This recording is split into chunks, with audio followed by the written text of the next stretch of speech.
I'm hoping that I'll be somebody one day, not just a lost cause halfway house. I want a big green lawn that goes on, and a family that loves me, yeah, that would be so sweet. Lemonade in the shade, and cold brew iced tea, yeah, I can picture it now. I'm gonna make it somehow, I'm gonna make it somehow.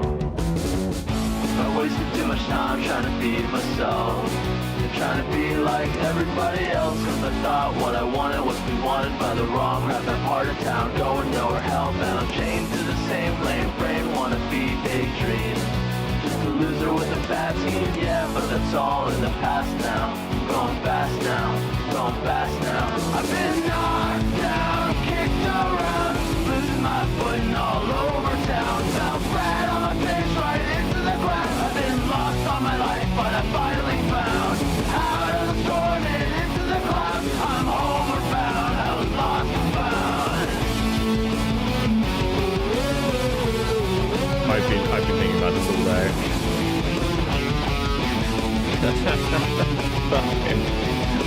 What is going on?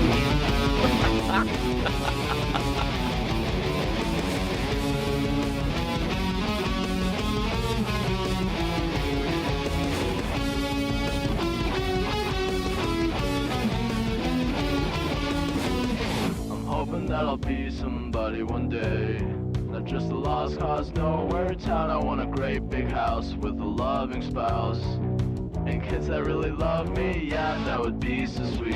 Lemonade in the shade. This is so appropriate. I think this is the most appropriate Lost and Found has ever been.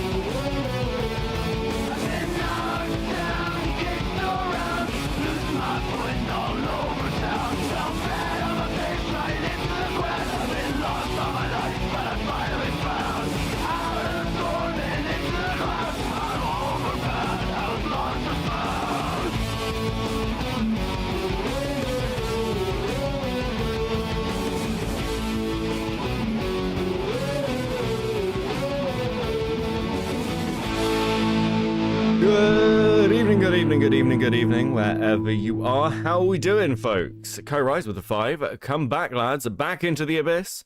Surely nothing scary will be there this time. So fucking true, buddy.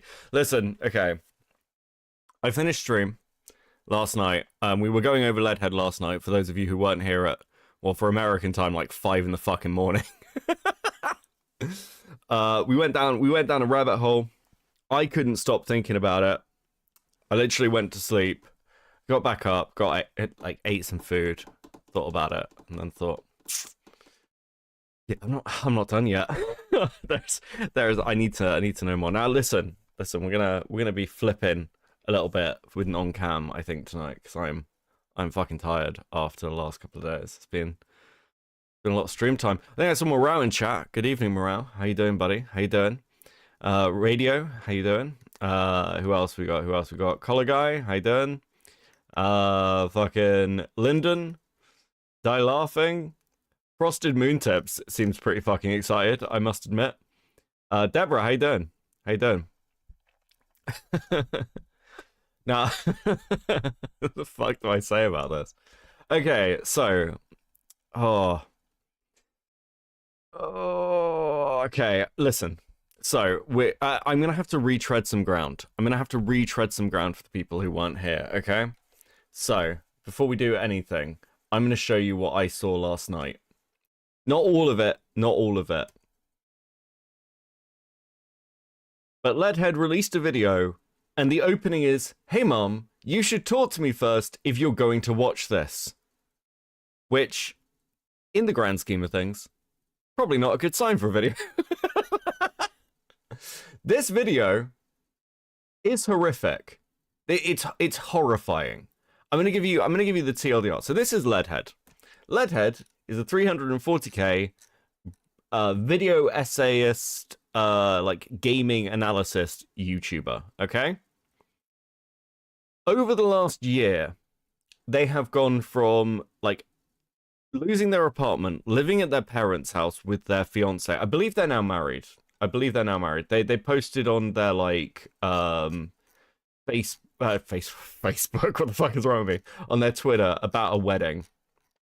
So like I don't know, man. People have been keeping up with my channel over the few months will know how insane it is I got to this point. Surrounded by people who love and trust me, having the most important person in my life decide they'll be fulfilling being mine forever. TLDR, getting married is fucking awesome, okay? So, I think they're married now. And they've gone from essentially, like, homeless to starting what I can only describe as a compound. Kairos with a 2. Did the leg get to them? Listen. You know when you have, like, oh, fuck, there's this thing with, like, certain channels where, like, it's like a predictor. I don't know what that says for Cope and Seethe. Maybe I shouldn't think too hard about that, but do you have the cheating video? No, I don't have the cheating video. Carmen, send me the cheating video. What the fuck?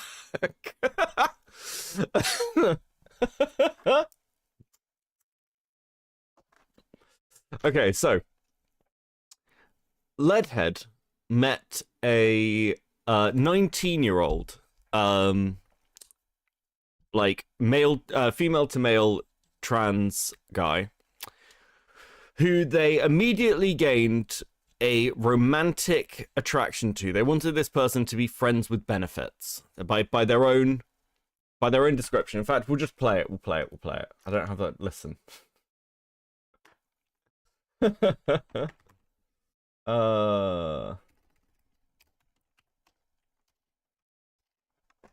Right, okay, here. I was pretty close. Yes. Like innuendo, right? Well, I'll be the first to say that when I first met him, I thought we were just going to be friends with benefits or something. After all, my fiance and I are in an open relationship. It definitely wasn't off the table as an option. But okay, so they met like a 19-year-old and they thought, we're going to be friends with benefits. That's what we're going to do. And then they moved this person into their house where they have assumed a mother figure role. I'm going to say that again. They have moved this person into their house and assumed a mother figure role. Listen.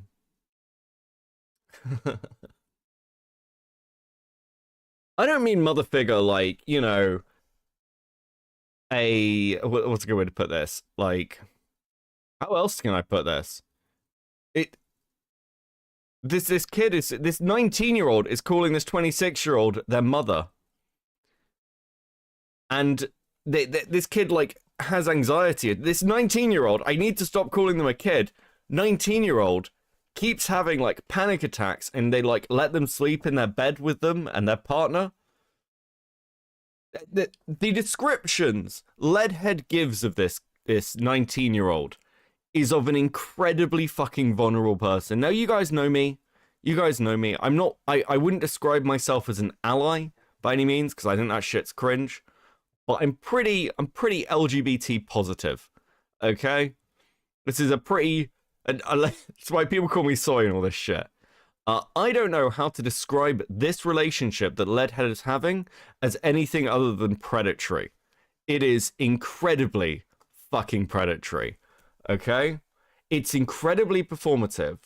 This is a section where she's changing this dude's oil. That I was everything he wished his biological mother had been. That's how I know that this whole experience has been the next step of my discovery of my place in the world. Of being a mother. This is an insane LARP. We'll go back a little bit, actually. This whole section is fucking wild. It kind of breaks my heart to say it, but I feel more like these people care about me, the real me, than almost anybody in my biological family does anymore. Why do you think I'm not afraid to say things like that in these videos? It's not like any of them will ever watch this.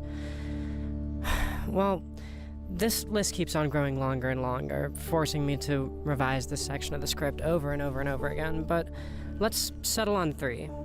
There were these 3 particular moments, each with my son. with my son, with the 19-year-old who you wanted to have sex with. What the fuck?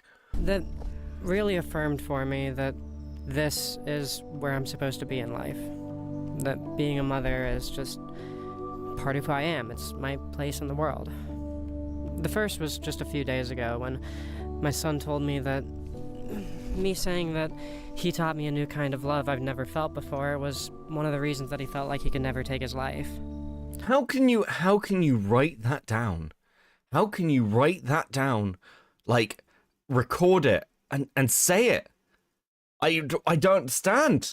I'm a day on. I saw this yesterday and I'm still in shock. What the fuck is going on? Oh, fuck. Are we in for a 3-part series like the Lyo drama? Look, this was going to be like, I set a stream goal to watch this video and it wasn't met. And then I did it anyway. Unfortunately, someone gave some membership, so I felt like I wasn't entirely cheating myself out of fucking goals. But I was like, oh, thank you, Carbon Based. I saw this and I was like, oh, we'll stick on this for like 20 minutes. We'll do like 20 minutes. We were here for like 2 hours, an extra 2 hours to stream, watching this shit unfold. I don't know how people miss this. Actually, funnily enough, I realized that this is the person Smugbug. For those of you who know who Smugbug is, Smugbug covered this before anyone did, ages ago. And he like messaged me and he was like, dude, how have all of you missed this? And I was like, I don't know, man, we were fucking sleeping, whatever. And then completely ignored it. This is it's fucking wild. Actually wild. Yes, so this person has like its whole family thing. I compared it last night to this. Let me just bring this up. Cart Liar. I compared it to this. Okay. I think it's like 4 minutes in.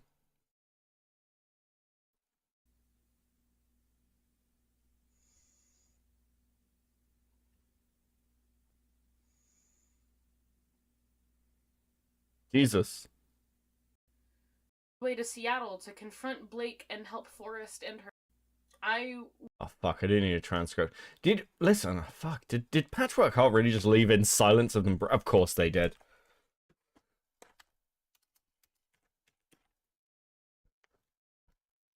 Right, I compared it to this.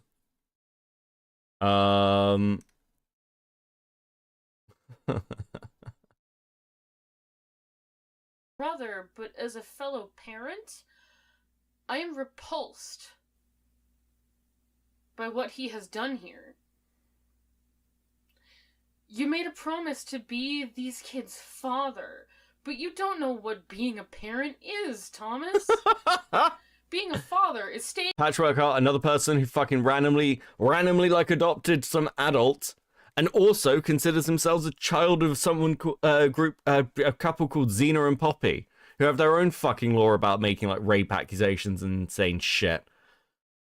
What's wrong with these people? Fuck, I feel like all of this is a psyop to make me right wing. I'm getting there. Staying up until 4 in the morning because your kid had another nightmare or PTSD episode, and they need you to hold them until the fear passes. Being a father is learning all your kids' safe foods because they're autistic and have texture issues, and if they don't have safe foods in the house, they might not eat at all. Being a father is teaching your child that it's okay to have emotions and be emotional, but also teaching them how to regulate those feelings and not let those emotions. Yeah, this is literally just the same thing. Where's the fucking bit with their like let me just see if I can just find bed.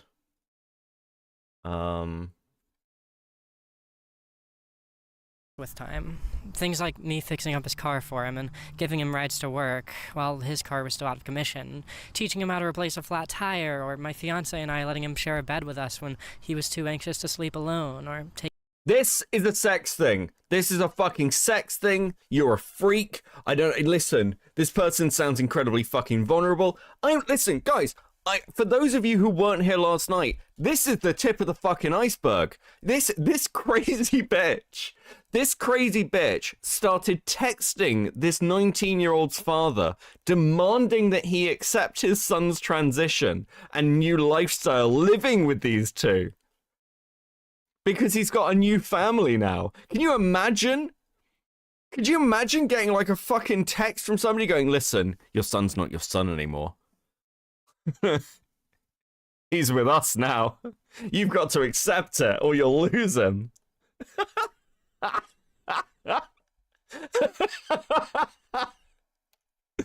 Imagine Raku with a 5. Beckett, you could still turn around. We can talk about games, blue blacks, whatever. Don't go to the dark side of the mouth. This is not you. It's too late. It's too late. Kai Rise with the 2. This smells like a golf ball man couple. Yes, yes, Kai. Oh, also, there's updates on that. There's updates on that. I need to get to it. I need to put that on the video list. Seraphina did an update. For those who don't know the golf ball saga, I'll go over it again at some point. It's really fascinating and horrifying, and also has a good resolution for James. So, Beckett, don't go to the dark side. Let's watch dinosaurs instead. No, listen, we're here now. We're here. This is where we exist. Unfortunately, this is fucking horrifying. I don't know what else to say about it, but I am intrigued and fascinated. Now, this is all part of a series of like this person going over like their year. So there's the like be yourself regardless, the trans femme field guide. Apparently this has been updated. So we're going to watch some of this. I have, however, just been sent something else by Carmen, which also looks very interesting. When was this posted? So all of these are so long as well. They're so long, guys. What is with the aspect ratios on this person's fucking videos? You're not alone on Samaritans? How do you get posted you're not alone with Samaritans on your fucking video? What did she say in this? What the fuck is going on? How long ago was this? This was 3 months ago. This is 3 months ago when they were moving this person in. Okay, we'll make a start with this. Fuck me.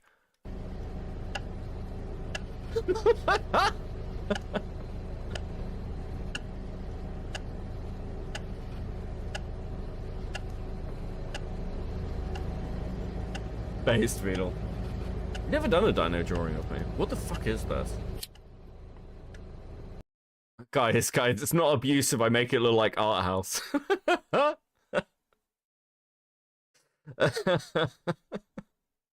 I hate this aspect ratio. It's fucking awful. It's like breaking my like stream layout. Fuck you, Leadhead.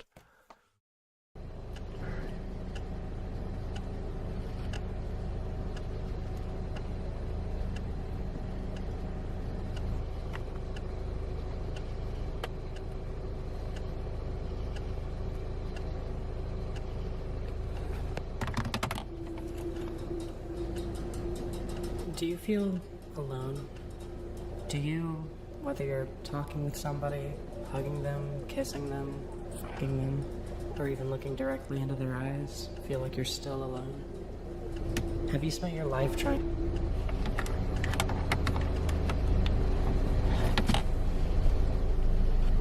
This person is gonna fucking murder somebody. Like, what the fuck is this? Hey guys, listen, I need to do a year of honesty videos where at the end of it you'll think I'm a fucking schizophrenic lunatic. This is either one of the greatest art pieces on YouTube or a desperate fucking plea for help.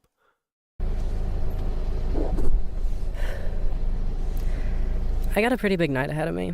I've got to pick up my girlfriend from work around 8 a.m., but I just can't sleep, and I'm sick of being at home. Vertigo hasn't been super bad lately, though, so I kind of figured I'd just drive around for the rest of the night, sort of clear my head and wait for her to get off. But there's a reason I'm in this particular parking spot. I would like to remind you, all of this is scripted. She writes scripts for everything. I do not believe that this is off the cuff. This is like, again, there's something intensely fucking weird. Kairais with it too. Why is this cut like a Grindhouse movie? Fuck only knows, bro. Like, the problem with like, I'm gonna do honesty videos and scripting the fucking things is just like, you have time to kind of cut out and present your life in a way that you really want to. And it's quite clear of how this person performs and how this person, like, builds themselves, that they are not off the cuff. A little over a year ago, I had an affair. This might sound like the introduction to an apology video, but it really isn't. This is a video about how I got my soul back. This is a video about how I rebuilt myself after nearly losing everything. Everything this person does is, like, to justify it to an audience who's already, like, sympathetic to them. Randy Starr was reincarnated as a trans femme. This is them. Listen.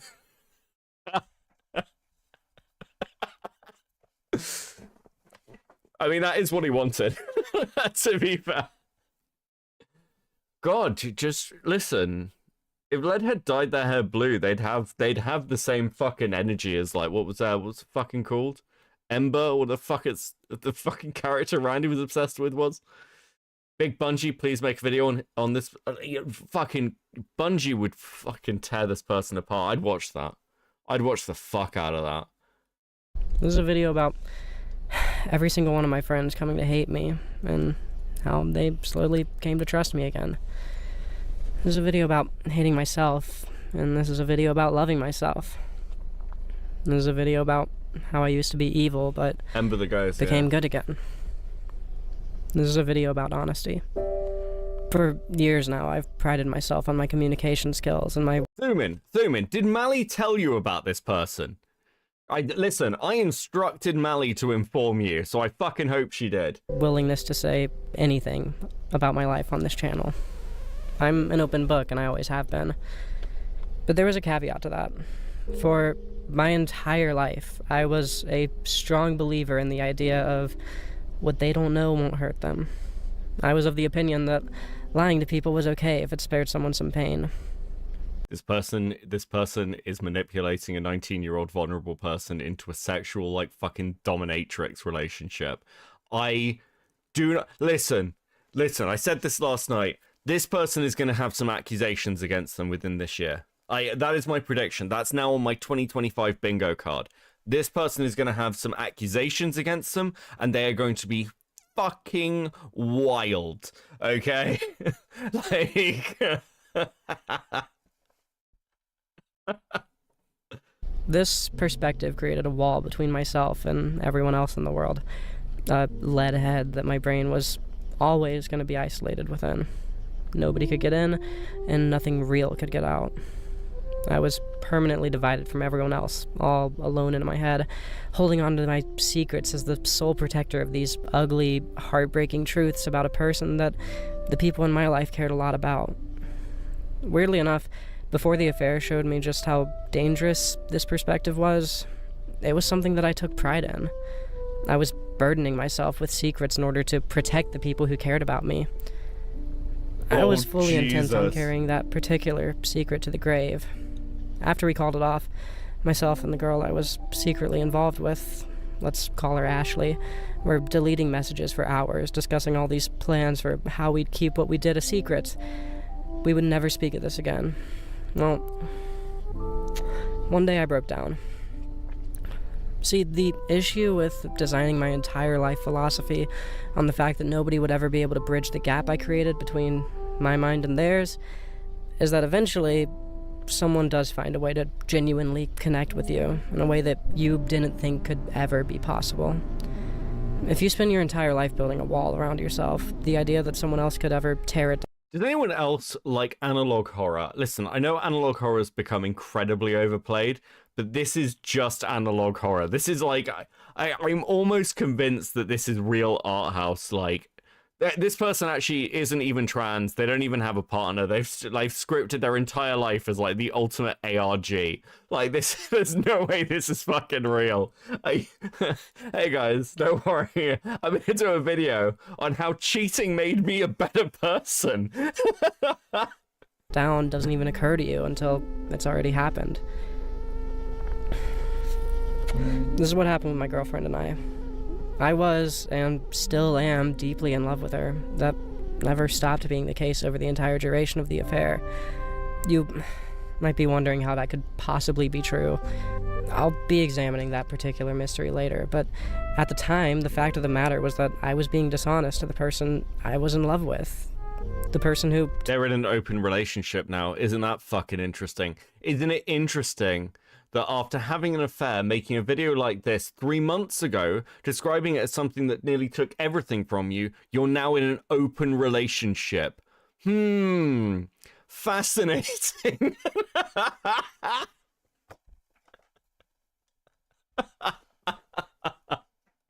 To this day, I cannot even conceptualize a future without the person who I know I'm going to marry and die with. Her and I were picking up Ashley from Person I'm gonna marry and die with. Believe me, I'll make sure of it. Jesus Christ, come on. Work after driving around all day, looking at the different apartments that we'd seen online. And something hit me. Something happened that had never happened to me before. I thought to myself, I respect this person too much to let her sign another lease with me before she knows the truth, before she knows what I'm capable of. She was fully intent on spending her whole life with me, but she had no idea that I could do something like this. Like I said, the affair had already been called off at the time, and both of us were intent on keeping that secret to the... So when did this open relationship shit start? That's, Wait, this doesn't make any sense timeline-wise, but you were saying that you moved this person, like this 19-year-old, into your house, in your home, like 3 months ago, when you, around the time you made this video, and you were saying you were in an open relationship. So wait, was an open relationship the outcome of you having an affair? That's not a good fucking sign. grave, but, well, my girlfriend tore down the wall. I cared about her too much to keep up the act. While we were waiting for Ashley to clock out and get in the car, parked in this exact parking spot, as a matter of fact, I told my girlfriend what we had done. Naturally, she broke down. All of her worst fears had been realized. Her girlfriend and one of her best friends had been completely disregarding her mental health and conspiring to just keep her in the dark about what we were capable of. And she only found out because of what must have appeared to her to just be a fluke in my programming. When Ashley got in the car and found out that I'd let our secret leak, she was furious with me. So I drove the two of them home feeling lonelier than I'd ever felt before, and knowing that I deserved that much loneliness and more. I did my best to answer all my girlfriend's questions honestly, but... Was the cheat of the 19-year-old? No. Maybe. No, I don't think so. I think that would have come up before. Like, this... Did they ever... No, they've literally just got married. They got married, like, apparently, January. But I just couldn't. I wasn't a strong enough person to be complete. There's this characters please sketch of, like, this fucking health retreat that's actually a cult. And, like, there's a bit in it where he's like, and at like, on Saturday evening, I will, like, put you in your mind cage. An inescapable mind cage. Get in the mind cage. Get in the mind cage. Get in the mind cage. And that's all I can think of. This person, like, fuck, I've just got images of this person being like, hey babe, like, it's been a really long day. Can we just sit down and watch, like, my YouTube channel? Do you want to watch my YouTube channel with me? Why don't you watch my YouTube channel with me? Over and over and over again. Fucking endlessly. Completely honest with her, and so I kept a lot of details hidden. To be honest, I thought I was finally doing the right thing, but only telling her half of the truth feels like the most selfish thing that I've ever done. She had her reality shattered, and I got to feel like I was finally being honest, all without worrying about committing fully to honesty. I just plain didn't learn my lesson. I thought that I could go right back to keeping secrets. This would be around the time that I started work on that disco lead. This is somebody who describes themselves as able to foster and, like, guide other vulnerable people. This person is I can't believe I'm saying this, but of all the people I have covered on this channel, like, from like predatory groomers on Discord to like fucking the Lio shit to the stuff with like everything. I think Leadhead is actually the most dangerous person, legitimately, I have seen on YouTube in ages. Like, this person is legitimately a danger to the people around them. It's like, and the levels of narcissism, fucking hell. For those of you who are aware of Mr. Girl, like Max, Mr. Girl wept. Like, it's like this is like Mr. Girl's like fucking Alexander wept for then were no more worlds to conquer kind of shit. This is fucking insane. Worse than Downburst. Worse than Downburst. Okay, what's Downburst gonna do? Wheel himself up to a fucking horse? Like, I just... This person is legitimately taking vulnerable people, moving them into their house, and manipulating them into their weird fetishes. I don't know what to tell you. This is actual real world implications of what this person is doing to the people around them. Listen, for those of you who watch me regularly, and if you don't, like and subscribe. See, little fucking transition there. I rarely cover people like 2 days in a row. There is something about this fucking story that is worth talking about. It's legitimately really fucking weird. Elysium video you saw in the beginning, all about how being completely honest, open, and communicating with people without compromise seemed like a fantasy that the laws of physics could never abide, and how the filter of language would always dilute any thought or feeling I had to the point of... Lewis McClung is responding to Danky Jarbo's response. I wish him luck. I'm sure he'd be on this person's side. Fucking lunatic. Not being perfectly pure or accurate. Go figure. Well, over the next couple of months, it seemed very clear to me that Ashley couldn't keep living with us. My relationship would never be able to heal from this if she was around. Axe. Okay, yeah, it definitely feels debatable whether this person is worse than Lio. Lio, for all his faults, like, when Lio took in his found family, it was quite interesting watching this last night, because I compared this person to Lio on stream, and quite a few people were like, listen, even Lio's not this bad. Because Lio never wanted to have sexual relationships with the people he was moving in. Lio's just a fucking idiot, okay? And he's bad at this shit. But this is different. This is actually building a cult. The like worst accusations made against Lio during the ACC stuff, I think this person is actually, you could probably legitimately make those accusations against this person. And what I now know was a lie, a bid to keep me from hating her. Ashley told me that she didn't regret what we did. Ironically enough, hearing that is what made me hate her. Regret had become... Welcome, thank you for the 6 months, Q Hood. What the hell have I walked into? Turn around, walk away, don't question it. This isn't... This isn't your grandma's radio. Alright, this is, welcome to the fucked deep dive into a lunatic. The focal point of my existence, but there she was, telling me in private that she didn't regret it. I didn't realize that she was lying to me until much later, and that she did regret it, but that was the final straw.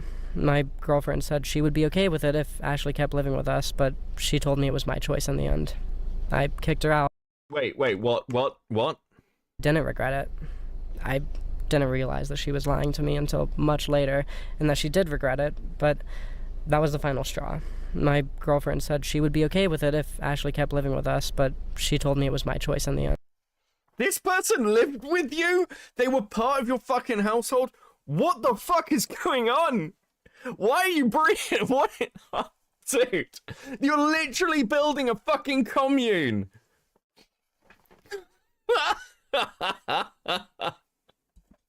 And I kicked her out. And when my girlfriend and I couldn't find an apartment of our own, and our landlord raised the rent past what two people could afford on our own, we lost the apartment and had to move back in with my parents.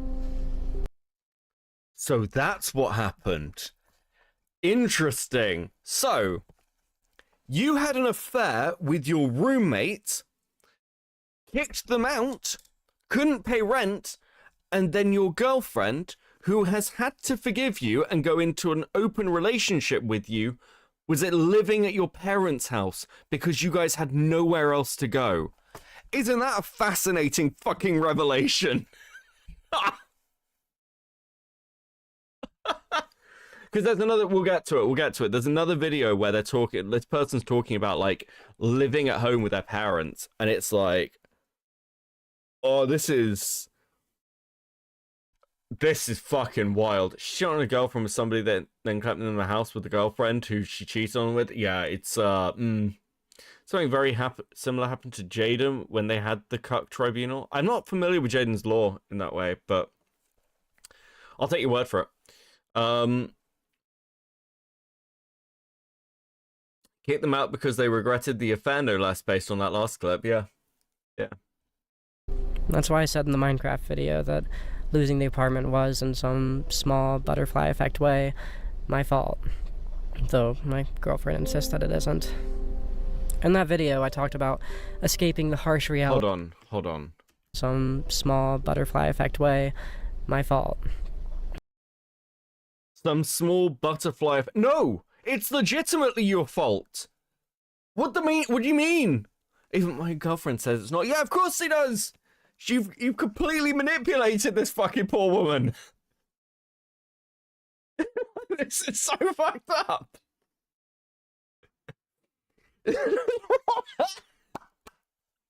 This person, and like, okay, what's really, listen, no one is perfect. I'm not pretending that I'm perfect by any fucking means. I talked about this a lot fucking last stream. I'm not perfect either, okay? Like, I'm not claiming to be. But what this person is doing is making YouTube videos to justify their actions to a wider audience. Now, I don't know if anyone's ever been in the situation where they are fighting with a partner and the partner will come to them and go, yeah, but my friends side with me. Of course they do. They're your friends. What argument is that? If I went to the lads and was like, oh, guys, this bitch, they'd be like, yeah, man, fucking hell. In fact, my friends have done that to me. In fact, one of my friends was like, please break up with her. You're so fucking annoying with this chick. But like, but you only get one side and you're going to your audience with this. You know, I wonder if they started dating their partner before transitioning. I don't know what they're like. I think they've transitioned. Okay, so I found this from like 4 years ago. Nobody has made a post about Leadhead coming out. I think they need all the support we can give her. Go and check his channel out. I think they were fluid like 4 years ago. What do they come out as? Sorry if it seemed rude, just a little confused. They're figuring out, right, makes sense. So like, they've been like questioning for quite a while, okay? They've been questioning for quite a while.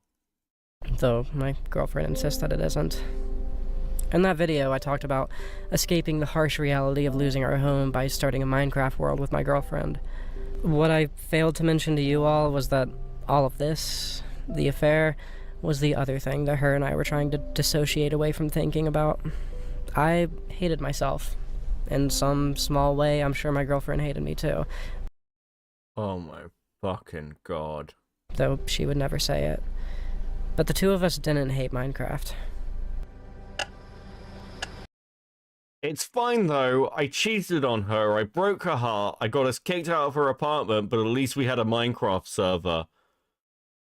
There are so many slurs I want to say right now that will get this video demonetized, and on this topic would probably get me deplatformed. This is so bad.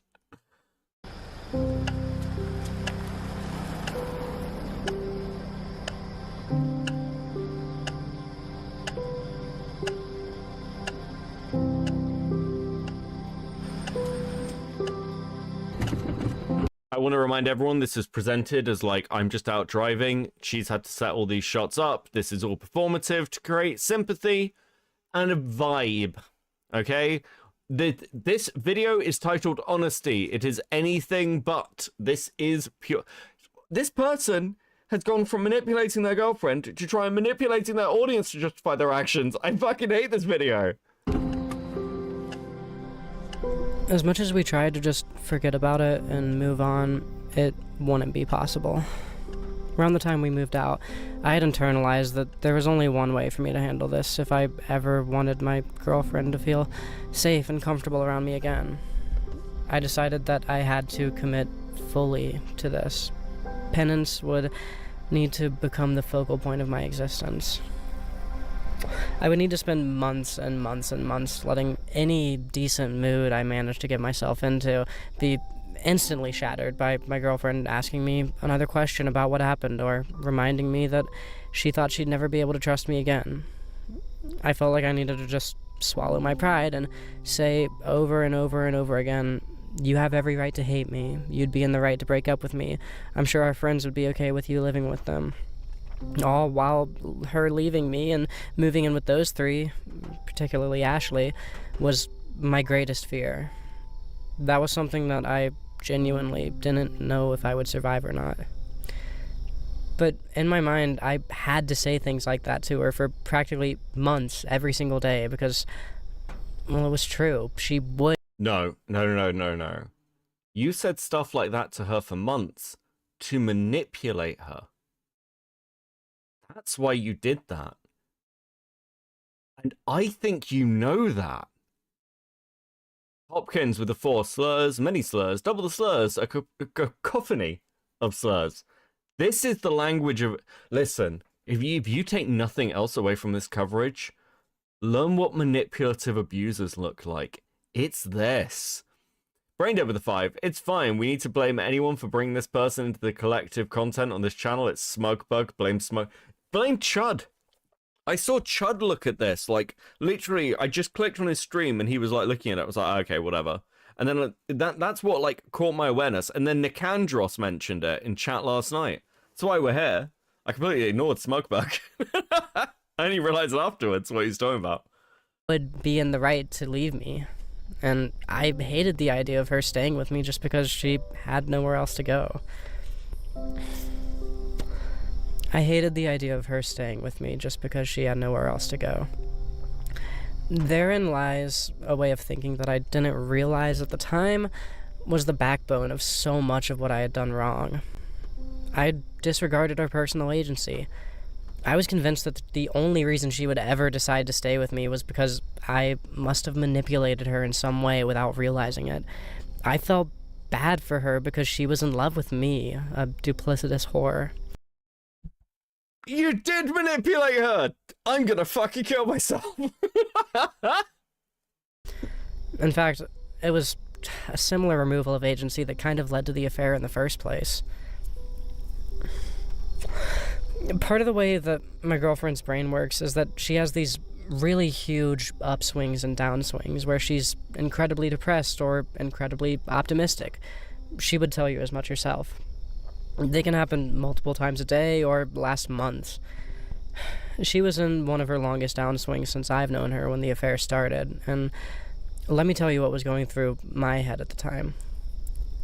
Me, I'm what matters. Me. Let me tell you about what I thought. Let me tell you what I felt. Like, listen, in my own small way, the butterfly effect, I did a little bit wrong. I understand that. And like, listen, guys, I really punished myself. Didn't I punish myself? I am so... Listen, guys, I'm really sorry. Like, and I don't think it's fair if she's holding that against me now. By the way, guys, we ended up in an open relationship and adopted 2 adult children. Fucking what? Feel sorry for me, feel sorry for me, feel sorry for me, feel sorry for me, don't unsubscribe, feel sorry for me, feel sorry for me, feel sorry for me. Today, she's just so down and depressed, and no matter how hard I tried, I couldn't get her out of it. I started to feel like our relationship was hopeless. Like, no matter how much I loved her, it was nothing that I said mattered anymore. That's why I say that I never stopped loving her, even during the affair. All I wanted was to feel like I could fix her depression, but it felt like nothing I did would ever be able to do that. that all stems from the fact that having genuine respect for someone's agency was such a foreign concept to me back then. And then Ashley comes along and she's hanging on my every word. The things I do had a huge impact on how Ashley felt, and so after I'd practically given up on improving my girlfriend's mood, I started to take... I couldn't manipulate my girlfriend to feel like, or appear to feel the way I wanted her to. I started an affair with somebody who was easier to manipulate. Are you fucking high?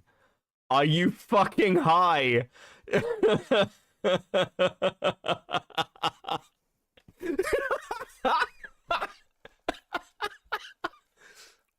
By the way, this person hasn't changed.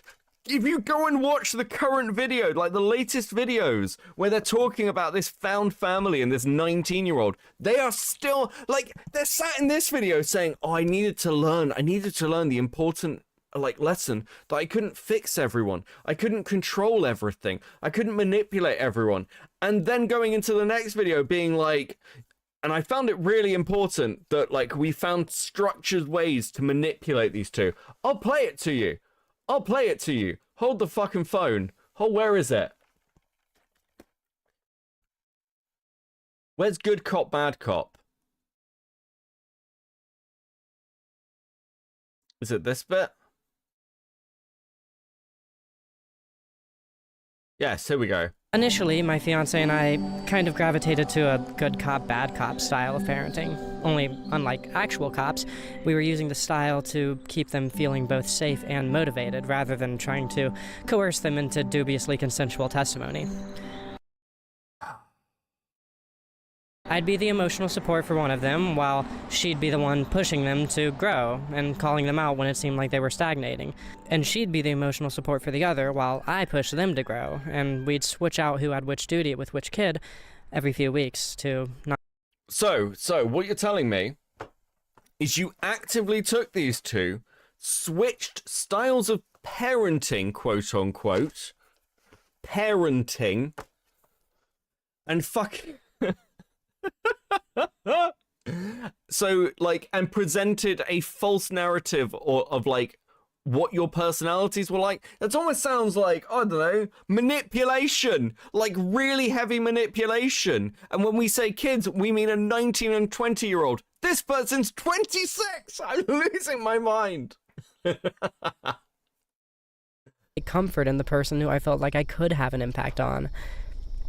And one thing led to another.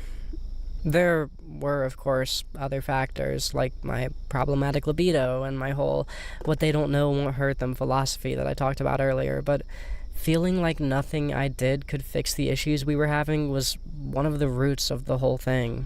At least, that's how I felt at the time. The thing is, just like how I felt I must have manipulated my girlfriend in some way for her to stay with me, just as I felt she was a victim of her love for me, this was just me removing her agent. Who is this chick? This is Leadhead, Axe. Leadhead is like a fairly large gaming video essayish YouTuber. And it also turns out is an abusive, manipulative psychopath. See, in a different way. It was stupid and even controlling of me to feel like, as her girlfriend, it's my job to cure her depression. Like, anytime she's in a bad mood, it's my job to fix it. I can be there for her, but I can't control her emotions, and I shouldn't try to. That is controlling and manipulative. Well, at the time, I thought that trying to control her emotions and talk her out of being depressed was more important than just being there for her. In practical terms, I thought I could just buy her enough treats and gifts and explain to her in clear terms why everything was going to be okay and that she would just snap out of depression. And I thought that trying to do that would be the affirmative action that a good... Sorry, I was rolling a cigarette. Yes, problematic libido is an amazing euphemism. Yeah, it's like, listen, guys, it's not my fault. It's not my fault that of all the cheating and shit that happened, I've got a problematic libido. No, you don't understand. I didn't have a choice. I was walking down the street and my libido took over and suddenly I was balls deep in somebody. Are you fucking what? You want to see the comments? Let's have a look at some of the comments. They do this thing where you can usually pick out the best ones with what ones they like. Oh, wait, what the god? what the fucking god? Honestly, it's pretty beautiful. Everyone deserves true happiness. Someone to give you support for being alive. Some things I thought were watching. Thank you for this. I can say from unfortunate personal experience that being a pathological liar doesn't just happen one day. It's a long, awful, slippery slope, and it's rarely stopped in one day. It's horrible. Stay honest. As someone who's been through the exact same thing a few times in my 37 years, I can't wait to finish this. The horrible torment I caused so many. Holy fuck. Congratulations on your proposal. I'm so happy for you, Penny. I wish you both the best. Fucking hell.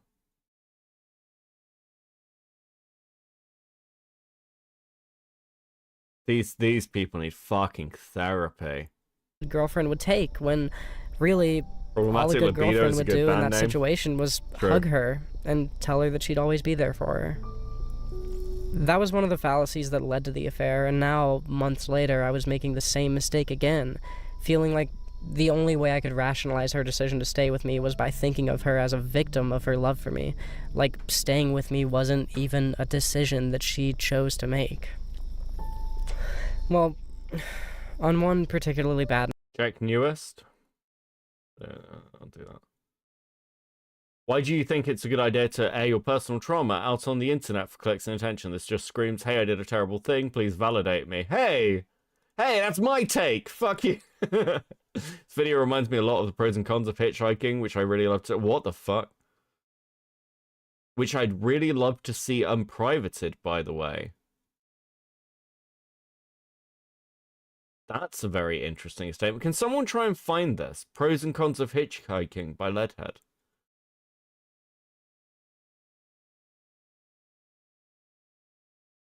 What the fuck does that mean?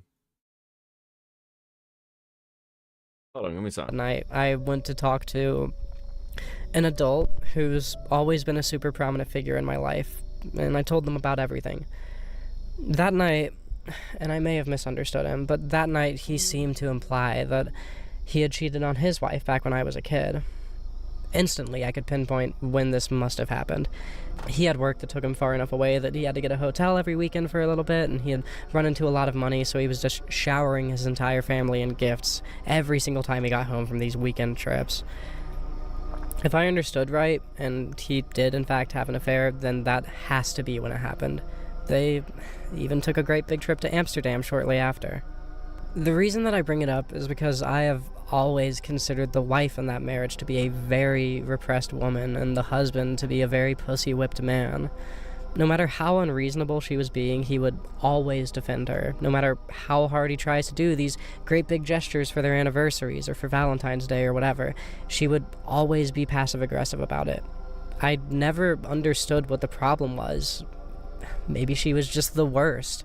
To be honest, that was always my assumption of her, but learning that he had had an affair, suddenly it all made sense. He got caught, or broke down and told her like I did, and 18 years later, he was still removing her agency and her decision to stay with him.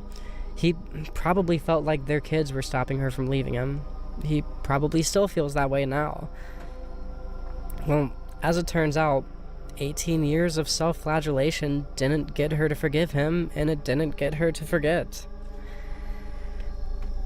God, even if she did decide to stay with me for that long, 18 years, our relationship turning out like theirs became just my new biggest fear. I spent a lot of time in my life watching him try so hard to make her happy, all while never being supportive enough when she was sad. I saw so many times how she would treat him like shit, and he would let it happen because he thought that he lost the right to ever defend himself to her again when he cheated. One thing was clear. These two never really talked about it. The truth got out, and I guess they just did their best to bury it, probably for the sake of their kids. And to this day, 18 years later, it's never been resolved, and you can see that pain in every single interaction that they have. Well, Ashley was really conflicted. On one hand, she was dead set on keeping the rest of our secrets. After all, she'd get in trouble for it too, but on the other hand, she really hated lying to my girlfriend, and she was really hurt by me cutting her out of my life, and just furious with me to boot. Whatever it was that pushed her over the edge, one night she broke down and told my girlfriend the rest of the truth. All the things that... I'm sorry, fucking what? Wait, what? Okay, look, there's a lot to unpack here. I didn't really know what to do with the fucking... Listen, cheating breaks relationships, because once you break that particular level of trust, it bleeds through to everything else. Most people cannot handle open relationships. They say they can, they say they're not like other people, but they can't. And listen, for those of you who've had friends in polygamous relationships, any of you ever see them work out? Any of them ever work out? The answer is no, they don't. They always fucking explode into infighting. Because like people aren't designed to deal with it. Like the level of like ego control you have to do that is fucking wild. Like literally, like people point to people like Destiny for this shit. Well, there's a reason he's getting fucking divorced. For all the we're in an open relationship shit, Melina clearly had her fucking lines. So did he. Actually, he just doesn't want to admit it. Okay, so that's that bit. Secondly, so you've done 16 minutes about how sad you are and how sorry you are. But when it came to the other things in your relationship, in this affair, you didn't even fucking tell your partner? Ashley had to? What? What the fuck is going on? But I was too much of a coward to tell my girlfriend when I initially told her that there was an affair. We're out there now. Her pain and distrust in me had been completely reset. She found out that I'd still been lying to her, and like that old man I was talking about a minute ago, all of that self-flagellation I had done, all of that penance, was for naught. What little progress her and I had made was all erased. The time for self-flagellation was over between me and my girlfriend. It was time to really talk about this. Even though the whole truth was out there now, and I was relieved to know that I didn't have to keep any secrets from her anymore, if we didn't have an open conversation about how and why... What were those what were the other things, Leadhead? What were the other things you're not fucking mentioning? Because clearly, they were bad enough that Ashley couldn't cope with them. There is so much more to the story than you are presenting. Are you fucking kidding? Okay, we got 20 minutes left of this. So, why all of these things happened, we would end up just like that old dysfunctional couple that I was so afraid of becoming. So, to try and make things better, I wound up creating a whole document. I laid out the exact timeline of everything that happened. I told her exactly why everything happened, at least to the best of my ability, and what was going through my head at the time. I didn't waste time punctuating my explanations with "I'm sorry's" or "I hate myself" or "you should leave me's." To be honest, at this point all of that stuff would have just been patronizing. The time for apologizing was just long gone. I owed it to her to just be clear and direct. I needed to treat her intelligence with respect and trust her when she said it was her choice to stay with me and to try and trust me again. We laid it all out, and when there was a memory I was fuzzy on or didn't remember the exact timeline of things, we consulted Ashley's diary that she had given my girlfriend, which detailed every encounter between the two of us. Yeah, I threw up a couple times as we discussed all of this, but we got it all out there. I threw up a couple of times when we were going through the Google Doc of my cheating and affair. This is fucking psychotic. They're bad at smoking. Yes, they are. And as selfish as it feels to say... I never thought... Listen, just fucking inhale. Just fucking please inhale. Oh my god. It felt like the weight of the world had been lifted off of my shoulders. It's worth saying that my conversation with that sad old man wasn't the only reason that I switched from self-flagellation to trying to accept that my girlfriend chose to stay with me, and that she should be an equal part in her healing process. She'd been telling me that very thing the whole time, and I'd been trying to adjust to it, but that conversation I had with him was a major affirmation that that was the right decision. Over the next few weeks, I slowly... I should be clear, because Axe asks, what the fuck did this chick do to the other person? Well, let's put it this way. Even from her very self-sympathetic retelling, if you read between the lines, what this person did, what Leadhead did to Ashley, was the affair came out, and Ashley was the one who got ostracized for it. They got forced out of the house. They're the ones who, like, had their friendship with the girlfriend burned. It's a little fucked, isn't it?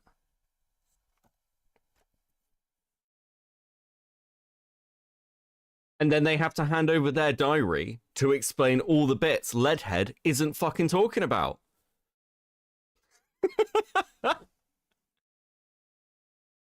Bro, you couldn't waterboard this out of me. This is fucking wild.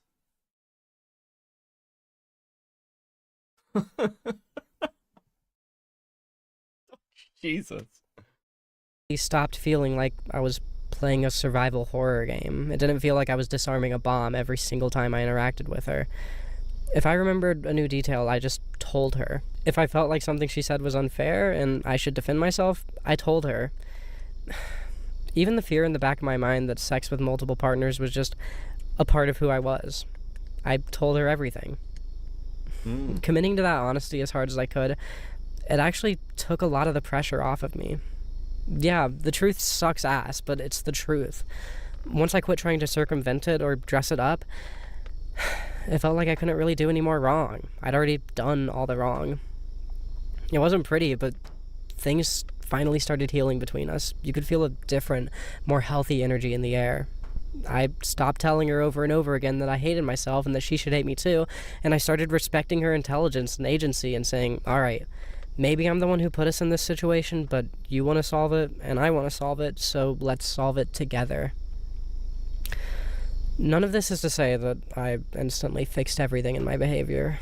Learning to go from what they don't know won't hurt them to I need to communicate every little thought I have because that's what it means to truly connect with someone was a bumpy-ass road for me. There would be plenty of times I was sad about something or even wanted her to make another accommodation for me, and it felt like there's no way I can say that to her. And forcing myself to say it anyways was as painful as pulling teeth at first. It was so painful, in fact, that around New Year's I wrote a proper... Listen, this is a sideline, but what the fuck is with the glasses? I get it. I get it. It's this quirky, like, chick thing. Oh my god, I've got these, like, massive, giant fucking librarian glasses. I'm just like... What? Are you fucking... What is this? What is everything about this? It's like you've carefully constructed your identity to be a caricature. I get really, like, it's really strong philosophy tube vibes. I just... Someone show this person to Smeth as a fucking warning. suicide note. None of you know who Smeth is. It doesn't matter, but still. For the first and only time so far, addressed to Ashley. And then I wrote a parallel life note addressed to my girlfriend. I'm happy to say that the life note is the only one that ever reached its recipient. Like I said, it was a really bumpy road, but I was committed to becoming this new type of person. And this is where the story finally starts getting happy. What did Ashley reveal? What did Ashley reveal? What did Ashley reveal? Oh my fucking god, I'm gonna lose my mind. Listen. I desperately want people to come out with a doc on this person. Because there is no way it's not fucking crazy. Bingo card, okay? Who is Smith? Smith's somebody from, like, the politics scene. He's, like, he's just, like, kind of like a self-described autogynephile, who's, basically treated Mr. Girl as his dad. He's, like, fucking... He's great. He's got better, but he's still pretty fucking crazy.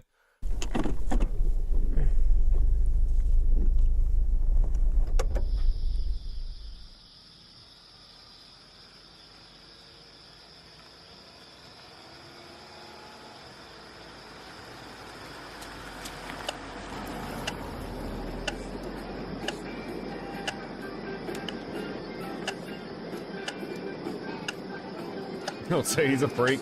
Yeah, sure. It's pretty much.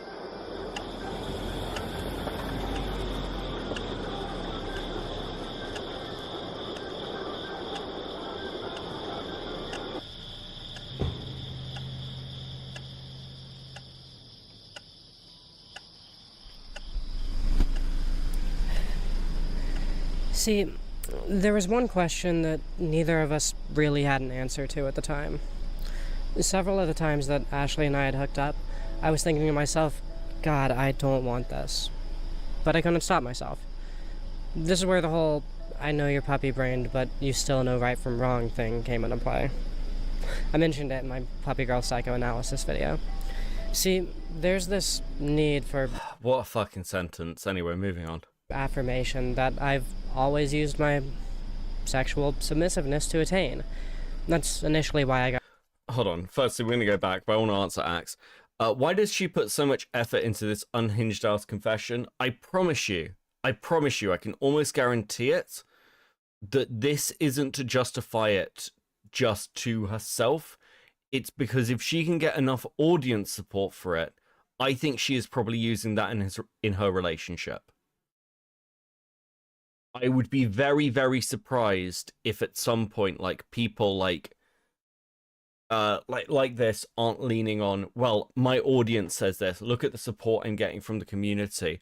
Obviously, this is just something, and listen, I'm going to say something I would not normally say, but I imagine this person is defining this as, this is just something trans people go through. This is something as trans people we have to deal with as part of our relationship. And I don't say that lightly. I know that's not from nowhere. That is from, like, this.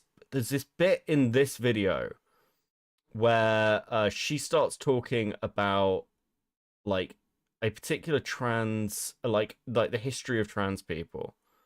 Kicked out by your family, tradition for intentional living spaces. Why these two adults need mother figures so badly.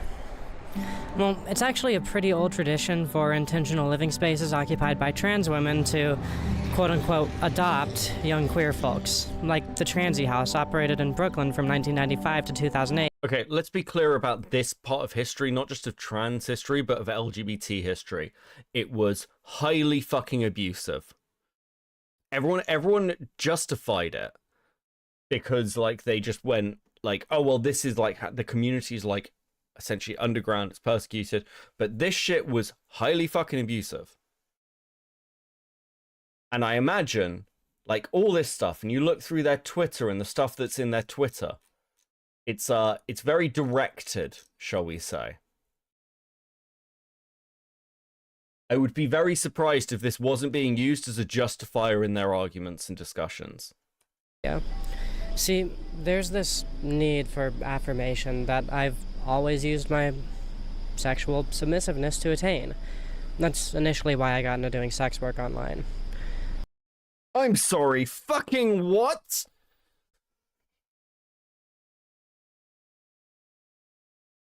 Oh my fucking god. Fucking hell. Mr. Beckett, we have a spot for you on InfoWars.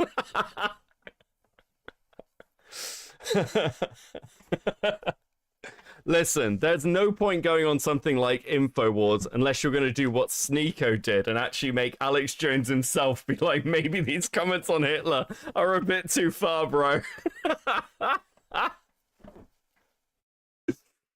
Oh, wait. I'd laugh if that was the actual InfoWars. What's up? Do you actually need another British person to say, imagine my shock over and over again on the most mundane topics possible? Discussing the affair and other situations from before me and her even knew each other, it was really clear that I had a super tough time saying no to people that I cared about. The question that neither of us could really answer was, why do I put myself in situations where I have to say no in the first place?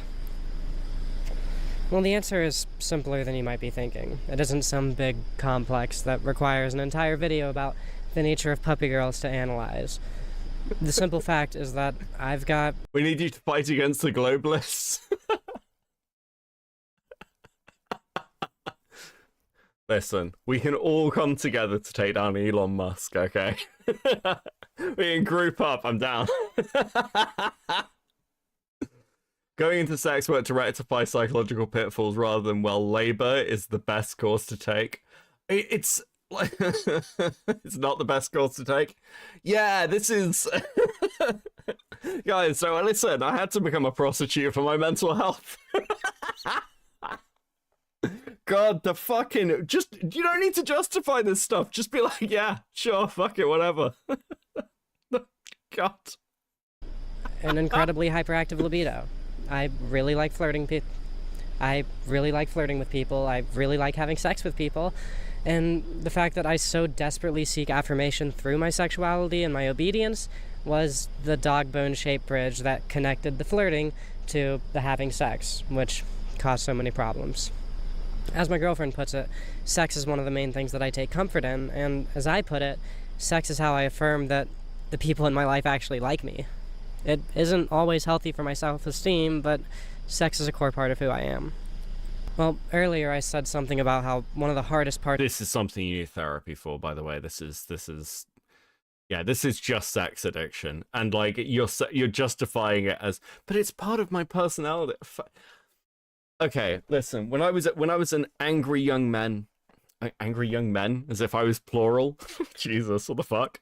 When I was an angry young man, when I was younger, I was like, I have to hold on to the hatred and anger I feel towards the world. It's the only thing I've got. It's the only thing I feel. And it's true. That's how I felt. I used to be so fucking angry, guys, like all the time, just like insanely angry. And that became something I defend in multiple like directions and angles. But it was just unhealthy. I needed therapy, okay? It's not that complicated. Oh my god, did she grow up online? Yeah, of course she fucking did. This is why you should stop smoking. Fuck, there are many reasons I should stop smoking, bro. But fucking hell, look, I don't try and make smoking look cool. I do it because I'm addicted. I don't pretend otherwise. This whole kind of cope of, I could quit smoking anytime I want. The longest I've quit smoking for is 8 months, and they were the most miserable 8 months. Well, not ever, but they were pretty fucking miserable. I was so bored, guys. Holy shit.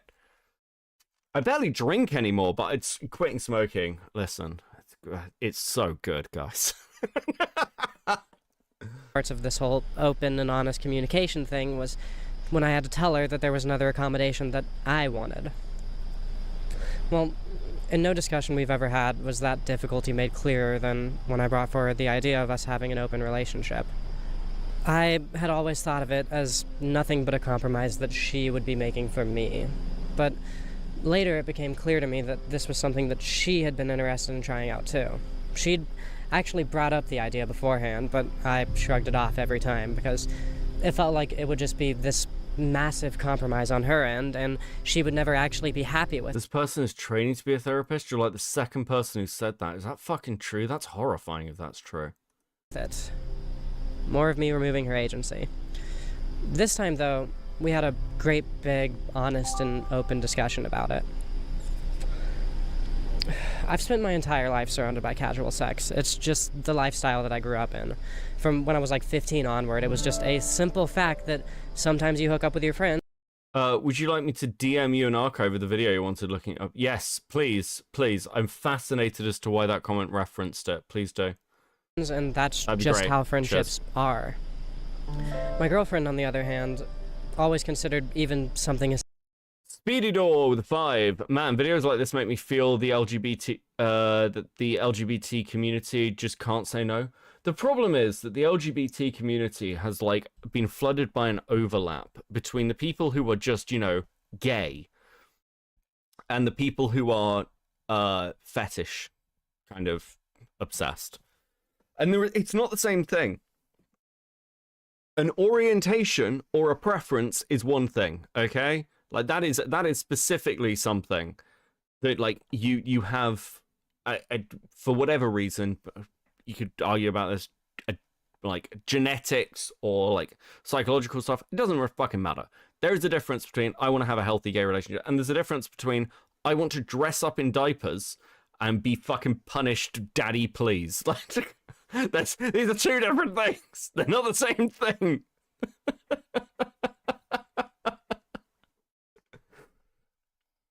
as simple as kissing to be this super intimate thing that should only ever happen between people who are in an actual relationship.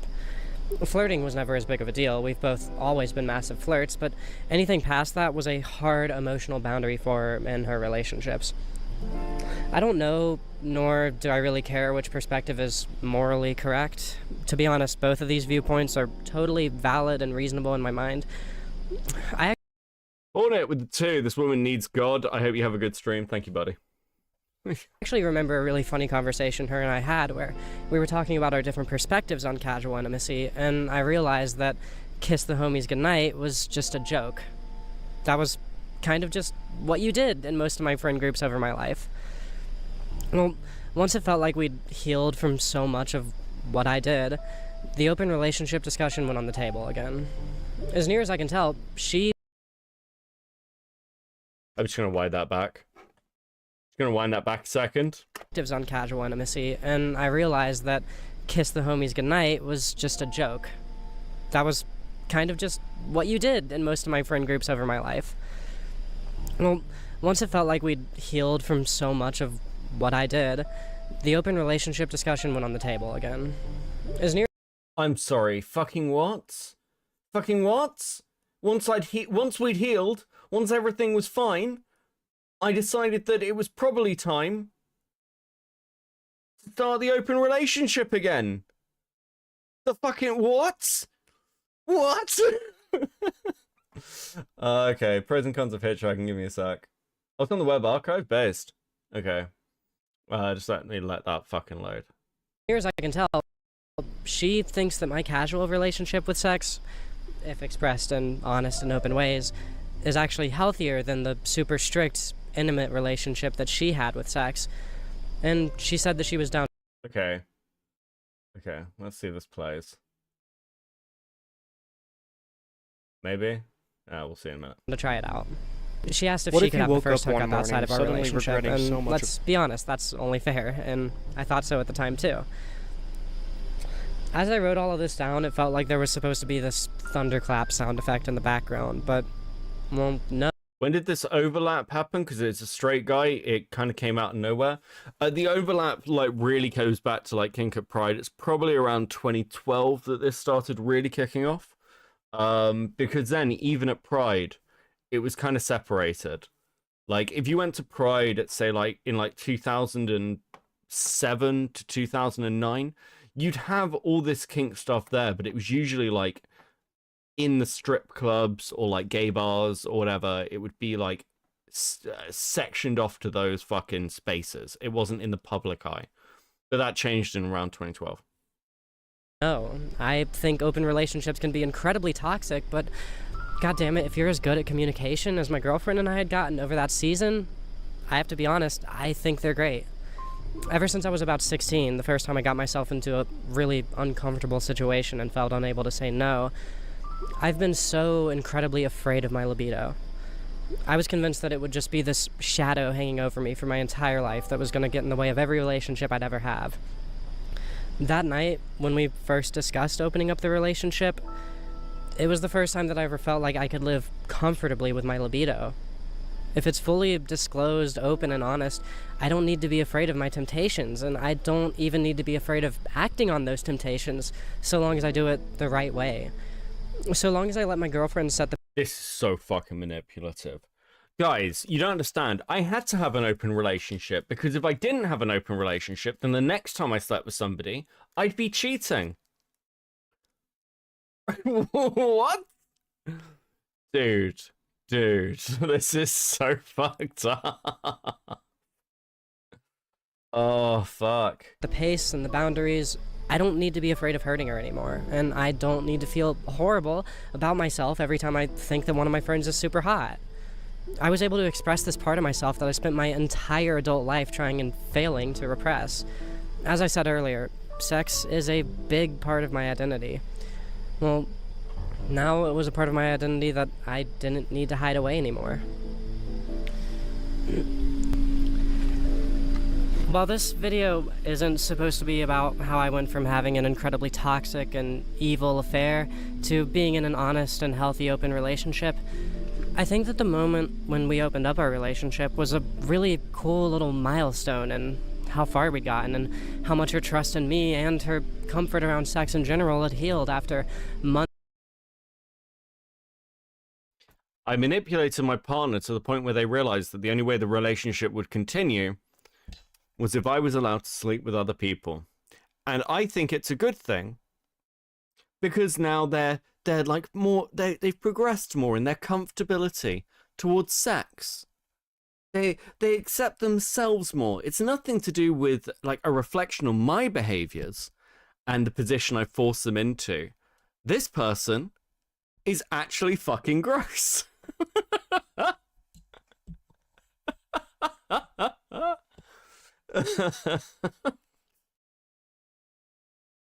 Fuck, like, what do our fan base think of this?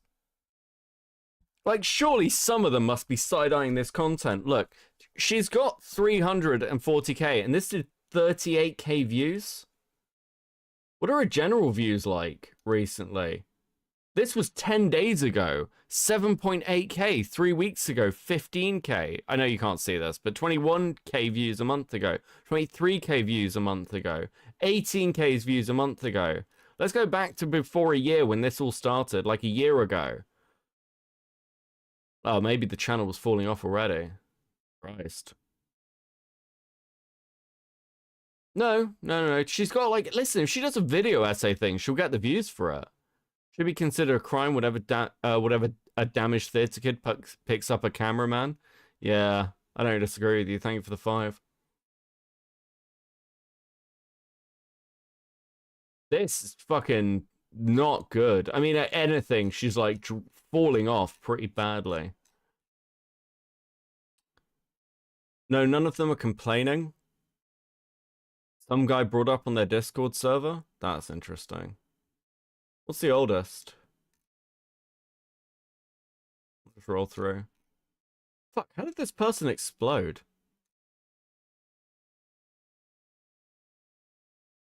Their general views actually really aren't that good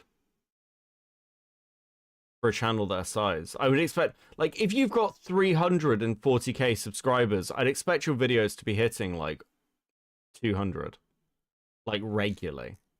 Anyway, I'm not trying to pocket watch. I'm just kind of interested in like the community and the reflection, because I've seen Leadhead's videos before. Like, I was really surprised that this is like, yeah, most popular is kind of like 500k. Mr. Dono? Did I? Fuck, sorry. Kairais with a 2. How many months before the partner becomes Mama JF? Yeah, it's gonna get like that. Yeah, they're gonna end up in a milk carton. It was a handful of really good videos, and then when they became trans, they attracted a more dedicated base, even though it was smaller. Okay, that makes sense. Botted? No, it's not botted. I miss her mid-video essays. Makes the Max Payne face. Yeah, like, listen, I think there's some really good video essayists out there. They just ruin it by God, there's a reason video essayists tend not to have their personalities out there. Because, like, you can see this on the response on, like, a couple of my videos, who aren't, like, people who come to these streams and watch. They just, like, see the thumbnail, click the video for the story. And they're like, wow, this guy is an asshole. I'm like, yeah. Obviously. Months of just open and clear communication and honesty. Yeah. Let's move on, though, with the clarification that my girlfriend has looked over every part of the script and knows that if she disagrees with or has a problem with anything I say here, she can tell me and I'll fix it. Isn't it really fucking interesting that you present a video on honesty in a way that is filmed to look as honest and off the cuff as possible by saying you're just driving around in your car before you pick your girlfriend up, and then at this point where you need to defend the fact that you're talking about your personal relationship, you're like, this is all scripted. And what did I say before? This is all scripted. Don't be taken in by the design or style or vibe. This is all carefully fucking scripted and choreographed. Because that's what manipulators do. And they make it look like it's a natural thing. To manipulate you. Hell, at this point she has practically co-written this video with me, serving as both an artistic and a factual guide. And as long as I'm speaking candidly, I want to put it out there that nobody has forced me to make this video. This is a video that I've wanted to make for a really long time, and I've asked everyone involved over and over again if they're okay with me telling the story. I haven't gotten a single no or even a meh. So my girlfriend clearly wasn't the only person who was affected by what I did. Ashley hated herself just as much as I did, and she hated me just as much as I did her after everything went down. Then you've got the girl she moved in with after I kicked her out. Let's call her Lily. These two people used to be super close to me, some of my best friends. Now they were just super close to my girlfriend, but they hated me, and understandably so. My girlfriend would go over to hang out with them and drink at their apartment once a week, and every single time, they were just manifesting all of my fears, spending hours and hours and hours trying to convince her to leave me. Ironically, they were disregarding her Sounds like pretty good friends to me. agency and her decision to stay with me in just the same way that I had done before. All the while, she's just defending me to the ends of the earth to these people. Not telling them that what I did wasn't that bad or anything, but conveying to them how hard I was trying to change. Nobody objected to any of this. I would suggest that Leadhead, once again, as I've said multiple times, is highly manipulative. So probably puts this in a way that this is going out, essentially. Or she's surrounded herself by people who are easy for her to manipulate and push around. Like, what you're seeing here is not what Leadhead is like in real life. I can promise you that. This is highly performative.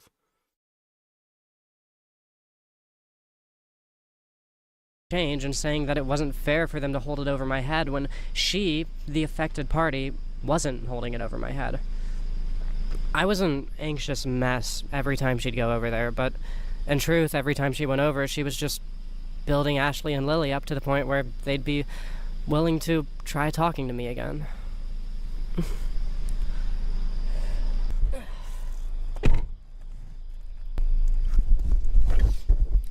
First, it was Lily.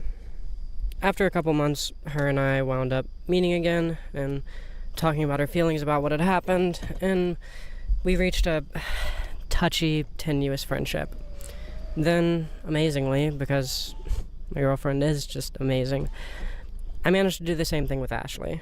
This girl who completely hated me for everything, just as much as I had hated her, managed to talk it all out and become friends again. This policy of open and honest communication didn't just make it possible for me and my girlfriend to move on. It made it possible for us to fix two long dead friendships which I had given up on ever reviving. She kept telling me over and over and over again that she would eventually get us to all be friends again. And it took a long time for me to believe her on that. But that's what I was... That's a wonderful way to put it, Belle. Every time she exercised her agency, I became an anxious mess. They were taking away her agency. Yeah. was talking about in my video on Yakuza Infinite Wealth. As long as you're real with people, and I mean really, really real with them, you can get a second chance. You can get all the second... Sorry. You can get all the second chances you need, though. And as long as you've got that second chance, and like my girlfriend, you're willing to give people second chances, you've got infinite wealth. And my girlfriend is my own personal Kasuga Ichiban.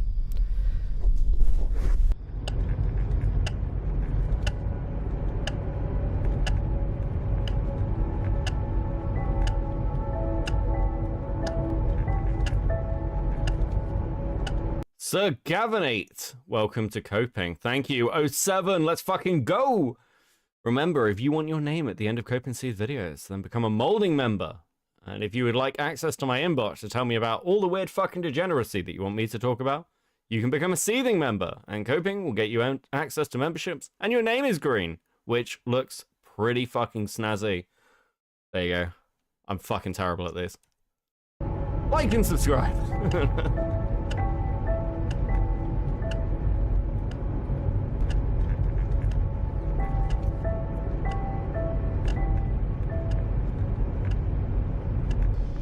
Well, now the four of us live together.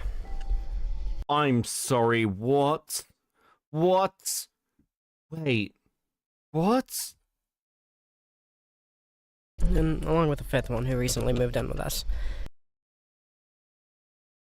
This is 3 months ago. One of them's the 19... Wait, what? What? You've turned this into a family dynamic? What? What do you mean? What is... No! No, I was just about to move off this video and be like, let's go and watch the other one. I wouldn't... What? No! No! Come on!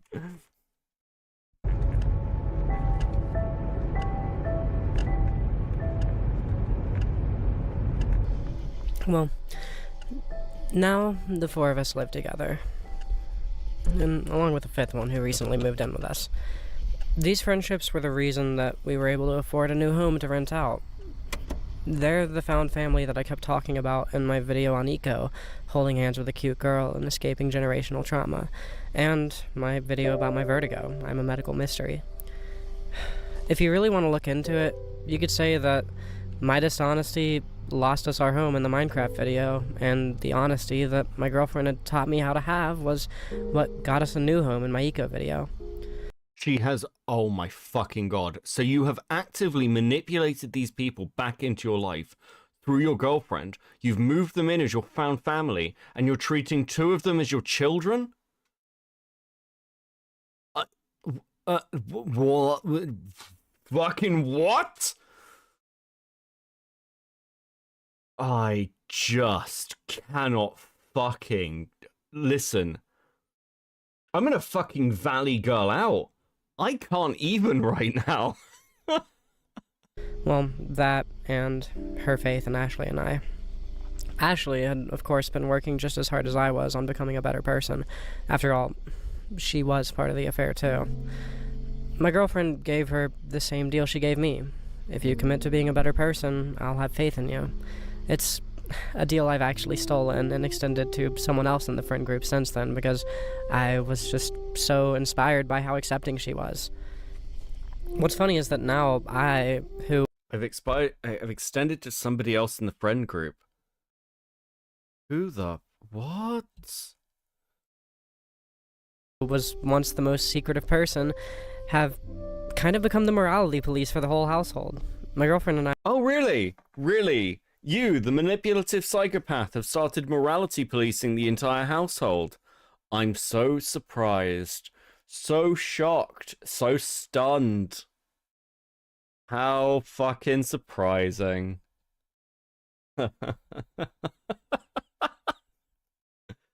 Listen, some people in chat, you didn't believe me. This is some of the worst manipulative behavior I have seen in a long time. This is bad. Like, really, like, listen, I'm not here to moral flag at you, but there is something actually very fucking wrong with this. Like, legitimately, this is fucked. This person needs looking into. I are the ones who have been pushing everyone so hard to be upfront about everything they're feeling. I'm the one who's always saying, I know I'm the casual sex person, but you guys really shouldn't be having casual sex while you still don't know how each other feel about it. She's the one saying, you have to tell them how you feel. I'm the one saying that these people need to tell their secrets to each other, even when they know that it'll hurt them. The two of us are always, almost every single day. Yeah, so what we do is every now and again, we get in a big circle. We get in a big circle, guys, and we begin shouting at one of the members of the household, shame, shame, shame, shame, you're a liar, you're a liar. And we do that repeatedly until they break down crying and screaming and tell us their secrets. And that's how they get better as a person. Interesting.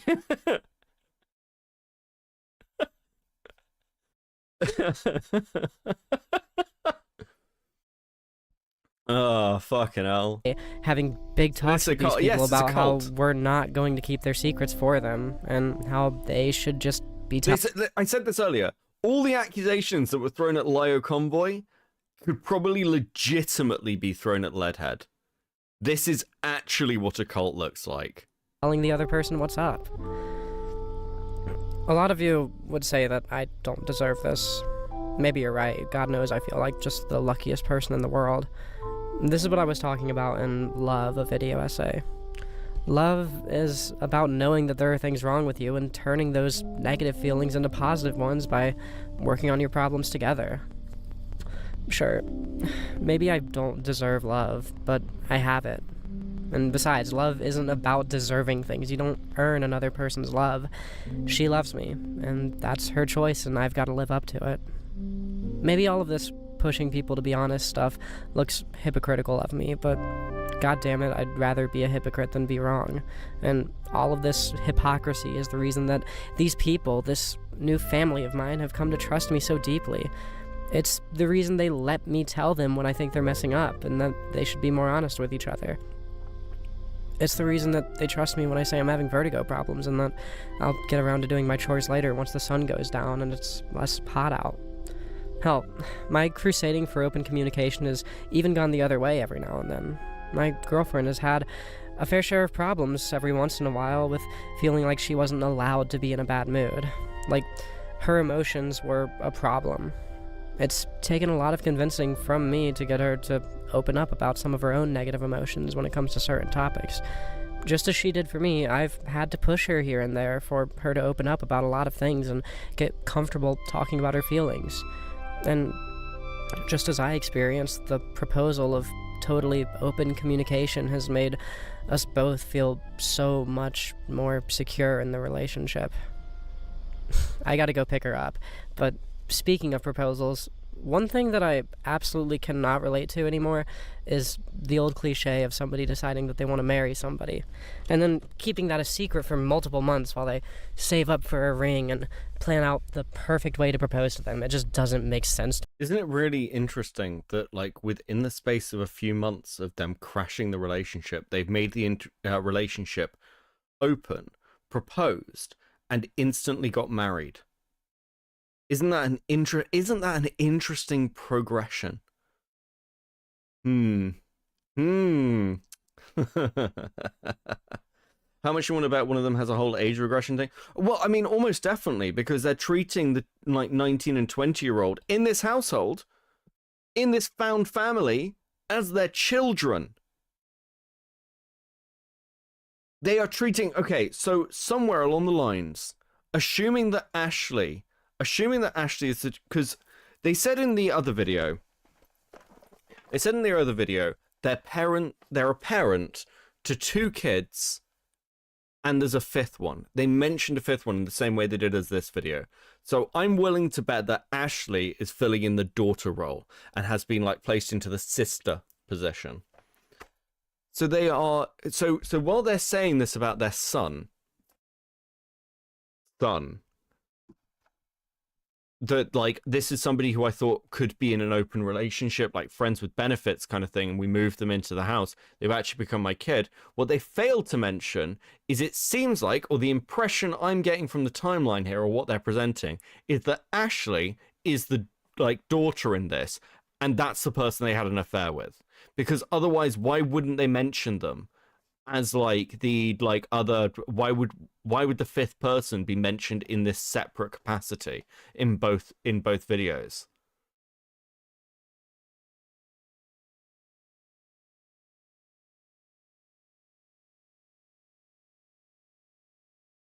This is very fucked up. Listen, I know we had an affair and it destroyed all our lives and shit, but you're my daughter now. Do what I say. Do what I say. I'm your daughter. You're my daughter. I'm here to push you to be better. I'm here to help you sort your shit out. Yeah? Yeah, you can trust me. I'm the adult here now.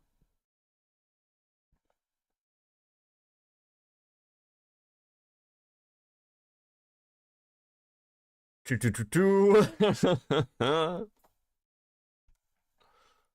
me, I don't understand being able to keep something that huge from somebody.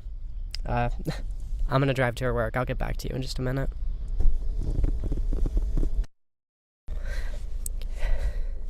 The 5 of us were sitting on the porch. They were all drinking, but I was sober as always when I looked up at my girlfriend and realized I'm ready for this.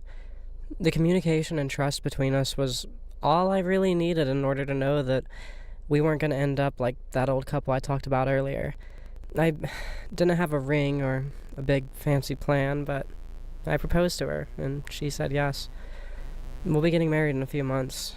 This woman who taught me to be honest, and taught me that what they don't know can still hurt them, and taught me that There's a doorway in my wall, an opening in my Leadhead is my fiance now. And it all stemmed from yet another little feeling that... Yeah, I'm sober as always. I noticed that. that I couldn't keep secret for more than a little bit. More than 10 seconds. And you know what? After watching through this whole series, you might all say that I have a really strange way of expressing myself, but god damn it, I express myself. Yeah, babe. Have a good night at work.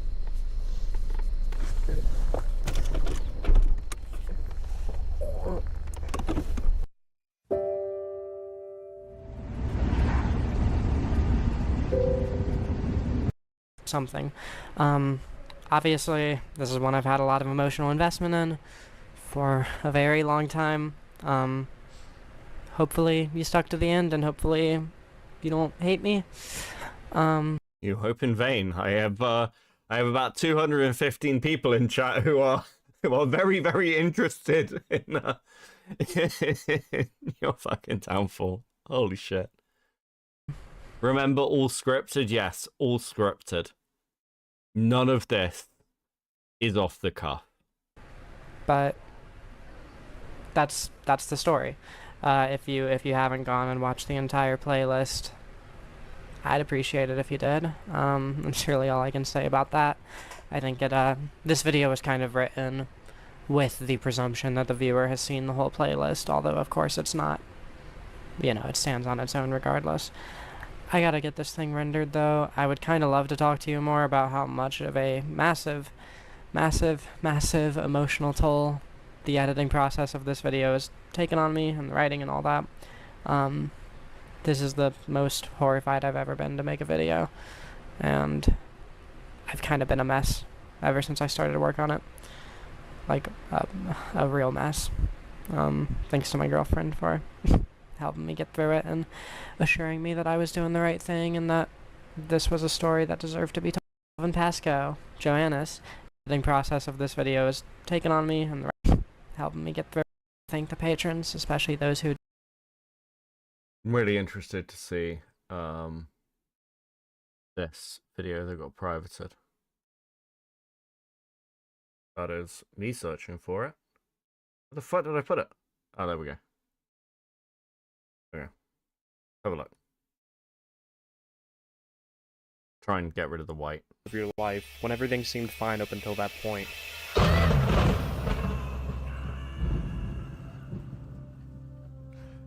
up, you're dreaming.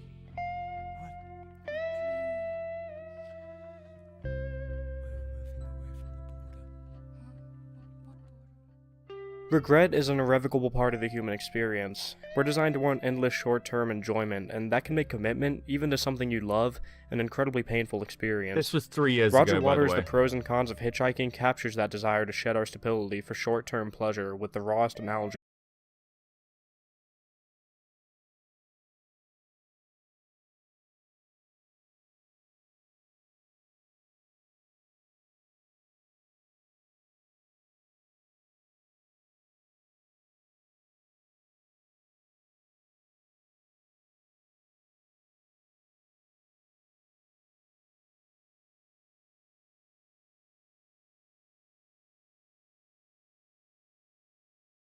Are we back? Do I exist again? I exist again. I exist again. Holy shit. Okay. Okay, I'm alive. I live. I live. What the fuck? My internet just like fully fucking checked out. It was like, nah, bro. No, bruv. I'm orange. I'm orange now. The fucking... Listen, I think this was a warning. I think this... Okay, I can see why this reminded me. Thank you for finding this. I think it's just like an album review. I think I'm just gonna get a copyright hit. Fuck. Okay, after 3 minutes he roasts Jesus. Thank you for finding this, but I don't think there's anything particularly in it. Though I do see the stylistic sense, but I also see why he took it down. Sorry, she took it down. Back in my brain. Okay. Okay. We're gonna go back. We're gonna. It's time to go back. Where are we? Right. This is the other one I wanted to have a look at as well. I'm very fascinated. This is very long, so we're gonna have a look. God, I'm really interested now as well to find out, like, who this fucking Ashley person was. I wonder if there's more in these other videos on them. So this is like this was 3 months ago. Talking about life until my feet fall off. Talking about my life until my feet fall off. Hey everybody. Okay. Let's just go transcript. Find son.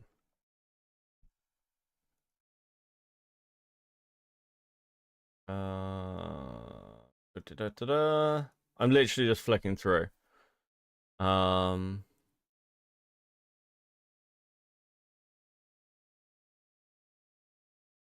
Lessons. No, I just need sun. Need sun. It's sun on its own, okay? No matches. Family.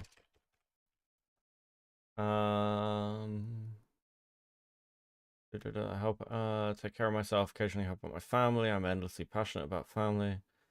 My family and my friends very much consider myself to be one of the two of my fiance being the other family.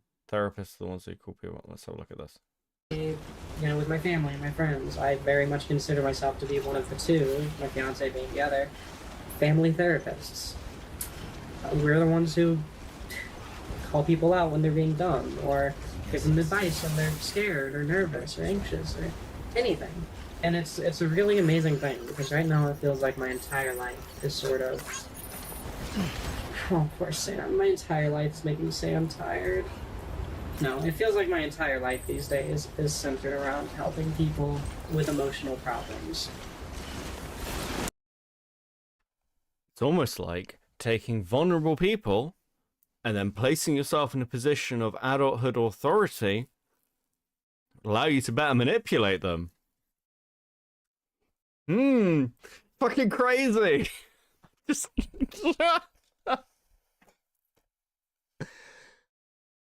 imagine, I like, this is like a manifesto. This is like finding somebody like writing a manifesto about this shit.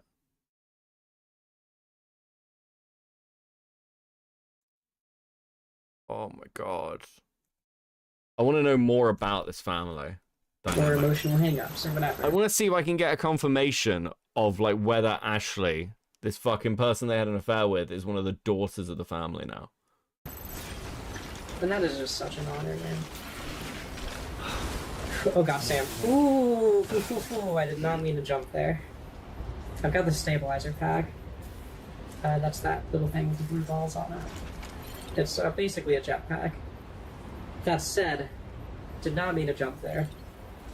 I was gonna say something about jumping. I was gonna say, oh, we're going downhill now. We can do some of this. Make it a little easy on Sam.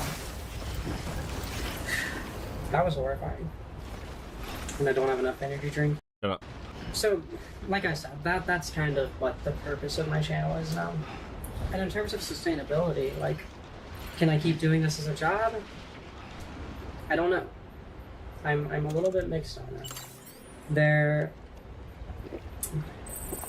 There's two sides to it, right? As I said, my audience shrunk substantially, like by a factor of 10 or more when I transitioned, and as I've switched my content to this more personal, emotional stuff, and less just talking about video games. But on the other side of that, all of these people who are saying I impacted them in some way, like, those are... Who's familiar with Jim Sterling? Who's familiar with Jim Sterling? Because I used to be quite a big Jim Sterling fan.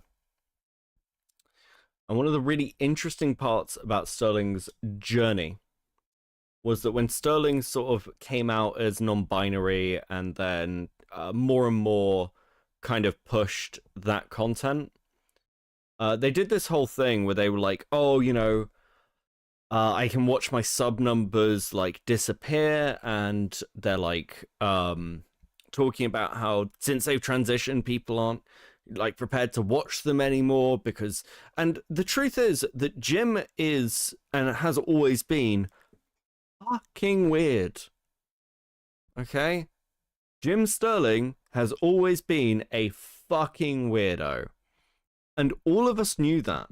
And we didn't stop watching because Sterling came out as non-binary or said that we need to start like their pronouns changed or whatever. I'm actually not sure what they are currently. I think they're she, her. But the reason people stopped watching was it stopped being the same content. It sounded like somebody working out their gender problems in public to an audience, and most of us just weren't interested in listening to that. As much as anything else, the content became worse. It became much lazier. It was just the same regurgitated thing. Video company bad, video game company bad, and it's like, and for the same fucking reasons. And the little changes they made, the changes they made to the aesthetic, they removed the red and they went to the pink. All these little things will start to alienate an audience. Becky, your internet is cutting in and out. Also, are you going to set a goal? Is it still cutting out? It says live for me. It says it's all right on my side. I hope it's all right. It says excellent connection for me. Anyway, but am I going to set a goal? Well, if you've asked for a goal, I will set a goal. I'll give a goal of fucking 10 at teal or higher. And your reward is another goal. Fury is gonna fucking copyright that shit. Chat loves a goal. Chat loves a goal. There you go. You have a goal. I feel bad giving you guys a goal, to be honest with you, because you know you're all very. Listen, I feel like you guys are great. I know that I don't fucking shill or e-bag as much as some people, but I am grateful. Even, in fact, I'm really grateful if you just sub and like and dislike. Listen, if you really like the video, if you're really listening to me, dislike it. Because that's how I know you care. The content could be bad or good, but the fact that he was changing it at all would obviously purge off the audience that was staying for the brand or the motif. Yeah.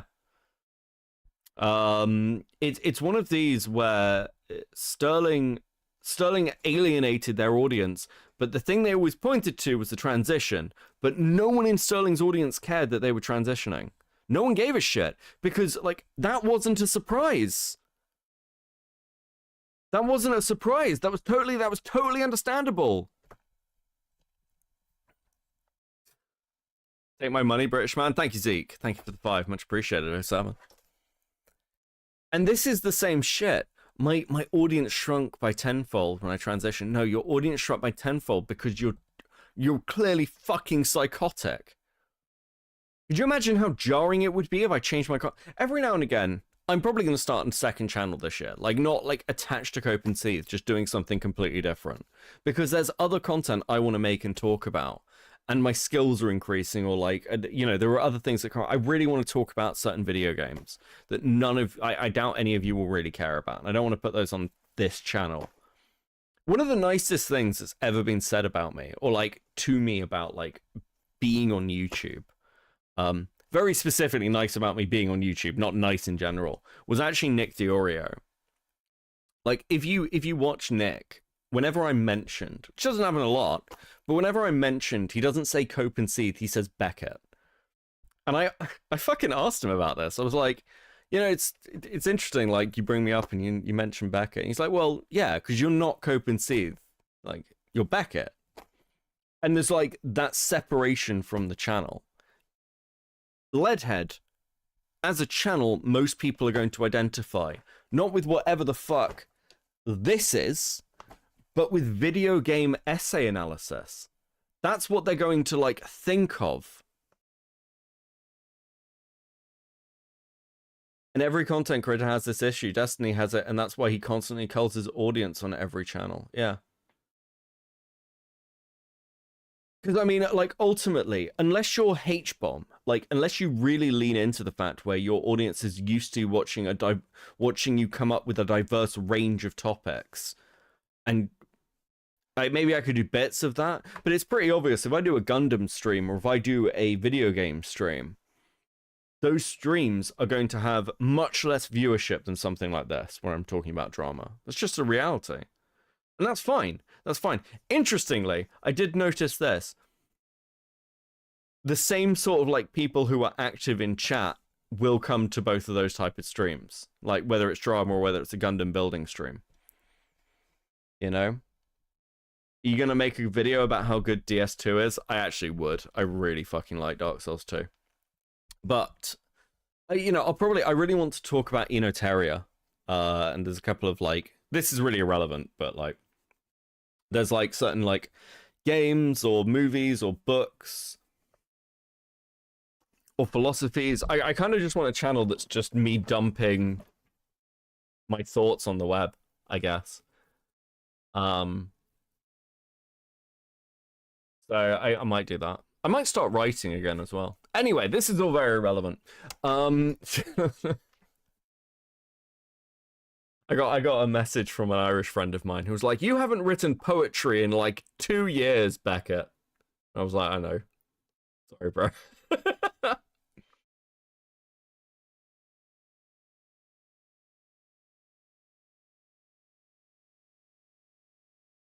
Yeah, Nick's lovely. Nick's lovely. I've got a lot of time for Dioria.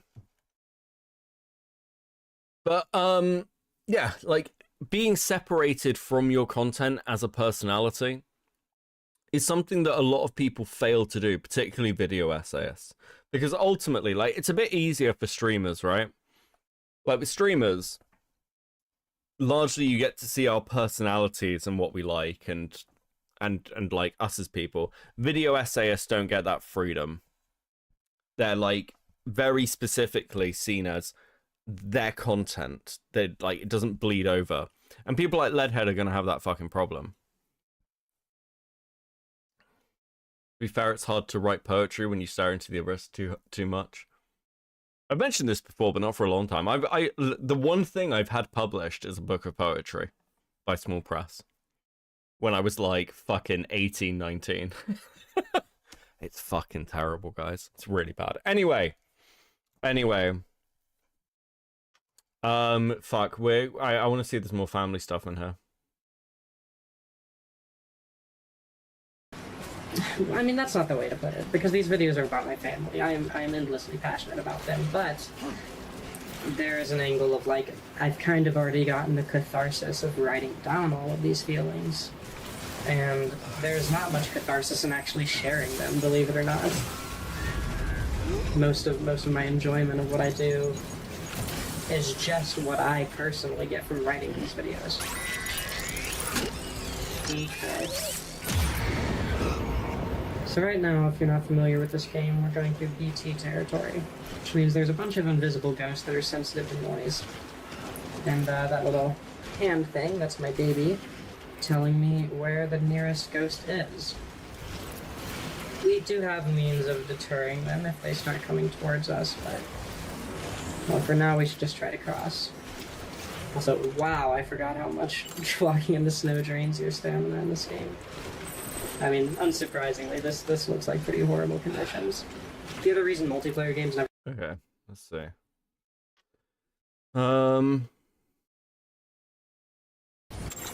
That said, with Patreon, I make money on it.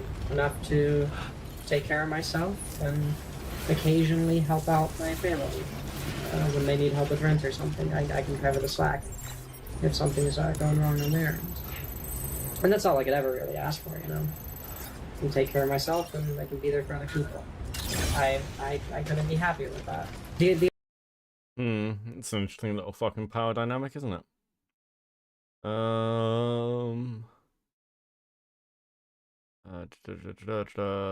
got 7,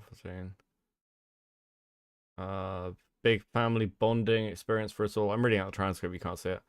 My family will have to leave the country on very short... Wait, hold on. Interesting. Pipeline. Lately, my responsibilities have been centered around motherhood, specifically right now, this week, dealing with everything that needs to be done now that Donald Trump has won the election. As much as I don't want to be an alarmist, there's a very real chance that me and my family will have to leave this country on very short notice. And there's a lot of preparing that goes into something like that. Preparing that we should have been doing a long time ago, but have not been doing. So where we're at now, this particular thing was like an initiative that I was sort of leading. Is the financial side of things. That's the first thing we put our... So let me get this straight. Just so we're absolutely clear.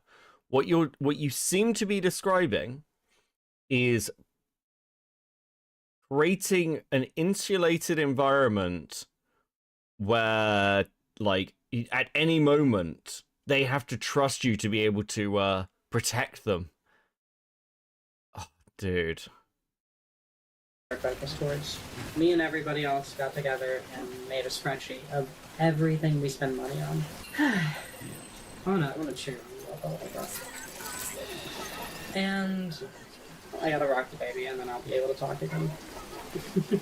Yeah, if you're ever wondering what that weird little baby thing on my set is, it's her, Lou.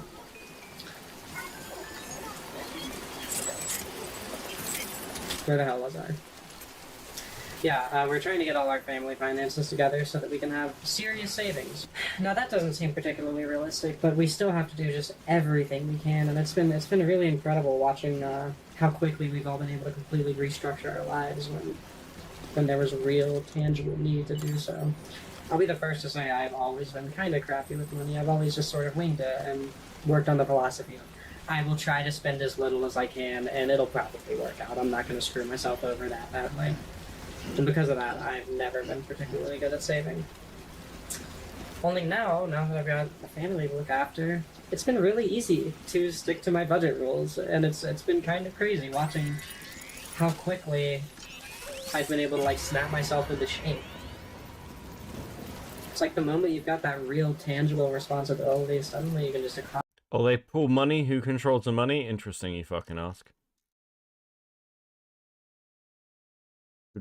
Where is it? I saw it before. Now I have to scroll to it. This one. I think it's this one. Fuck.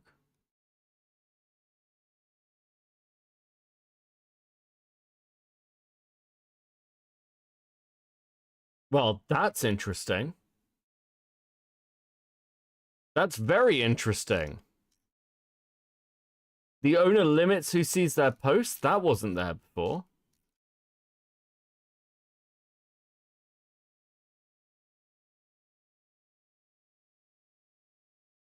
Was that the one I was looking for as well? I don't think so. You're unable to view this post because the owner limits who the...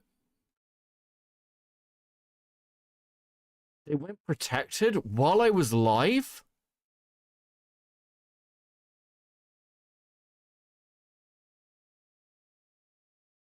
Bro, did I force Leadhead to go protected?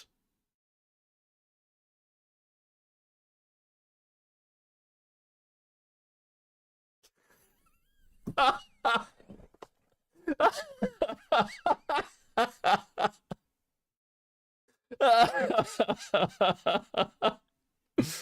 Leadhead, how you doing?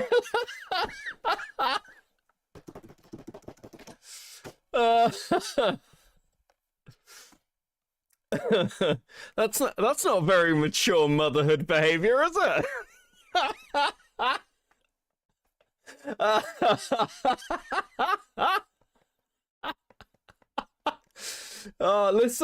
Listen, you're being covered. Listen, I am like the most soy person in commentary. Okay, I regularly get criticism from this shit. I've got a fucking audience full of SJWs from the art community. Okay, like no one is on your side here. Holy shit! I mean, it doesn't help you very much. I'll be honest, because I've got this. I listen. I just have to not refresh. I can still show your tweets. Anyway, what I was trying to find was Leadhead showing messages of them collecting the rent money. That's something certainly to scroll past.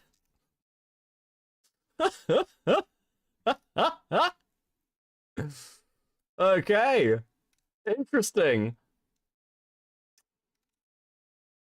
Nice now I'm having an impact. So you knocking back on Twitch, then around commentary and being the voice of reason or feeding the flames. Either way, it's been funny. Thank you, Spoons, for the $4.99. I appreciate it. Oh, fucking hell.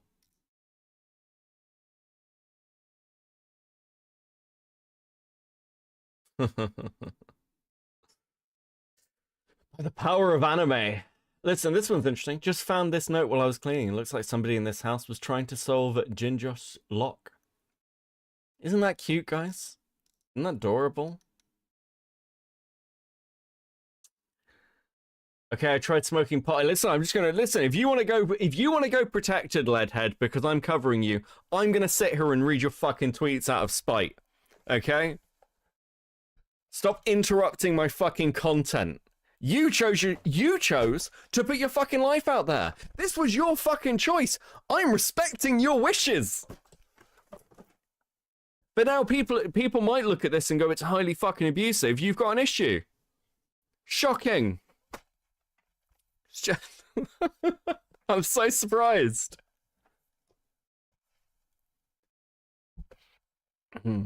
Jesus. Okay, I tried smoking pot again, just taking one baby hit, like enough that I don't even know if it actually entered my lungs or not. Well, I'd be surprised considering you don't know how to fucking smoke. Turns out that exactly the formula to make me significantly better at Brawl, LMFAO. Either that or everyone else just smoked more than me.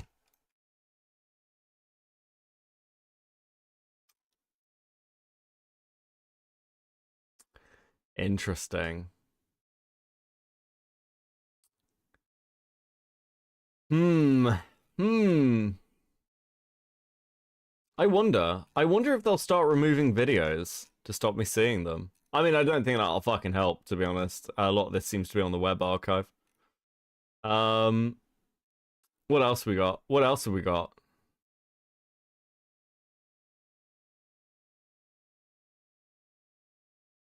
Let's go. I'm kind of a medical mystery. I did something amazing last night. They said that they mentioned this. They mentioned their found family in the medical mystery one. So let's talk about. By the way, Leadhead, if you are watching, if you are interested, I am here and you can talk to me. Just post in chat. I will make chat be chill. And we can have a conversation if you're so into this whole honesty thing. You come and explain to me why you are in, like, seemingly what appears to be an emotionally manipulative relationship with a 19-year-old who is homeschooled and has, like, apparently no idea that you're giving sex education to, and also seemingly a daughter figure who appears to be the girl you had an affair with.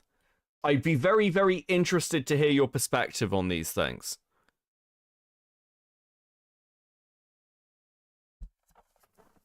Please, at any point, just say, I'd like to talk to you, and I'll give you a Discord link, and you can just, or you can message me at CopenSeethYT on Twitter, or at Beckett of Crabs on Twitter, and I'll give you my Discord handle, and we can chat.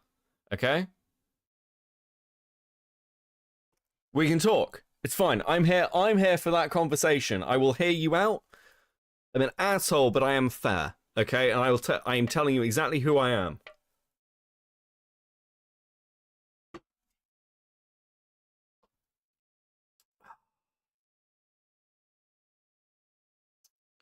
Interesting.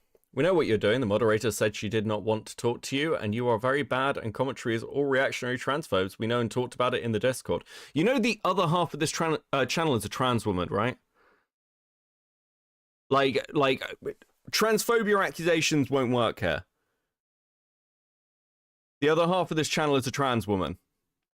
This isn't harassment. This is commenting on content that you have put out there.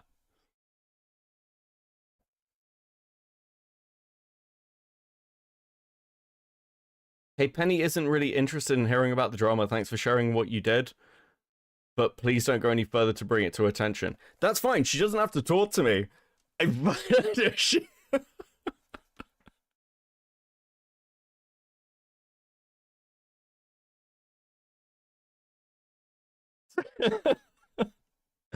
just want to know what the fuck is going on with this fucking commune she's built. I think that's completely fucking reasonable.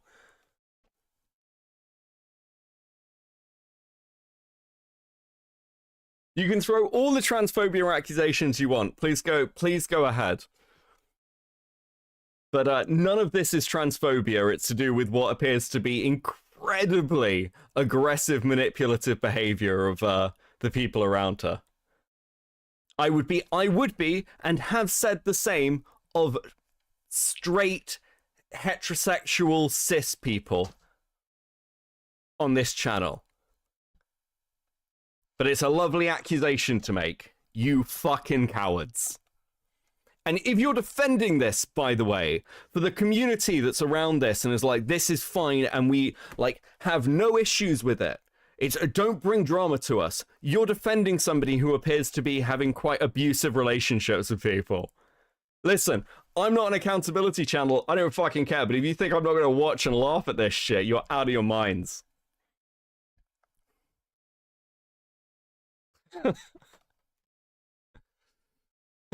I don't know what to tell you. Of all the people who are going to cover this and may actually like be somebody you could talk to, I'm probably highest on your list. I'll be honest, because the other people who are looking at this, because I'm not the only one, are not as chill as I am.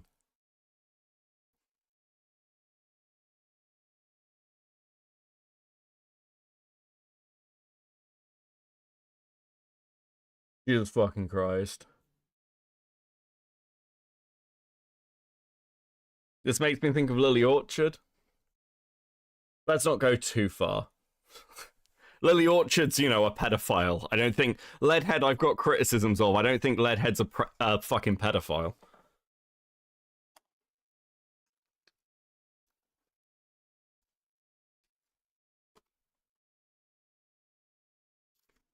Already ran away?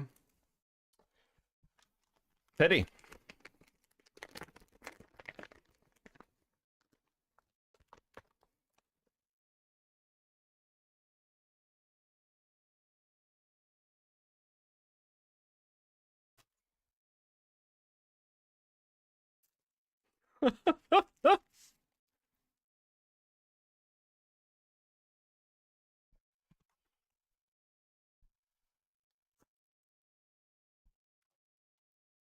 It's nice to be right. The immediate accusation is you're a transphobe, you're a transphobe, you're a transphobe, you're doing this because you're transphobic. Let me remind you, I ended up talking about this last night after talking about JF Garepi, who I was like, this is just the other side of that. I've thrown this criticism at people like Lio. It has nothing to do with this person being trans. Absolute fucking coward. Weasel behavior. Huh?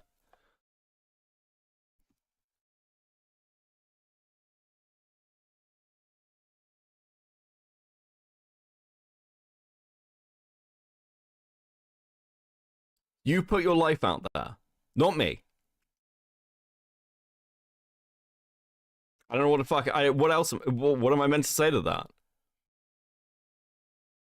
Things like this, like, aren't healthy. They're not productive. And the whole thing looks incredibly fucked up.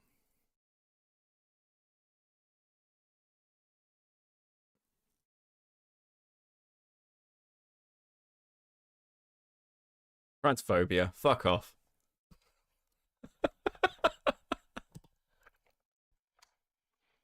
God, I hate that shit. Beckett is getting happy. I just heard the Jimmy Carl off. But, if anyone starts pulling out cards, you win. It's very annoying. It's very... Listen, every time something like this happens, it's always like, oh, fuck, someone called me an SJW, like, fucking left-winger the other week as well. This happens every time. Somebody will call me, like, a feminist, like, leftoid. And then, like, 2 weeks later, a week later, someone will be like, this guy's an alt-right neo-Nazi. Can you guys make up your minds on whose boots I'm apparently fucking licking? Like, is that okay? Can we do that?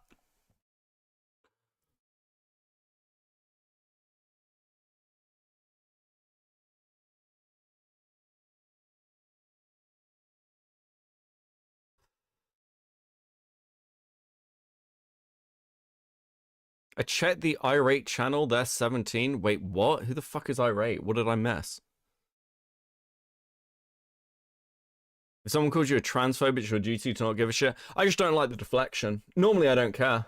It's whatever. In fact, I don't really give a shit. It's like if someone comes and calls me racist, like, who gives a shit? But in this case, little bit fucking annoyed, because I'm like, I think these are fair and reasonable criticisms. I don't think anything, I haven't misgendered anybody. I've been very careful about, like, pronouns. I think the one time I slipped up with pronouns, I corrected myself, because when I was watching one of Leadhead's old videos before they transitioned, I think the accusation of transphobia is a bit fucking bullshit, personally. That's just my view. From a community that seems to have wheeled itself around somebody who is a self-described liar and manipulator.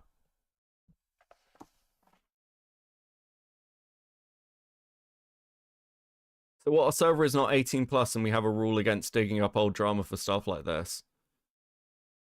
Look, again, I've not made any accusations relating to age. I think my main accusation, if there is one, is the fact that this seems to be a very unhealthy way to bring Leadhead's relationships into the public eye to justify their own fairly manipulative behavior. I would say this about anyone of any gender. In fact, I have, actively. If you'd like to defend this, you're welcome to. You won't be banned from chat. Listen, you're very free to. But this shit is fucking weird. And not from like an LGBT side. This shit is fucking really fucked up. Okay?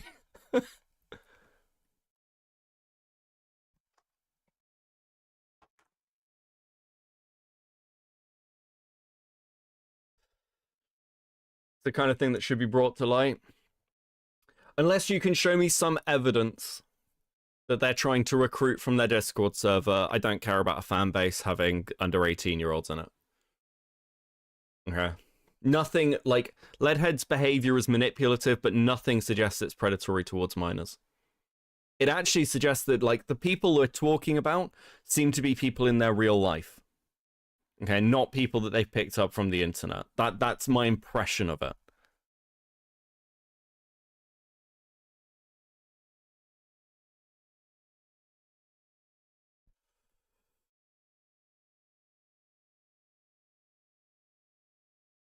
Listen, most people, as far as I can tell, have just watched one video on this.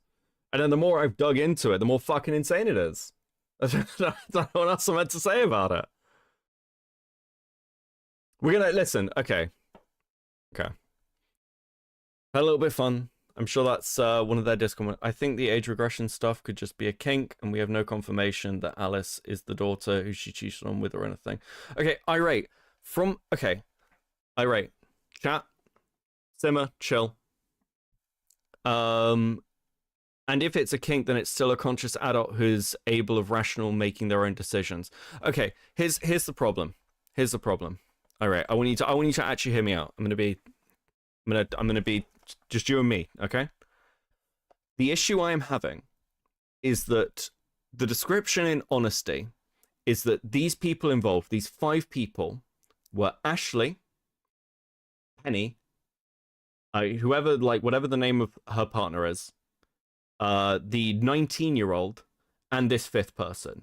They have consistently described their found family in these videos in that way, which suggests to me that Ashley would be the daughter in that relationship. Which, putting aside the fact that they said that they started this relationship with the 19-year-old as somebody they wanted to have a friends with benefits situation with, and then have moved them to being their son, it means the suggestion is that Ashley would be the daughter who they've taken somebody they had an affair with, threw out of the house, moved them back in, and taken them on as a daughter in a mothership role where they are in control and they are guiding that person. That is an incredibly fucked up dynamic, however you paint it. Like, I am a shit poster online. I am honest about what I am. This channel is called Cope and Seethe. I am very upfront about what I am. But this is legitimately a very fucked relationship dynamic. It's not, and if what Penny is describing of this 19-year-old, that they are homeschooled and highly vulnerable, like I'm agreeing that they're adults, but Penny is not treating them as an adult. They're treating them as somebody they have infantilized and basically put in a controlled relationship. They literally talk about telling them to go to bed on time. This person is 19. It's like, I don't think the whole kind of, well, they're all consenting adults if it's a kink thing. But if those adults are vulnerable, and they sound pretty fucking vulnerable, and I imagine if you're in that Discord, you and I both know that members of the LGBT community are vulnerable. I think that that's worthy to point out, isn't it? I think that's completely fucking reasonable. Obviously, I'm here laughing at the insanity of it, but like from the perspective of the people watching this, like, you're not me. Found families might film as a coping mechanism for people, and it might not be the most ideal, and it might be really weird, but if it's effective for their ability to survive, then it's their right. And I agree many LGBT members are vulnerable, but that also applies to Leadhead herself. I agree with you. I agree with you. I agree with you. So you don't know me. You don't know me. You don't know my content. Last year, I spent a long time covering a found family situation, which had abuse allegations in it. It had a lot of drama to do with it. It was a mess. It, like, in that case, you can go back and watch that coverage. I was sympathetic to like many of the people involved in that. Okay. The problem is this.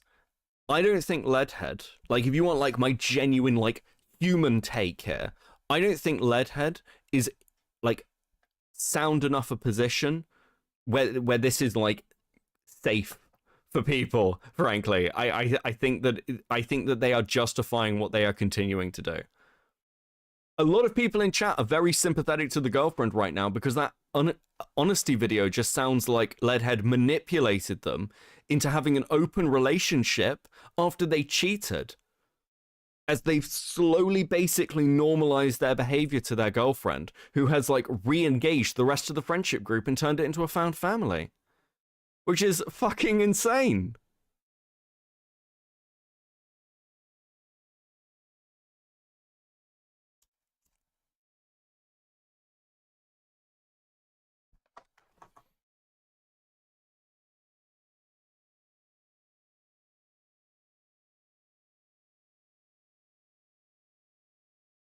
Listen, and again, I'm not here to like save anyone. I'm not talking about victims or anything else. I'm merely commenting on the insanity of the situation. I've pushed back on chat, pointing at the age demographics of your Discord. I'd say yours. I don't know what your position is, or the Discord you're a member of. Okay, you know. And I listen. I'm just talking to you as a person. It's so difficult to make this assessment without prolonged personal insight, and I don't know if her videos are enough to determine whether this dynamic to cope is harmful to that degree. I think, okay, these videos are made over a year, and I can understand your perspective. This isn't my first rodeo. This isn't new to me. I've seen shit like this before. I'm guessing I'm a bit older than you guys, and I've seen this stuff before. It's why I've said a couple of times, like, this will end badly and it'll end in accusations. I will be very, very surprised if it doesn't. And it's probably like, it's probably something Penny needs to think about as to whether this is something that they're putting out because they're genuinely interested in providing a perspective of where they are, whether it be as a trans activist or as just a person. But to be frank, like, this, like, anyone viewing this is going to see it in a very, very particular way.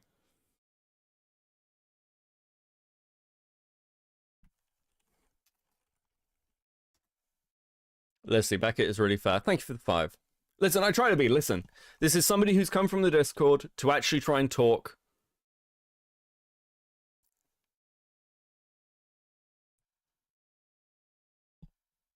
please stop theorizing. People are always being kind to me before I rejoin the server or somehow plotting to hurt me. Yeah, like, again, I don't know Irate's relationship. I think it's fine. We don't know anything about Irate. There's no need to speculate on them, okay?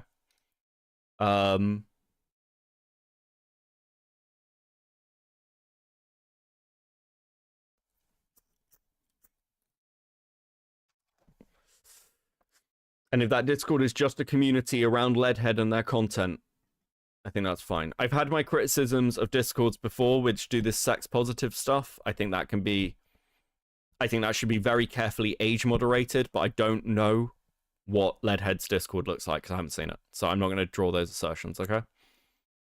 But yeah, like... This is obviously going to catch tension. Okay?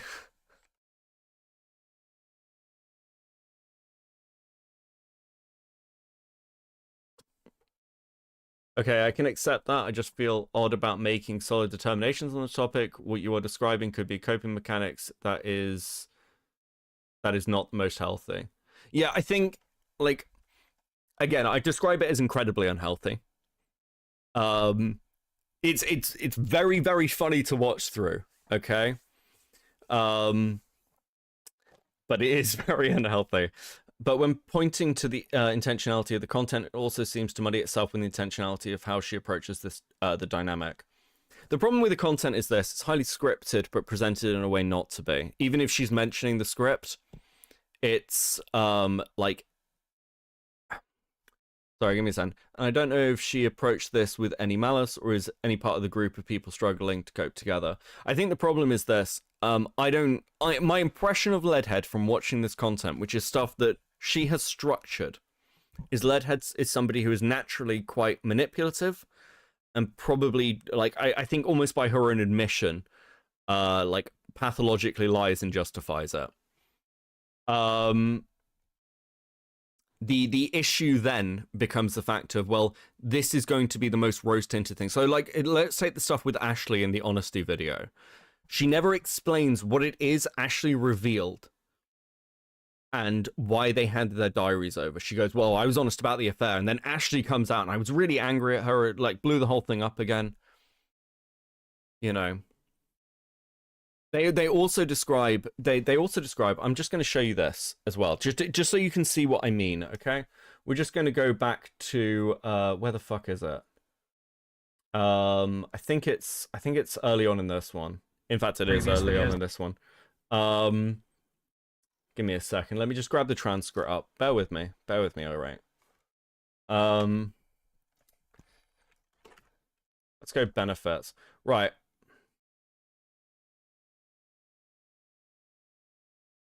We're just going to go back from here from 4 minutes, okay? And I just want you to watch through this with me, and then you maybe you can start seeing it where I'm coming from a little bit, okay? Making sure he doesn't stay up too late when he has work the next day, making sure he eats enough, teaching him all sorts of life lessons about being trans, as he'd only transitioned about a month prior to all of this, and even going into some sexual education stuff when necessary, as his... This is somebody actively taking somebody who's recently transitioned, moving them into the house, who was homeschooled. They are educating, like, this is a 19-year-old, and this is being done by a 26-year-old person who's clearly quite damaged. Homeschooling has completely robbed him of all sorts of information about how his body works. It's honestly scary. So, that sexual education thing, that really sounds like innuendo, right? Well, I'll be the first to say that when I first met him, I thought we were just going to be friends with benefits or something. Okay. I thought we were just going to be friends with benefits or something when we first met, okay? After all, my fiancé and I are in an open relationship. It definitely wasn't off the table as an option. It definitely wasn't off the table as an option. Well, actually, that seems to, like, not be aligned with Leadhead's timeline. Because Leadhead's timeline is the open relationship is a recent thing as a result of their cheating. But this person was part of the found family.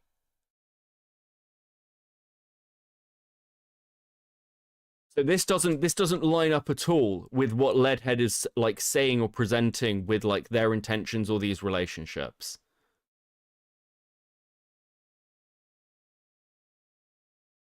Because this whole open relationship thing is very, very recent. We're talking maybe I'll be charitable, maybe 5 months. And this is somebody who's actively vulnerable. The thing I compared it to is this. So if you're wondering about like where I come from, where the fuck is it? Here we go. So this is somebody else we were looking at before, from another found family story. And this is what I compared it to. Okay, this is Being a parent this is Patchwork Heart. is, Thomas. Being a father is staying up until 4 in the morning because your kid had another nightmare or PTSD episode and they need you to hold them until the fear passes.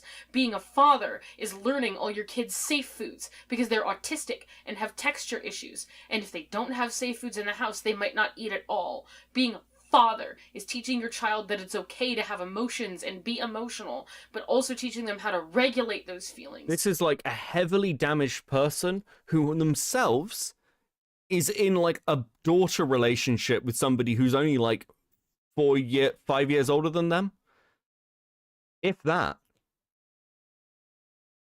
Their intentions could just be rapidly shifting. There's that is voluntary, that often precedes a lot of found family dynamics or situations, etc., etc. Intentions. Okay. Yeah, the problem is the fact that like it doesn't stop the damage that's potentially doing, right? Or the fact that Leadhead appears to be like quite manipulative and by itself described. And I don't think this is just as simple as like, oh well, we're looking at a non-traditional relationship and therefore we're critical of it. That's just not the case.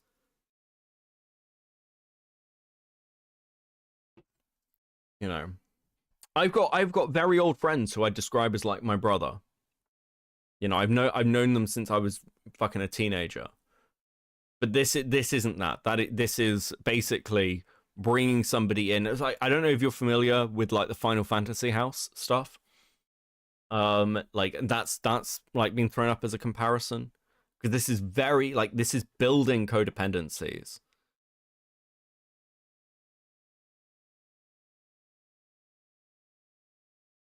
You know. And I would like to nail down. I mean, listen, Leadhead can just tell me. I know she doesn't, or anyone can. You can tell me whether the people in this found family dynamic, whether the daughter is the person Leadhead had an affair with. I don't think it's non-traditional because I don't think that is the most ideal relationship, but I think this is a way to keep people afloat, and that is the justification I attach to it. Lesser of two evils, with the other evil being dependent person with no one to depend on. I think the evil is a strong word, but you get it, sure. I think the problem is that like I can see where you're coming from. I describe it more as like from one frying pan to the other.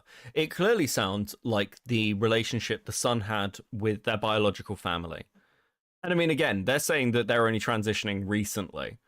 And I do wonder whether, you know, potentially that's Ashley, maybe. I'm very curious now. It's one of these where there's a biological family there that seems not to be working out for this 19-year-old kid. This 19-year-old, they're not even a kid. But you're going from what seems to be a non-ideal family relationship that may or may not be toxic or slightly, we'll say in a broad term, abusive, right? Like, we'll just make it easy, even though that's probably hyperbolic. To something else that's like also quite manipulative probably isn't ideal. I don't know if I describe that as a lesser of two evils. I just describe it as like two different things. Finally left me, I leaned on people in the online communities, often for advice or other stuff, finding resource hubs, since my mother was not at home. Sure, this isn't the online community though.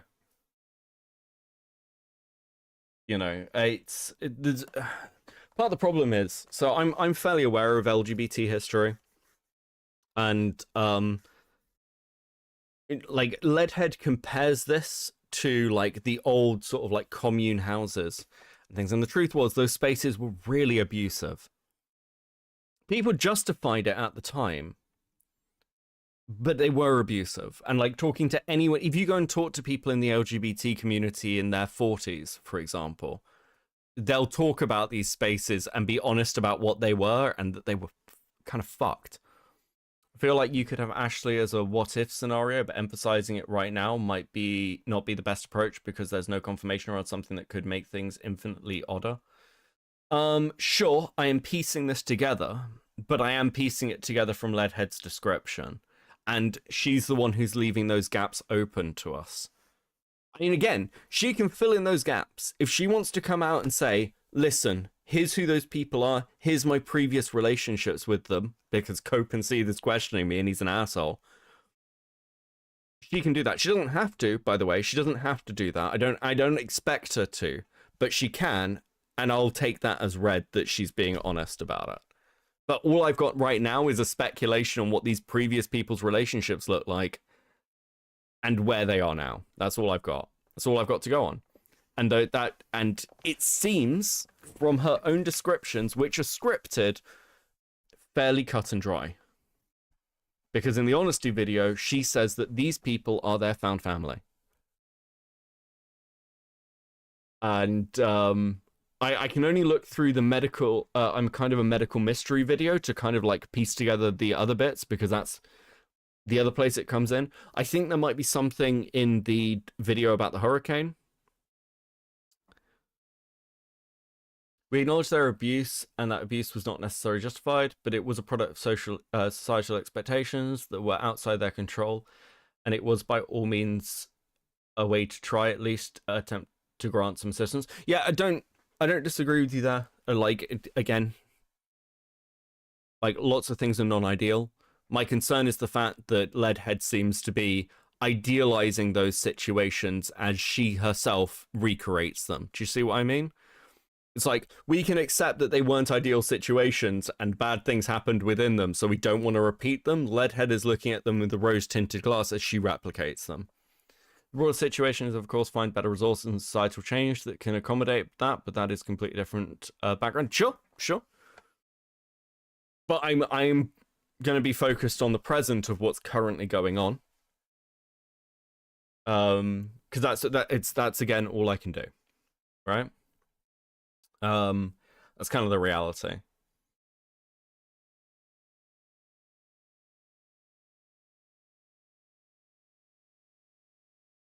But yeah, I mean, okay, at this point, I still want to go through the I'm kind of a medical mystery video, because I maybe that'll help piece some stuff together.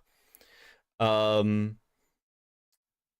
again, they are also focused on the present and how to handle it. Sure, I think my response to that is I have quite strong criticisms of how they're handling it. I think it's fair to point out any flaws that may exist with the dynamics that aren't being expressed. I think the fact that it's being almost covered up, or like not excused is the wrong word, justified is probably a better word to use.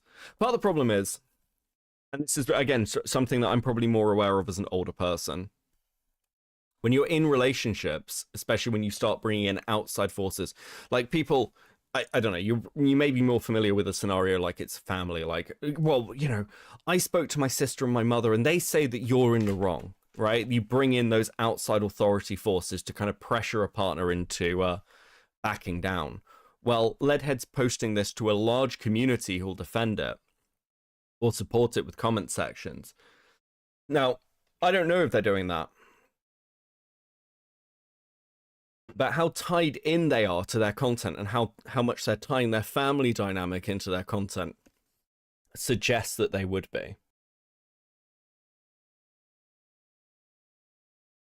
I understand, and I will stop holding up chat on this topic. The moderators asked me to not spend too much time here. You're fine, alright. And listen, I'm not gonna... If you want, like, a final word from me, I'm not going to crusade on, like, we need to get this, but I don't... Listen, I'm just here to point out and laugh at content. And this story's insane, so I'm gonna cover it. But, like, as you can see, I'm not a fucking monster. Okay? And chat can be, like... Chat can be mean at times, but it's like... Yeah, people are... people are seeing those concerns grow, okay? And also my chat's more than used to me just randomly getting one guide. You're fine. I think at best we've lost 5 people. You're good. And legitimately thank you for coming and talking and giving a perspective, because it does help. And if Leadhead comes to talk to me, she will get the same fucking treatment of, like, I will be critical, but I'm not just going to fucking railroad her and call her a degenerate for it. It's not how I work. It's not how I roll. And also, as I say, I don't have any evidence or like any will to go after the Discord or that community. From what I've seen, it seems to be very focused on their actual IRL relationships. So that's just my opinion, but that's what I'm seeing at the moment. So yeah, I appreciate it. So fuck, and listen, you've got me on camera as well with my hair that's a complete mess. So thank you for that. It's great. Fucking losing my mind.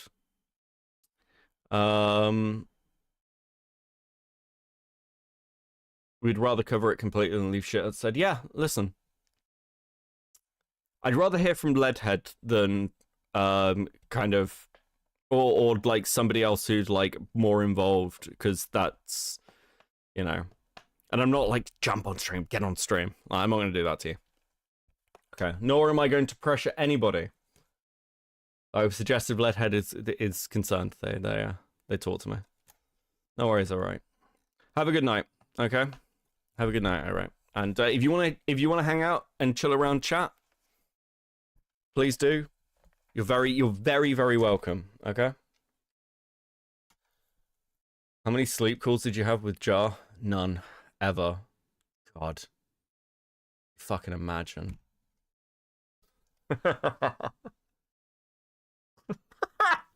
Oh, Jar.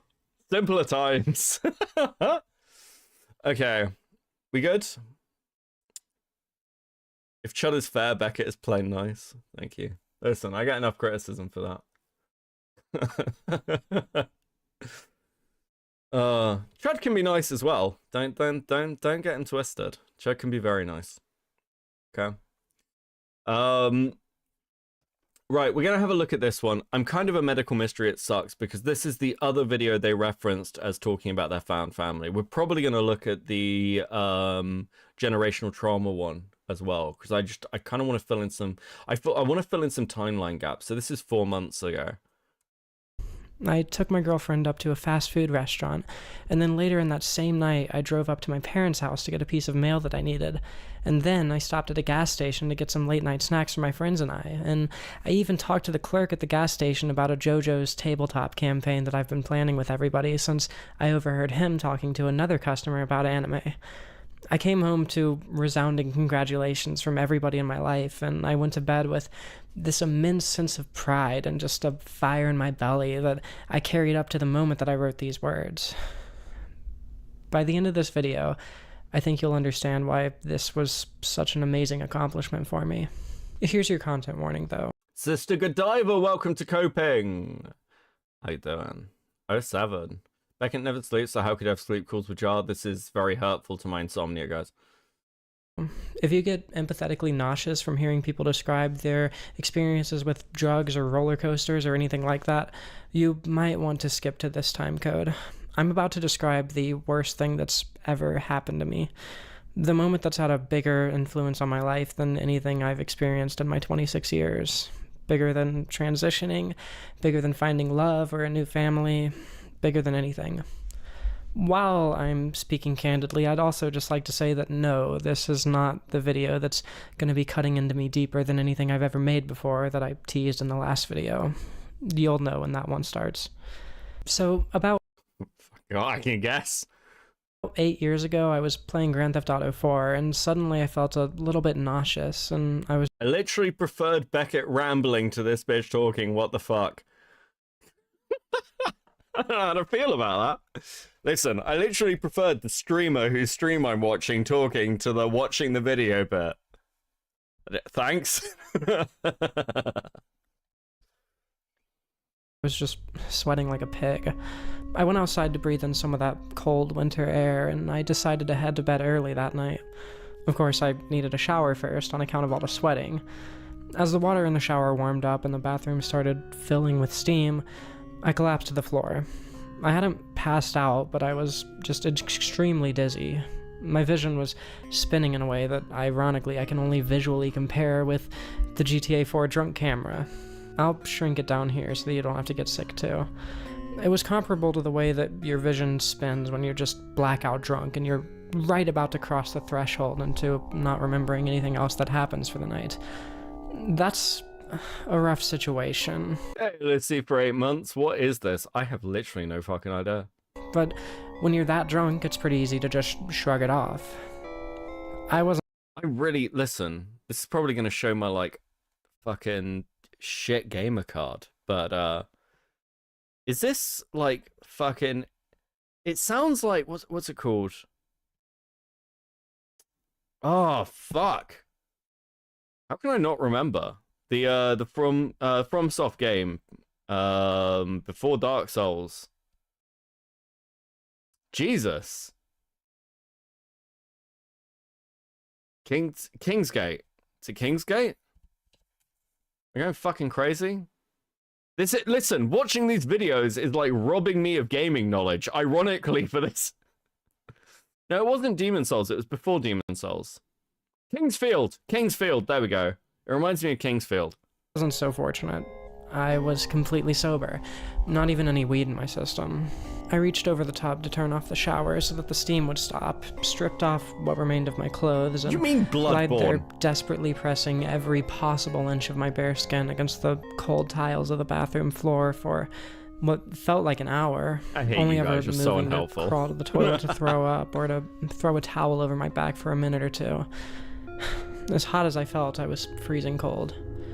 The rest of the time, I was just laying there, staring at the dirty and hard-to-clean bolts which secured the toilet to the floor, trying my absolute best to keep my gaze locked on one particular piece of grime, as some sort of way to mitigate the ratchet cranking of my vision. I would try closing my eyes every now and then, but every time I did, it felt even worse, like I could feel my body being dragged around the floor even as I was... Why is she reading this like erotica? I don't fucking know. Oh, okay, like... Why are we doing this? perfectly still. After what felt like hours lying perfectly stationary on that floor, but couldn't have realistically been more than 1 hour, I heard footsteps around the house. Somebody was awake. While I could have called my family at any point, I was convinced that it would pass sooner rather than later. Besides, none of them are particularly good at noticing their phones ringing in the first place. So, in spite of my pride, I moaned out to what I recognized to be my father's footsteps for help. He helped me walk, wrapped up in my towel, to the Murphy bed that was just outside the bathroom back then. He brought me a ginger ale, a bit of steak, and a banana, and a 5-gallon bucket to throw up in. Unfortunately, one sip of the ginger ale, one bite of the banana, one whiff of the steak was all it took for me to throw it all up. Upon further examination, we found out that I couldn't even keep down saltine crackers or plain rice cakes or even water. Whatever was wrong with me, I would just have to wait for my body to get over it. Food and drink were not going to help me here. So there I was again, lying stationary, freezing my ass off, only this time sweating through the sheets. I was once again doing my absolute best to not move an inch or close my eyes or let my pupils wander more than a degree or two in any direction. Now that I had a cushiony pillow and a mattress under my head rather than the unyielding bathroom floor, I noticed that every movement I made anywhere in my body would reverberate through the bedding, and I'd feel it in my head, triggering more vomiting. Just wiggling my toes made me sick at this point. After about 3 hours of this, I finally got what I wanted, and I fell asleep. Upon waking up in the middle of the night, I noticed that my vomit bucket had been emptied, and my dad had left toast and... Are you still making the Himpleton vid? Yes, but it's becoming increasingly funny not to release it. I've just got other projects that have become a bit more of a priority, but yes, I am still doing it. Himpleton's not going anywhere. another banana, more water and ginger ale, saltine crackers, rice cakes, everything that you'd give to a drunk friend to help mitigate tomorrow's hangover on the floor where I could reach it. I also noticed that I didn't feel any better. I was still spinning just as badly as I had been. My stomach still couldn't parse a single drop of food or drink. Nothing had changed. I didn't even have a phone charger nearby, so music or YouTube was out of the question. Nobody else was awake anymore either, so it was just me and my spinning until I could manage to pass out again. I stayed focused on my single stationary points in space and laid there whimpering, hoping it would end, or... He's waiting on your video to come back. I know, that's why I postponed it. He's gonna leave it hovering. I'll drop it after he comes back. Be like, right guys, there's gonna be no video on me. I can come back and stream next day. Hamilton, why don't you cover the video on you? I'd fall asleep. Over the next 3 days, that was my life. No food or drink, just the occasional sips of water or V8 from a straw so I wouldn't have to move my head too much. The V8 was a complete failure. I went about 3 days without digesting anything. But thankfully I was able to keep most of the water down after a bit. And may very well be forever. Luckily it wasn't. By the end of day 4 I was No. Okay. No, we're gonna jump ahead on this shit.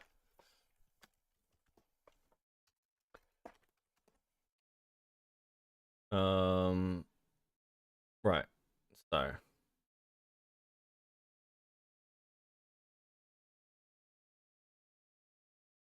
interesting.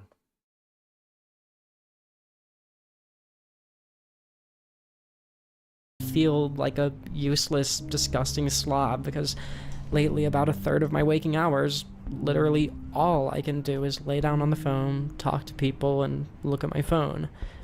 Just sitting upright to work on my computer or play a board game or just drive to the convenience store to get a treat for us is totally out of the question for me. Like I said, my symptoms tend to fluctuate in severity for a bit. Well, for the past 2 months or so, some symptoms have been so bad that I've had to miss family birthdays, important conversations with my found family, even sex, because just sitting upright was more than I could manage. As a matter of fact, we've got a dog. The past 2 months. This is August. So, wouldn't you have been having an affair during this period, or was this after the affair? And you opened up the relationship, but you ended up homeless during this time? So...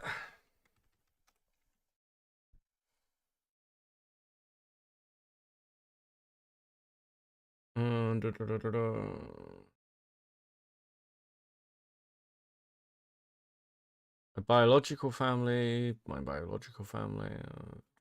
Okay. My first guitar has been... Okay, why did she specify found family plus sex and not her partner? I mean, I'm assuming their relationship was, like, open at this point. You know, Beckett, the timeline's starting to worry me. Yeah, me too. Signed by tons of local musicians that I adore and still listen to all the time over a decade later. When I was younger, I'd go to music festivals with my family, and there'd be a few nights when I'd hang out with the band and all the other people bold enough to do so behind the stage and just jam with them for a little bit with my guitar. Not to mention the open mic nights, or all the time I'd spend busking for tips downtown when I was younger. All of that is just lost to me. Except, well, there was this one night last year that meant the world to me. One that I don't think I'm ever gonna forget. My girlfriend and I had an apartment that was within walking distance of downtown, and sitting on the porch that night, we could hear music coming from a street about 12 or so blocks away. My vertigo wasn't too bad that night, so we decided to check out what was going on. Turns out that, for whatever reason... Okay. We're gonna go back to, we're gonna go back to this video. Okay? We're gonna go back to this video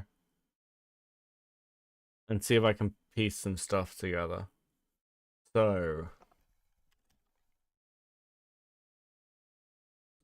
let's see. So Ashley doesn't get a mention in this. Does daughter?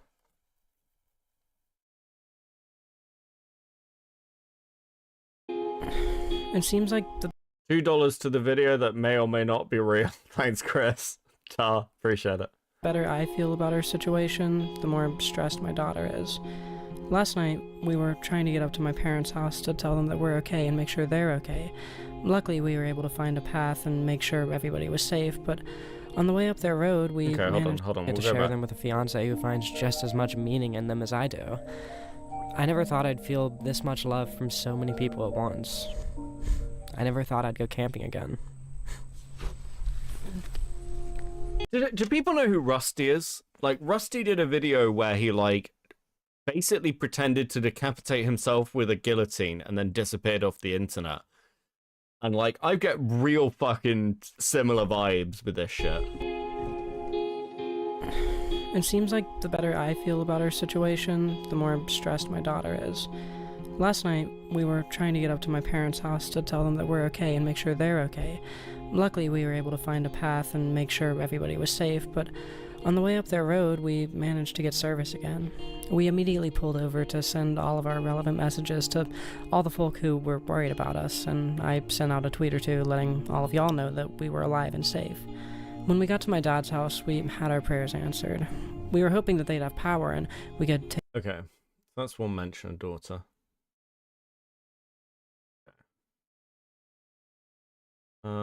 Everyone we need, but it's not quite how my daughter saw it. noodles and soup cans. First hot meal we'd had in a couple of days. Only issue is, our phone service went out very quickly after it came back in. Not the end of the world, we got our messages out to everybody that we needed to, but that's not quite how my daughter saw it. See, part of the reason I feel comfortable calling a 20-year-old my daughter is because she had a seriously stunted upbringing.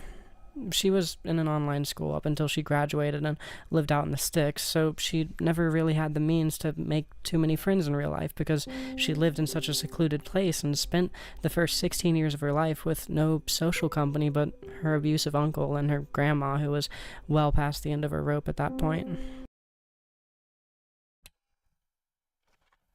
So the 19-year-old was homeschooled, and pretty much so was the 20-year-old?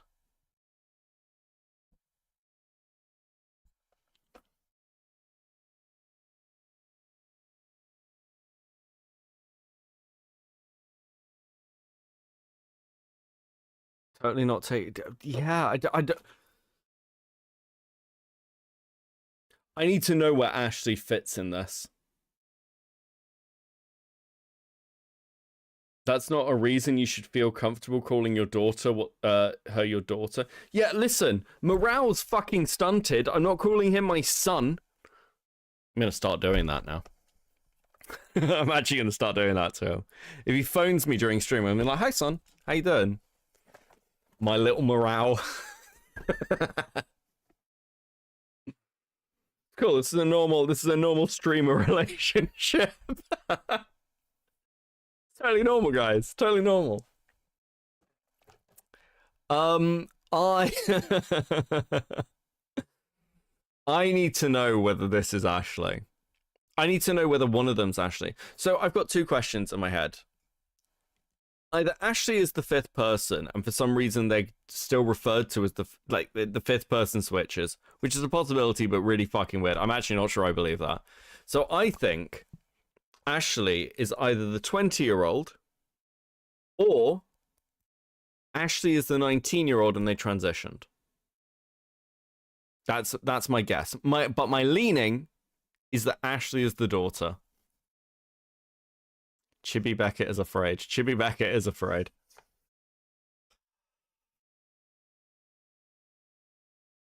Like Queeman and Chud. Listen, I think Queeman's going to go after Aiden for stealing his dad, personally. Aiden's spending all this time saying the Cabal are coming after him. It's not the Cabal he needs to worry about, it's fucking Queeman.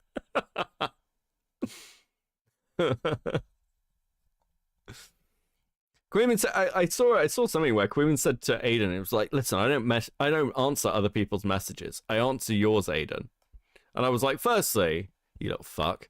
That's true. He never message. Like, I'll message Queeman and he'll leave me on red. It's very annoying. But secondly, I know he reads them and then just doesn't respond to me, bastard. But then it's very interesting that Aiden's the person he responds to. It's almost like he's lulling Aiden into a false sense of security.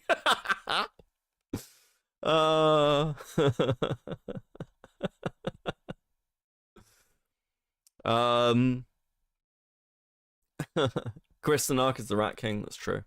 It's true. Me, Diesel, and Chris are gonna form our own little family unit. That's what's on the cards. As the commentary Civil War picks up, that's where this year is going. It's on my bingo card as well. Commentary Civil War. Time for another bunker arc. Not a fortress arc, bunker arc. Anyway. I really want to know. I wish Irate had, like, known. Because the mod team are clearly watching. Leadhead is clearly, like, aware of this stream. They could just answer the question. Because if I'm wrong, they should... listen, if I'm wrong, they should explain that. They should explain that publicly, because that looks very bad. It looks very, very bad to say that... the potential that you had a sexual relationship with somebody who you threw out of your house and then turned them into your daughter. It's pretty fucking bad, isn't it? Isn't it? Bunker Art was based. I loved the Bunker Art. The Bunker Art was great. I found you during your last Twitch Bunker Arc. Yeah, they were good times. I liked the Bunker Arc. I liked the little sandbags I had around the as a border. It was fun. If they're watching, I hope they know that my hair is bigger than theirs. That's because you have incredible hair, Max. I'm very jealous. No perm. Right, okay. We're gonna go back. We're gonna keep watching. And because I flipped through this last night and didn't really, like, dig deep into it. that she met online. She basically saw herself as a netrunner, or I guess an engram from Cyberpunk, only ever existing on the net, and that's the sole means by which she was able to interface with the world. She called it her digital haunt. I still remember just how overwhelmed she was when she first got here to this town, because it was her first time having solid proof that the people she meets in her computer are real people, and that there are places other than her hometown in her digital haunt.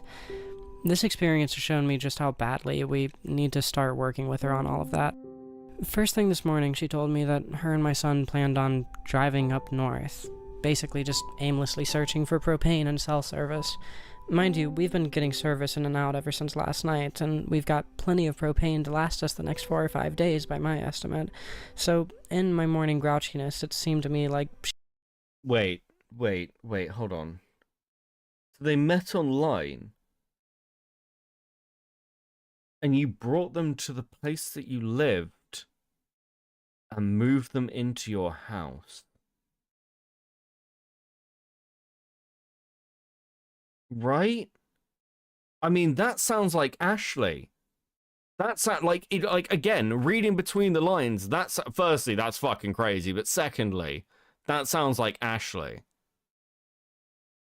So you took somebody who was sheltered and living in the online world, moved them into your house, had an affair with them, kicked them out of your house, and now have moved them back in to be your daughter.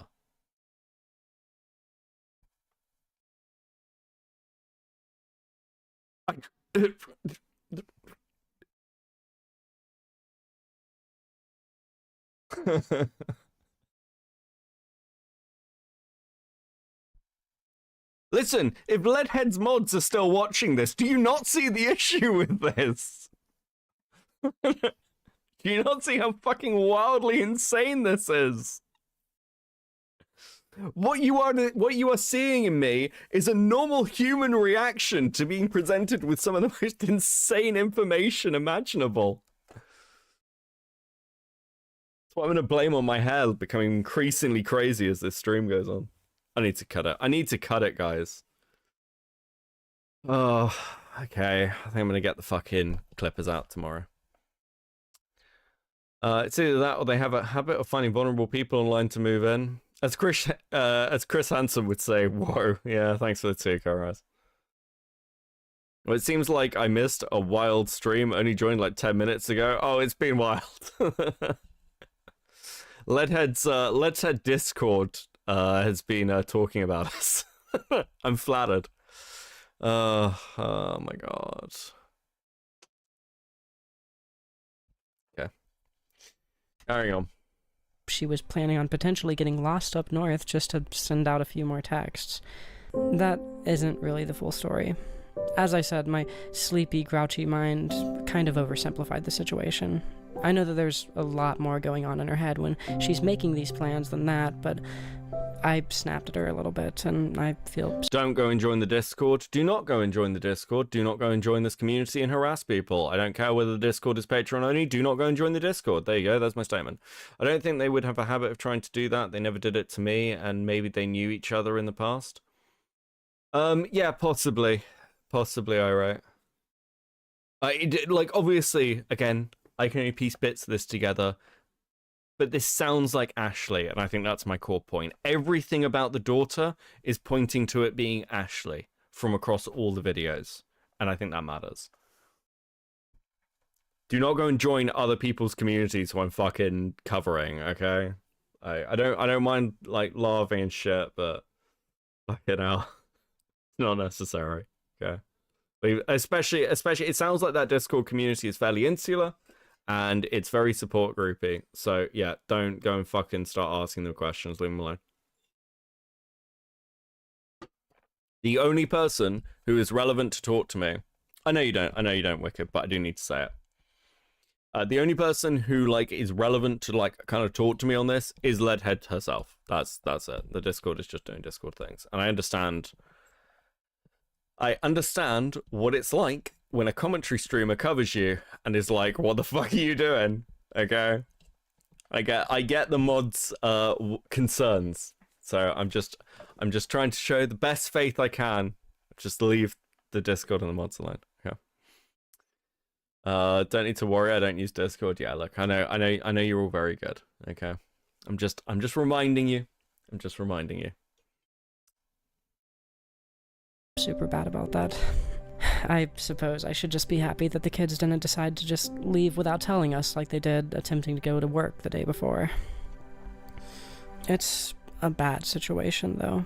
My dad says they're 19 and 20. The fuck? That we should expect to not have power for another 10 days. I'm a bit more optimistic than that, but I'm still trying to figure... Their concerns should have shown up before you covered this. Legitimately, how am I the first one?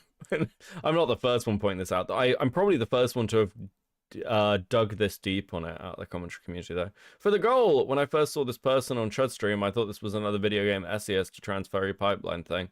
Baron for the 5. It's not. This is definitely not that. This is...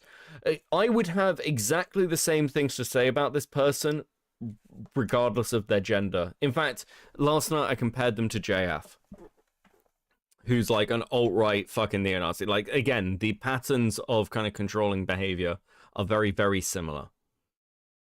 Figure out if telling the kids that number is the right call or not. If my daughter's this stressed about things on day 3 of the blackout, I genuinely don't know how manic she'll be hearing that it could be 10 days or more. I gave my son a little talk about how to help his sister keep her head on straight, but it's clear that being disconnected like this has been just violent for her psyche.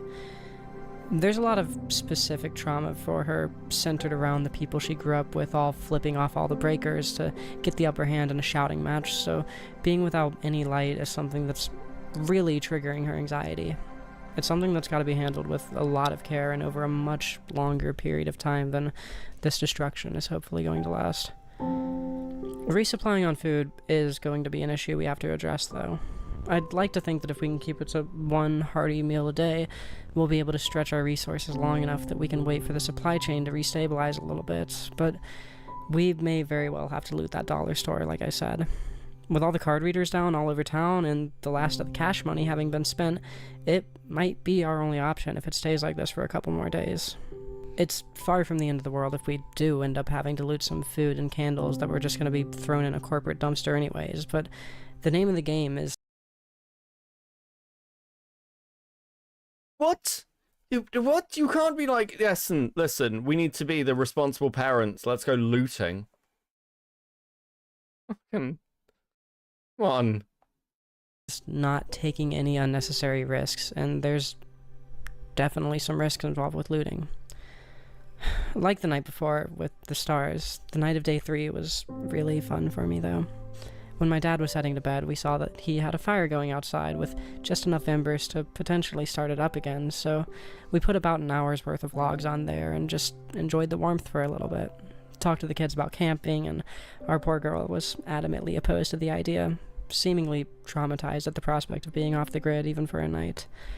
Managed to convince her to let us set up a tent in the yard one of these nights, once everything's back to normal, so she can try it out under less scary circumstances. Once we got home... They're 20.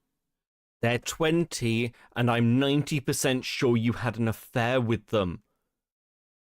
This is... okay. We set up the propane stove and cooked some food, and between the fun of cooking with an unconventional setup and how badly I've missed camping, it felt really damn nice to have the whole family sat around a pot and a flame, singing songs with my guitar, just enjoying the pure ecstasy of having warm food in us for the first time in 3 days of nothing but cold, You know how all of this sounds like a fantasy story? There's no punchline to that.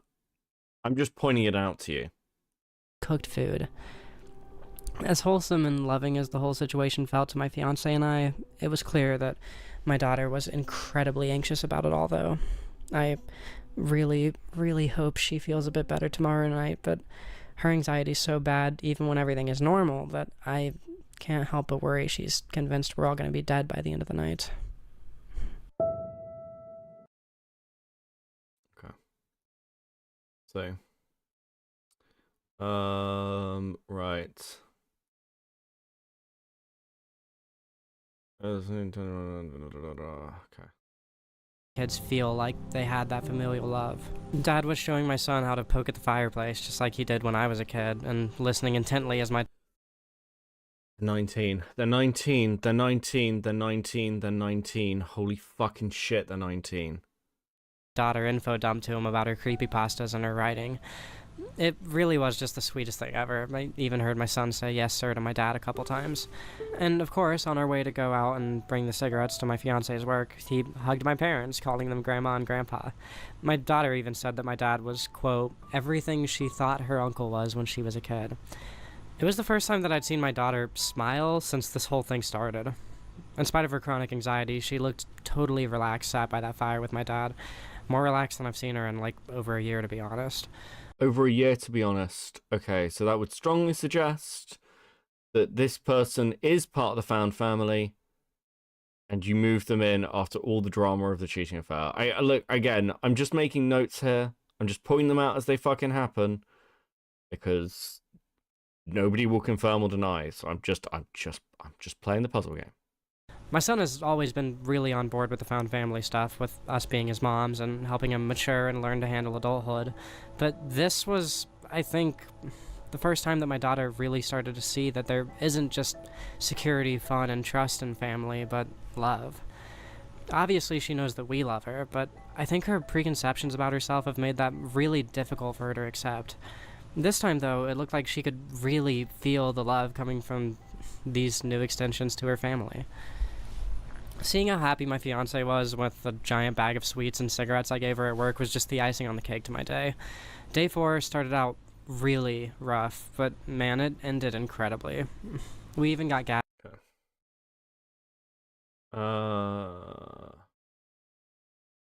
Wait, that's 9.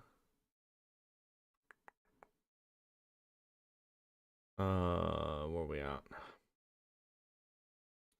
So, daughter to work, grab some sandwiches. needs. So I guess trans women can only fix a car if they haven't also tried to talk to you about your child's gender. God, I shudder to think about the fact that he probably assumes I'm a liberal and not an actual leftist. Well, whatever, I know how to fix a car. To start out the day, my son and I took the daughter to work and went to grab some sandwiches now that Chick-fil-A's opened up again.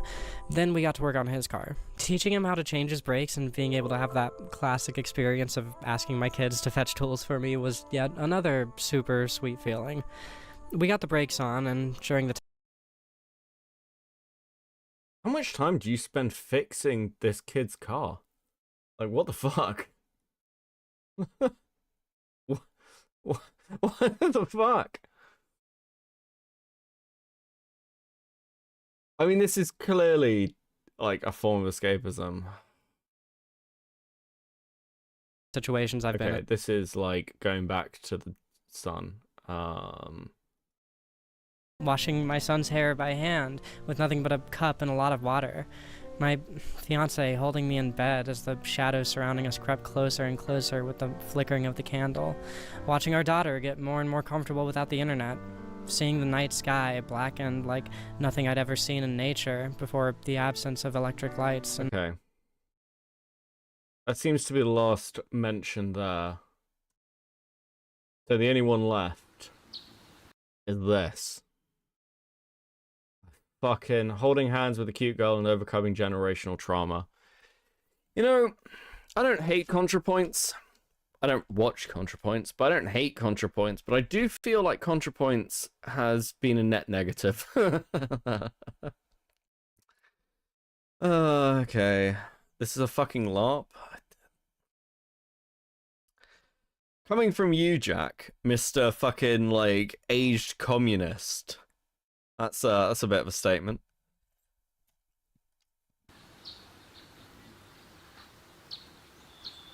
Okay, this is those who 6 have been months keeping ago. up with my channel over the past year might know that in November, my girlfriend and I lost our apartment and had to move in with my parents. It's been a harrowing experience, to say the least.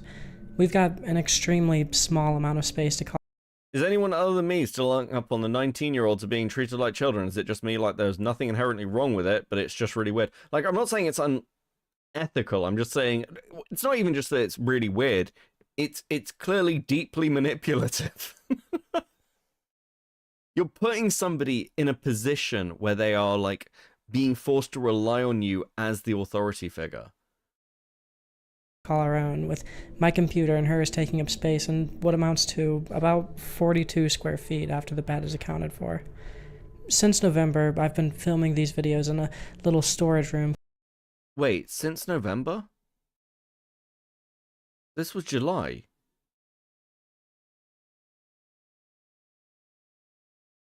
Okay. So they lost their apartment in November of 2023, which means that the affair came out in 2023. Came out like it was a fucking release date. And eventually, like, they'd repaired that relationship. I mean, that does seem to tie in. I'm completely filled with the assorted junk of a compulsive thrifter. Frankly, it's a miracle I've been able to make my videos look as good as they have when this is what my recording space looks like. The biggest issue, though, is the lack of privacy. Sure, I don't really mind sharing close space with my family. These people change my diapers, but to force my girlfriend into that same proximity with these people who are essentially strangers to her has been a huge mark of shame on myself. It's clear that she's never really been comfortable here, and I can't help but feel like I'm the only one who can fix it. I know it isn't my job alone to get us out of this place. I know it isn't my fault that we lost the apartment, at least not completely. At least not completely, but it kind of is. That it is though, isn't it? Like, what the fuck? But for the simple fact that they're my family and not hers, I can't help but feel like I need to shoulder the blame for the whole situation. this headspace is reinforced by the simple fact that my girlfriend isn't exactly going to be the ones getting all of the "when I was your age, I saved half of every paycheck" talks from my parents. All of that falls on me here. I'm made to feel like my every decision is being observed disapprovingly. Like there's something wrong with the way that I find happiness, and I've been made to feel like a failure because our landlord decided to raise our rent and we couldn't keep up anymore. And my girlfriend's been made to feel like a stranger in the And because you had to remove the other person paying rent because you had an affair with them and blew the entire thing up. Yes. closest thing to a I know I don't need to say this. I am going to, though. home that she's got right now. Tack on a couple of expensive car repairs, application fees for other apartments, and debt, and it's been rough. God knows I'm incredibly thankful to have such a reliable safety net with my parents, but this isn't a situation that any couple could truly feel free in. Could it be the family was told about the fair Kairos with the two? Well, I don't know. I don't know. I don't know if it would be relevant, right? Just having my computer in our bedroom has been so bad for my creative motivation, although I will say that it's been nice to have a more intimate space for my girlfriend and I to play games together. Eco is a beautiful little game from the creator of Shadow of... I'm sorry. This is a sideline. What? Will say that it's been nice to have a more intimate space for my girlfriend and I to play games together. Ico. Ico. What? It's not Eco. You're a gaming YouTuber. Ico. What? Fucking Americans. Is a beautiful little game from the creator of Shadow of the Colossus and The Last Guardian, Fumito Ueda, in which a young boy, Iko, and a mysterious girl, Yorda, work together to escape a labyrinthine castle and the generational, societal, and familial trauma that led to their capture there. Over the years, I've tried getting several romantic partners to play through the game with me. It's got a hidden co-op mode unlocked after beating the game where the second player can control Yorda. Yorda is very clearly intended to be an NPC. If you're playing in co-op, she has practically zero agency in the gameplay, but it's always struck me as the perfect game for a couple to play together. In theory, I wouldn't mind playing as a character that is essentially just an aesthetic flourish to the puzzle mechanics of the game. I'm gonna be honest with you. It's oh fucking hell! Hold on. I'm gonna have to choose my words very carefully before I actually say something that's kind of a little transphobic. Teddy with the 999. I really want to believe the second she turns off the camera, her voice changes to loud, aggressive New York accent. Just start saying, "Yo, bitch, I'm done recording. Give me a beer." Jesus Christ. Okay, so for those who don't know the history of this particular game, there was a period in its history where an awful lot of the trans community were talking about this game and Shadow of the Colossus as a part of, like, as a trans story. And, like, it's really interesting that Leadhead chose Ico as a particular story to talk about, like, in the midst of all of this fucking drama. Because this narrative of, like, generational trauma and change and like kind of like the body experience is very, very prominent in Ico discourse. Yeah, it's actually a very good game. It's a very good game. I played it as a kid. As long as I get to watch somebody I care about play through a game that I care about, I'm happy. And getting to be a small part of that experience in-game could only make me happy. It's not tinfoil hat. It's just like, it's just a really interesting place for a video essayist to talk about a game. I'll give you another example.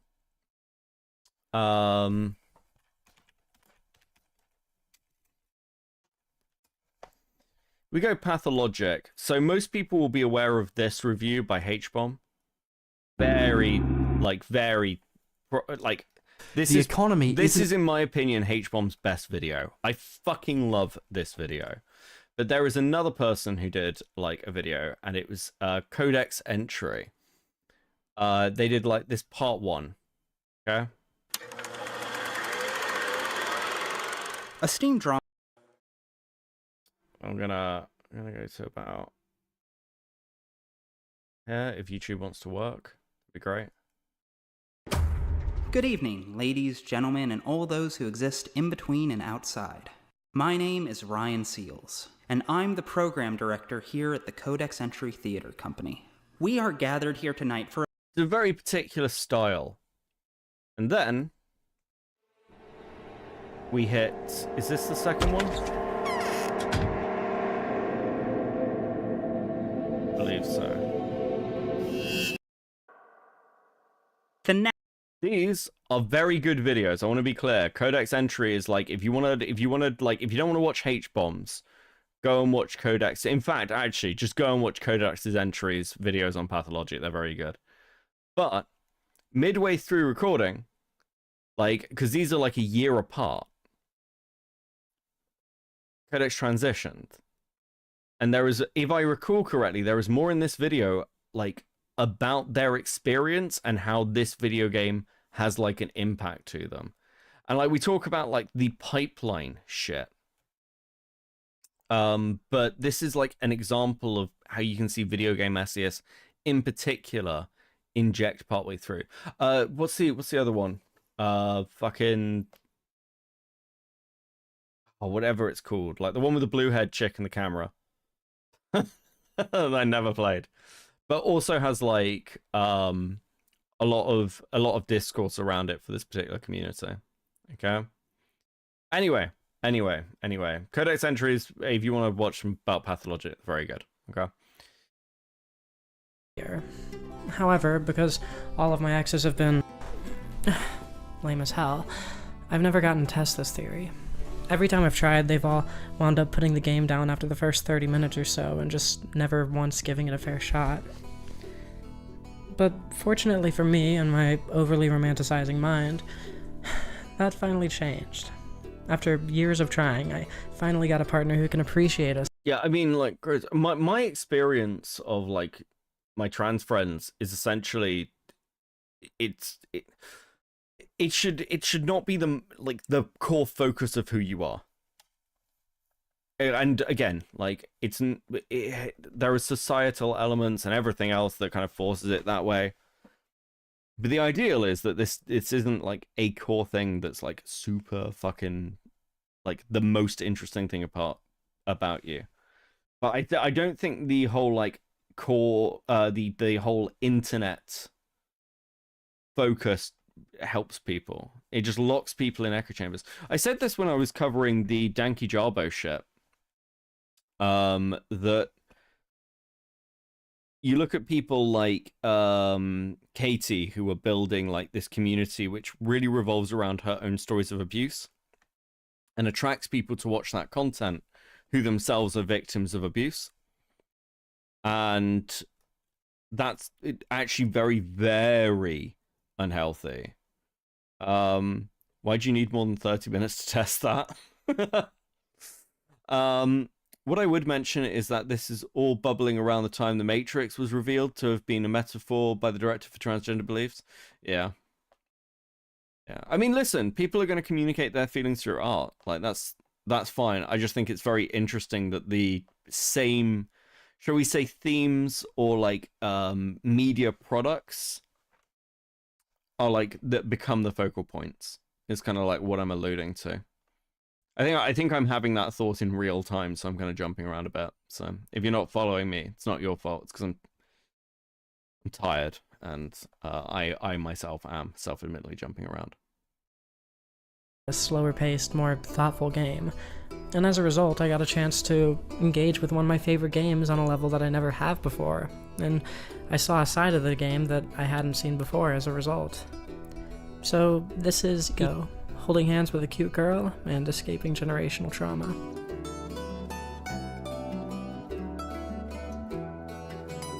Eco has 3 main modes of play: puzzles, exploration, and combat.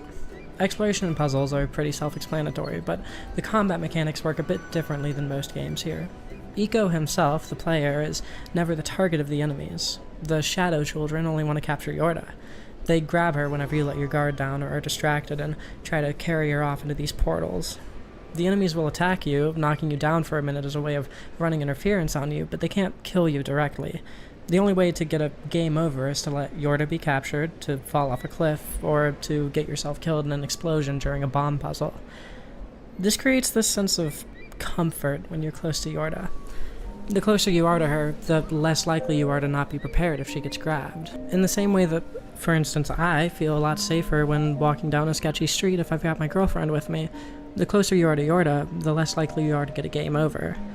To that end, we have the mechanic that Eco is probably best known for, the mechanic that immediately connects the player to the abstract relationship between protagonist and sidekick. You can hold R1 to hold Yorda's hand, and lead her around the environment. This works on multiple levels. On one hand, it makes you feel more like a hero, helping this naive and sheltered girl who's seeing the world for the very first time match the urgency of the situation that you're in. That much is obvious, but it also locks in that feeling of safety and security that you get when you're close to Yorda.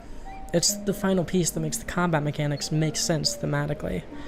Following the sketchy street analogy, if I'm holding hands with my girlfriend, it's going to be a lot harder for something to take that all-important proximity away from me. That's the core appeal of this game, feeling that strong, abstract yet intimate connection with an NPC in a story which gives almost no context beyond the two of you were put in cages. Clearly this place is bad news, but at least you've got each other. And, of course, in my case, playing as Yorda, that appeal shifts to, oh, my girlfriend's helping me find my way out of an oppressive household. I'm sure I don't have to push. God, the projection. Listen, I'm kind of just watching in fascination. I want to know if they speak more about family, or like the, oh fuck, maybe they're not going to. Maybe this all comes back to tells you that a daughter. Ooh. Interesting. Hold on a second.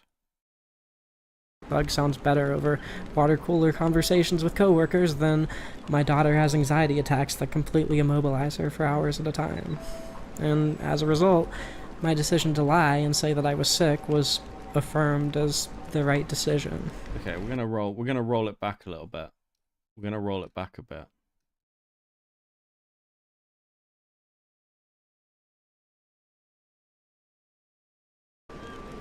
And I broke down. I had a horrible anxiety attack and wound up crying my eyes out in that bedroom until everyone was about to go to bed. I told them all that I was feeling sick and couldn't get out of bed, but everybody heard me crying. Everybody knew that something was seriously wrong. Yet, when I finally left the room, eyes all puffy and bloodshot, and apologized to my mother for having a breakdown on her day, she completely ignored my apology and said that she was sorry I felt so sick. She chose to believe my obvious lie because a stomach bug sounds better over water cooler conversations. So she's talking about her mother, that's fine.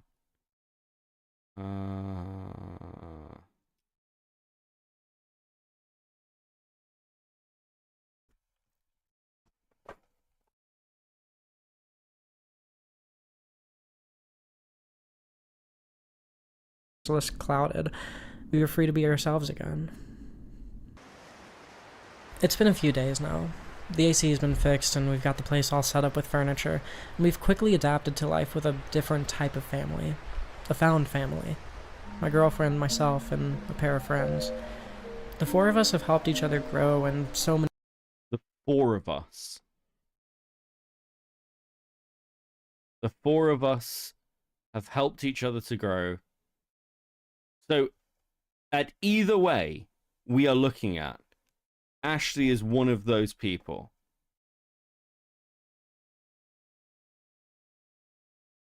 Let's say hypothetically. The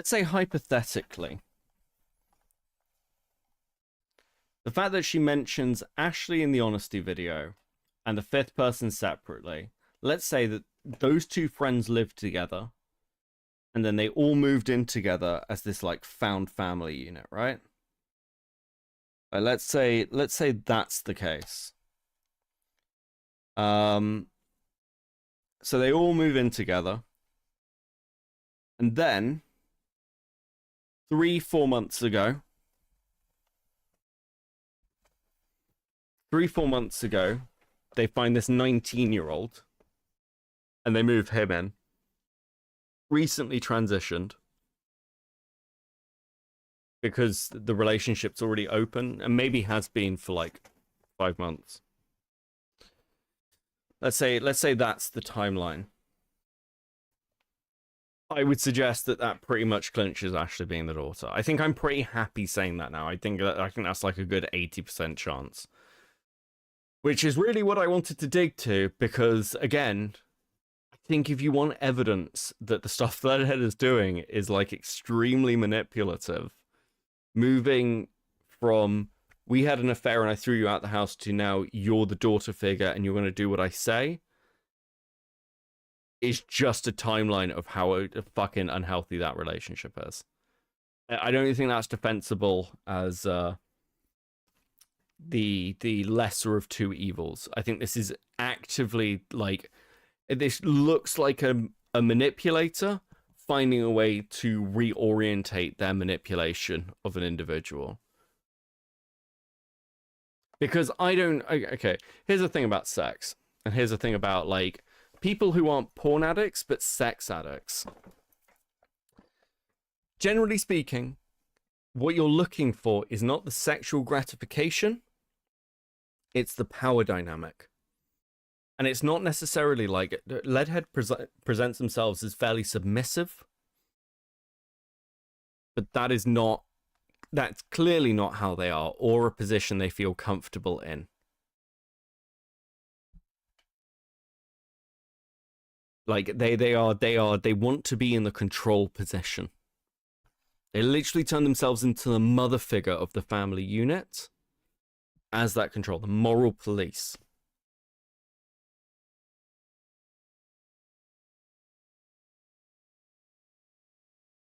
Okay. Listen, I think that's pretty much all I've got for this one. I wanted to look at one other things because Lewis McClung apparently has like made a response video on it. Do you know what? I've gone from not very interested to a little bit interested over the course of this. Maybe it'll be a good palate cleanser. To Leadhead's Discord mods, actually, firstly to Irate, thank you for coming in and talking in chat. I actually really appreciate it. I hope I appreciate that you paid to stick around and like listen and just that was really cool of you. I really appreciate that. Many people don't do that, so I genuinely appreciate it when people do. To the wider mods of the Discord, all I can say is I don't want kind of an overlap or cross comment. I'm not here to like attack any of you. I don't fucking care. But there is something here that I think is a legitimate thing to fucking question, frankly. I don't know how else to put it. To Leadhead, if Leadhead sees this, I imagine you're not going to be very happy. You can talk to me. That is an option to you. We don't have to do it publicly. If you thank you. I'm sorry for calling you a transphobe. That's all right. You're all right. All right. It's fine. It's a natural reaction. I get where you're coming from. We're all good. Leadhead, if you want to talk to me, you can find me on Twitter, at CopenSeedYT, or at Beckett of Crabs. We can talk privately if you want to. If you feel like my coverage is radically unfair, we can talk. If you never want to speak to me, also completely understand. You're under no obligation. But if you feel like you need to correct the record, if you feel like there is something I've got wildly fucking wrong here, you should tell me. And I'll be honest about that. Listen, I have no problem being wrong. I'd rather I'd rather find the truth and have honest coverage of a situation than just sort of like run whatever because it's the funniest narrative. Don't worry, we call him worse. That is very true. Okay. We're gonna have a look at old Lewis. Old Lewis. Wait, did he do a live? He did a fucking live? We're gonna watch Gay Beckett. Oh god. Is this working? I'm gonna cut my hair tomorrow. In fact, I'm gonna cut my hair after stream. I have no idea if this is working. I hope it's working.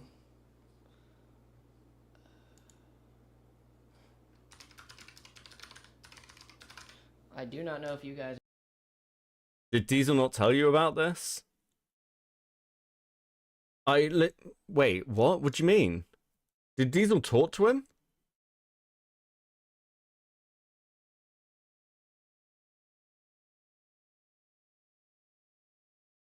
Transcript. Did Diesel talk to him? Did Diesel talk to him and not tell me? No. No, you guys are dying. You guys are lying.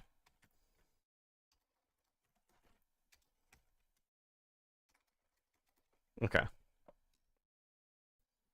Are there yet? Give me a second.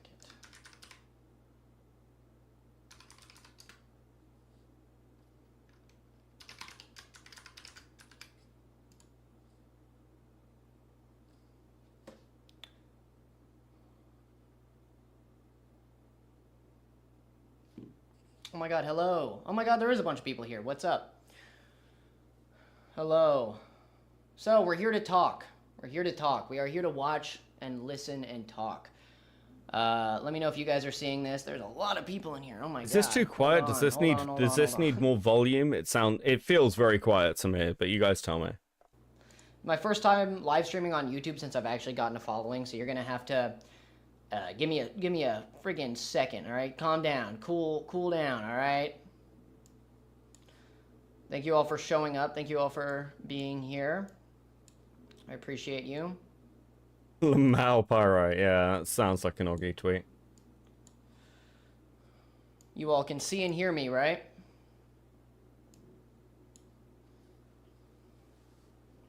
I wish my hair was still that red, me too. Welcome in.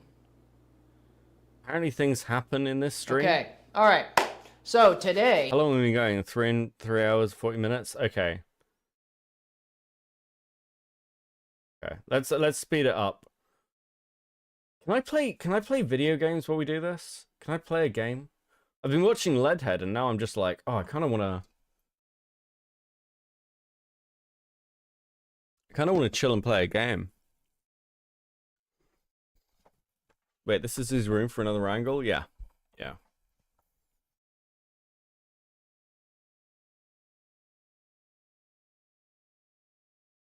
Sure. Can we do games? I've been playing this fucking, hold on, let me just open Steam. I've been playing the Freedom Wars Remastered, but I don't think that's a good stream game. It's a lot of walking around talking to people. Like, I don't hate it by any means, but like I used to play it, like I thought it'd be like God Eater, where it's just like mission. It's much more story focused. It's good. I don't hate it. I don't hate it by any means. I think the anti-cheat's fucked up. Maybe some For Honor? Should we play some For Honor? Should we do some For Honor chat? Only Ico is allowed. I don't have Ico on PC. I don't know if it's on PC. I never got the Shadow of the Colossus. God, I can't remember if any of these were released on PC, actually. Tell you what game really oh, I'd love to talk about Zone of the Enders. Fuck, I might do a video on Zone of the Enders. Zone of the Enders is fucking peak. Play Marvel Rivals? No. Okay, fuck. Hold on, let me boot up For Honor. Okay, we'll do some of that. Jack and Dexter. Jack and Dexter, another classic. God, fuck. Remember when Naughty Dog was good? Fucking not anymore. Right, okay. Oh. How do you not have PSCX? I do. But I delete it every now and again.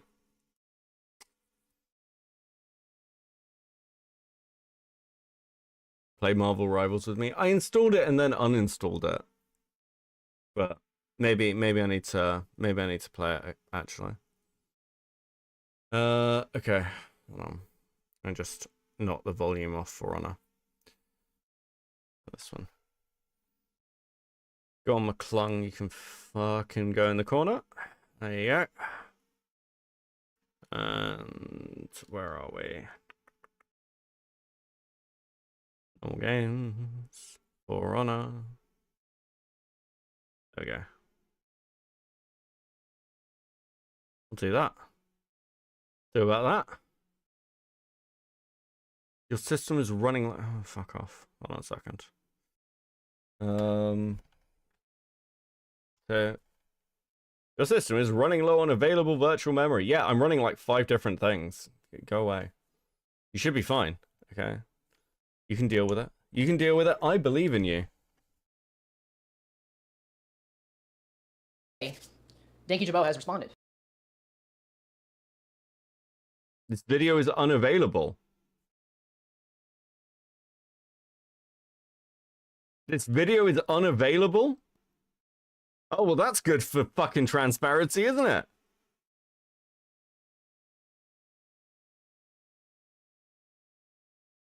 That's really helpful. Fantastic. You fucking privated it.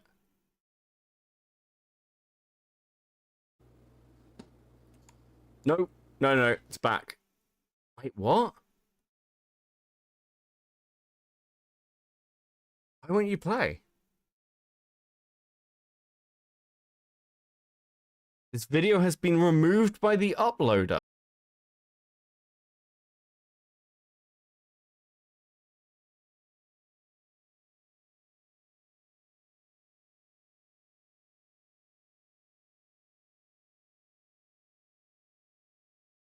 Okay, I'm back. We're abandoning For Honor. What the fuck just happened in that stream? You were responding.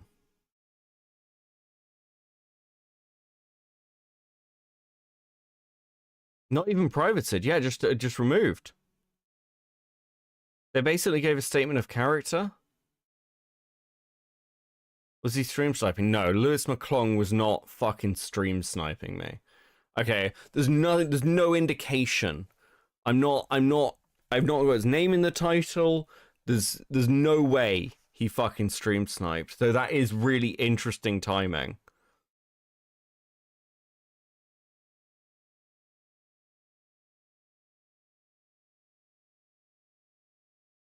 They are watching you, man.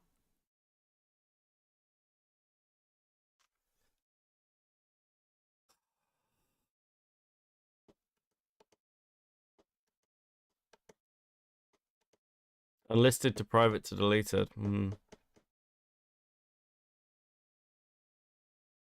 Maybe they're a fan of the channel. I fucking doubt it. Queeman has a copy of it. Does he now? I'll message him.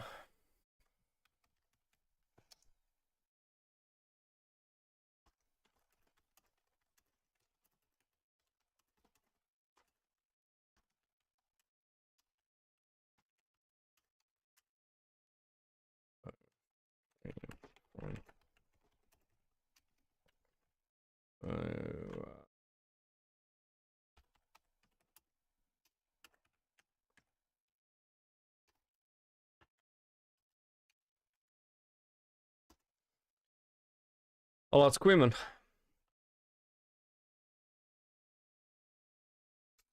I don't know if he'll get that to me. I don't even know if he's live. So he might not be around. Is he still going? No, he's ended. I'll see if he gets back to me. We'll give him some time. But that's very interesting. Apparently, my computer did not like For Honor. So no gaming. No gaming. I think I'm running too much. I think the camera's like gonna pull too much memory. Cream, you gonna leave you on red again? Obviously. But I'll ask anyway. I went over his stream to check. He was reviewing it. Interesting. Okay.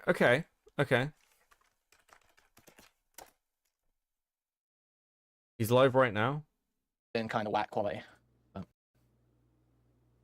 Okay, people are forgetting the nuance of the English language. Sure, maybe people are, but I'm not saying that he's not allowed to make this content. I'm saying that making this content and then mocking abuse behind people's backs is fucking weird. And I'm also, watch this, 1 second. Is about an abusive relationship, and to show that video twice in the same screenshot to make it look more like I cover them exclusively is so blatantly manipulative and hypocritical when you're calling me. Hold the line for a sec. Fauci should be sending it. Based. Okay, cool.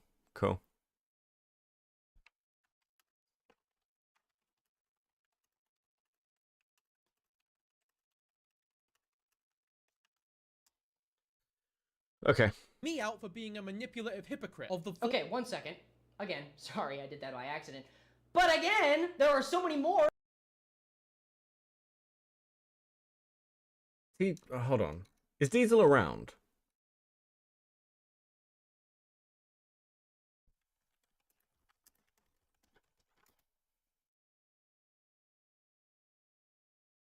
There's a website called Preserve YouTube that people can submit videos to be archived. Maybe it's on there. It's probably a bit quick for this, but Oblok's apparently going to send it to me. People need to start, like, recording things more. In there that I did not duplicate that are literal examples of what you did. What I'm saying you do. So what are you talking about?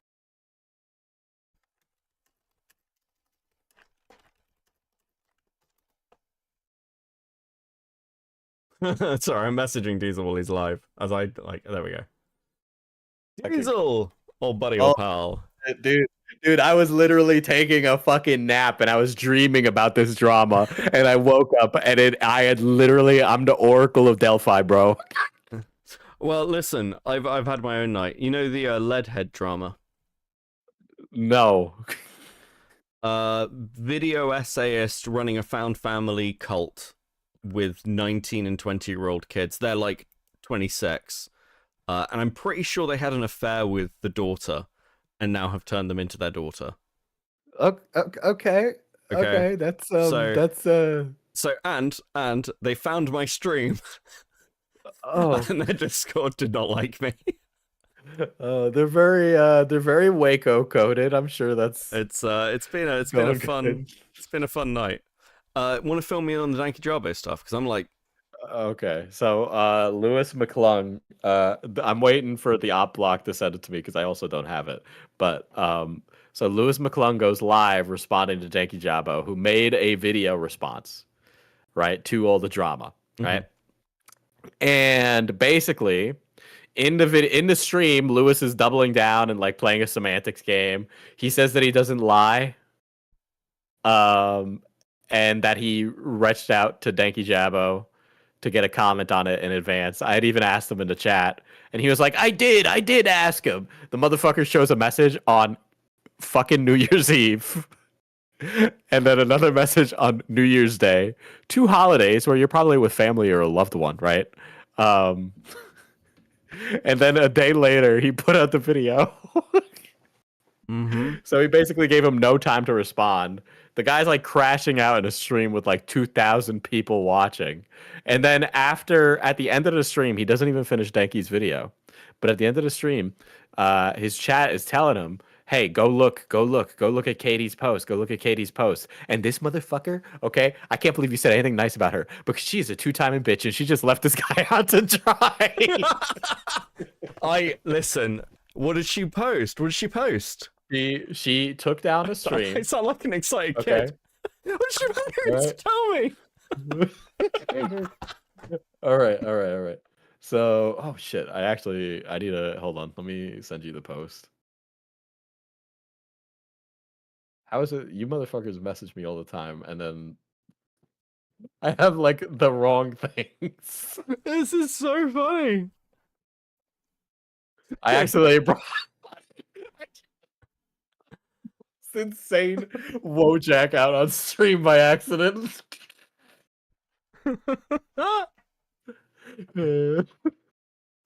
So it's not a good day for gay Beckett. So she completely left him out to dry. That's fucking incredible. Yeah, she left him out to dry. Hold on, I didn't throw this in my folder anyway, so I needed it. Yeah. Here we go. This is her post that she just made. Have you read it to stream yet? I have, but if you want to read it again, go ahead. Okay. Hey people! Thank you guys for messaging me regarding the Donkey Jarbo response video to Lewis. I have seen the entire video and have taken into consideration some of the comments and outside perspectives. I just want to start off saying it is good to see Donkey Jarbo has cleared up that he is not in touch with Alex anymore. I think that goes without saying, and I want to apologize to Donkey for ever making him feel as if he was forced into a video. I can't talk my way out of this, as now looking at the situation in hindsight, I see exactly how you would have felt there was no other option. I mean, you had to talk about things you weren't comfortable with talking about is also something I feel deeply guilty for. Truthfully, no one else ever needed to get involved in this.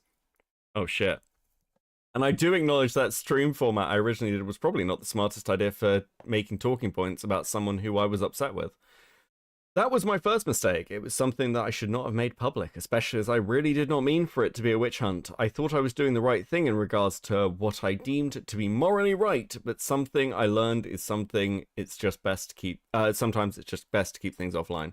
I'm happy to see this being cleared up, and this is my final say on the matter. I've deleted the stream out of respect for Donkey Jarbo, now that he has cleared things up, not friends with Alex.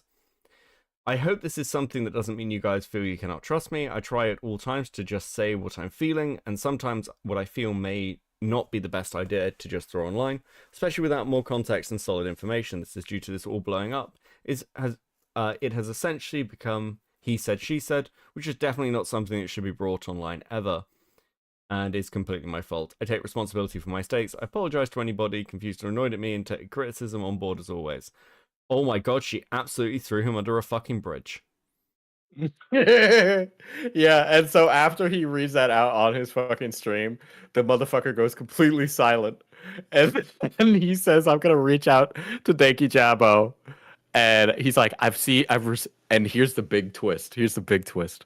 Not only does he double down in this moment, I shit you not, he's teasing a pedo jacket allegation, okay? He's gonna pedo jacket this. He's like, Donkey Jarbo is 18, but and then he like stops himself and he's like, okay, I'm not gonna talk about it right now, but these are very concerning messages, and I need to reach out to Donkey Jarbo and talk to him about this because I'm very worried for these. And I'm like, oh, this motherfucker. You say, listen, chat just pointed me to his community post an hour ago. He posted, thank you, Jarbo, for your response. If I am to delete anything, it will be if he asks me to, and I apologize for making him feel like he needs to out himself. I did not intend for that whatsoever. I'm very sorry. I truly believe that what I was saying and was not giving info to prove your side, because frankly, we didn't have your side and weren't getting it. So with all that considered, I made a video. At the moment, I felt correct to do. I was not lying, and I didn't intend to spread a narrative that I wasn't truly invested in. But to Jesse, I apologize for any discomfort I caused you, and for any permanent damage that will persist in you because of this statement. And my goal was simply to spread info as it always is. And to my audience and my most beautiful audience, I will do better for all of you if you're willing to give me a shot, but only if. Bro, what a fucking... How bad was this stream? Holy shit. It was bad, dude. It was bad. Okay, so the pedo jacketing was apparently nothing. Here we go. Here's another updated post. This guy is literally Dime Store I'm Alex. His career is so fucked. I'm loving it. This guy sucks, dude. I hate him. Which, by the way, during the live stream, first of all, Augie was there and he was fucking roasting the shit out of him. But I sent a super chat saying, "Hey, I'm requesting an interview. I think you should talk to me," and he ignores it. And I'm like, this motherfucker's ignoring it. I send a more expensive super chat, and he only reads the last part and ignores the first part. where I'm talking about him getting on a fucking phone call with me. Hmm.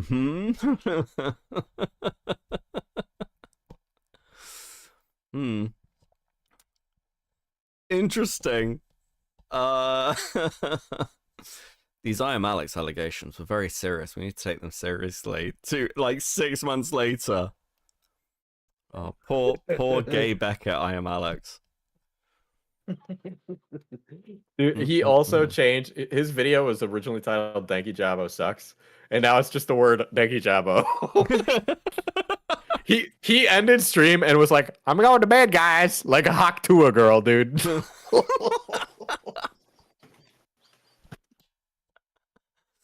Oh fuck. I might tweet him now.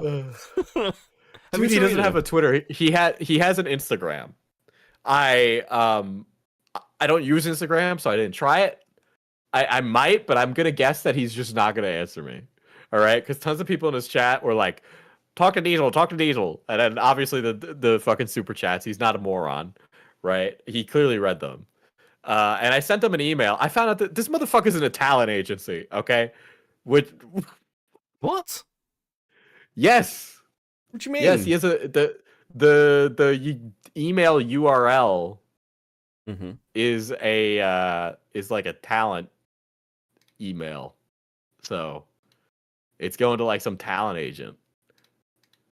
Hold on, I'm gonna check the URL on that. So are you planning to? So I take it you've just gone live. I went live the second. I literally woke up from a nap at 7. I looked at my phone, jumped out of bed, and hopped on stream. Jesus. But you haven't started watching the stream yet? I was watching it live. Okay, I'm with you. Yeah, so I watched a lot of it. That's the talent agency he's with. Okay. That's interesting.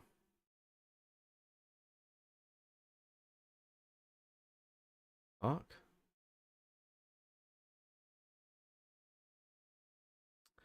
Interesting. I'm wondering if I've got like it's like 2 hours long. I wonder if I've got enough fucking energy to watch the entire thing. Probably not. Probably not tonight. It definitely had me rolling. Really? That's for sure. It's funny, but I'd definitely say lock in. Yeah, I've just done a deep dive on Leadhead. I love how you were all looking around for someone else to burn on the pyre, and somehow this ginger man appears out of nowhere to die. Lol. Thanks dude, for the I'm just eating this up, dude. This is Repzilla in the chat. What up? These kids made up stories on that guy. Is what I saw. Yeah, they made up stories. It was completely false. Dude, Danky Jabo's response, Beckett, like refutes everything. He's like, I literally just worked for I'm Alex and said I was grateful for the opportunity to work for him. That's it. It was a professional relationship. We never met each other. Oh shit, that's really bad. Yeah, this seems like a complete horrific mess. God, I feel like God, this only took like 2 days.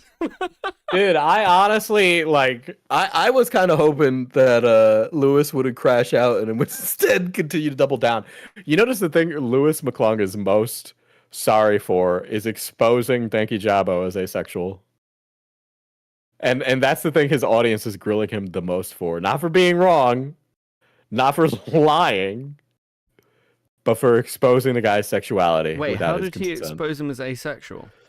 Because one of the things that was insinuated is that Danky Jabo was hitting up Cataclysm because she's a pretty girl and he was trying to like riz her up. Right, yeah. And then Danky Jabo was like, I was on the phone with her and her boyfriend was behind her and my girlfriend was behind me and I'm asexual and I'm not interested.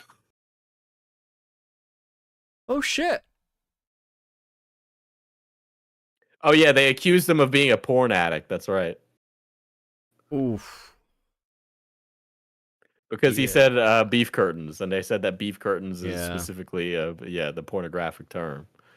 So Yeah, this is no. That's really fucking funny. Okay, Dude, based. I'm eating this up. I'm eating this up. Holy shit. Yeah, that's Oh yeah, he also implied Denki Jabo's racist. That was another thing and Denki Jabo was like, I'm Egyptian. Oh, that's fucking funny. Holy shit. Oh my god. Okay. Fuck. But- I listen, I can't wait. Oh. Dude, it is so fucking late. You should just do another stream like at another time, okay? Like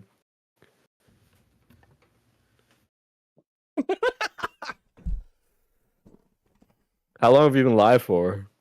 Like 4 hours. Dude, fucking it's like fucking 4 a.m. there or something. Go to bed. It's like 4 a.m.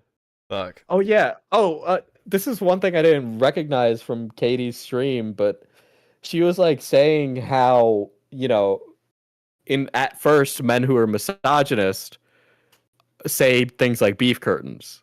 Yeah. And then it ends with them throwing boiling water on a woman. What? Yeah, it might sound oddly specific, right? Yeah. That's what happened to Cataclysm with an ex-boyfriend. Oh. Right? And she was implying that because Danky Jabo said beef curtains and made fun of the fat hippo from Madagascar 2, that tomorrow he could be committing acts of violence against women. Oh. Oh. That's very dark. This is all very dark. Okay.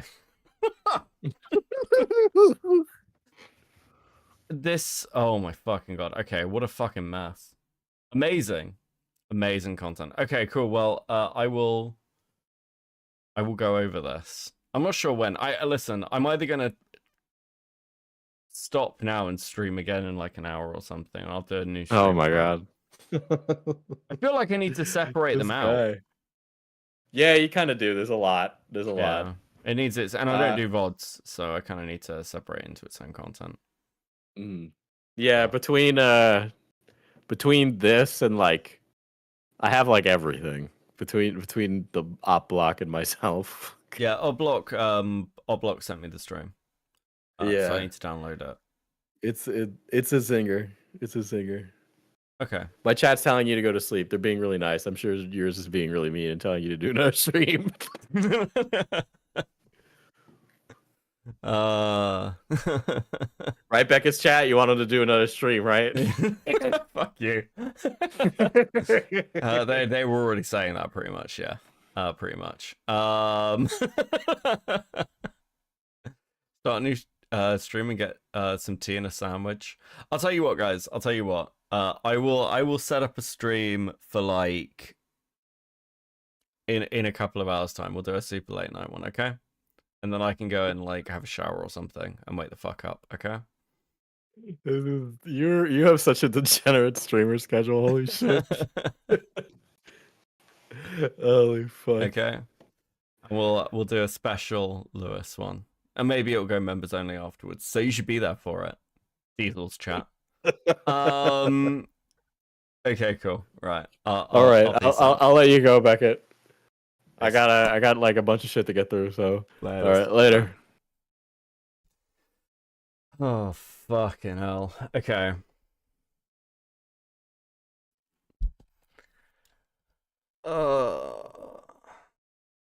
Get some rest, but also it's afternoon here. I was up till 5 last night watching Leadhead Insanity last night. Yeah, listen. I want to keep the Leadhead stream as a stream.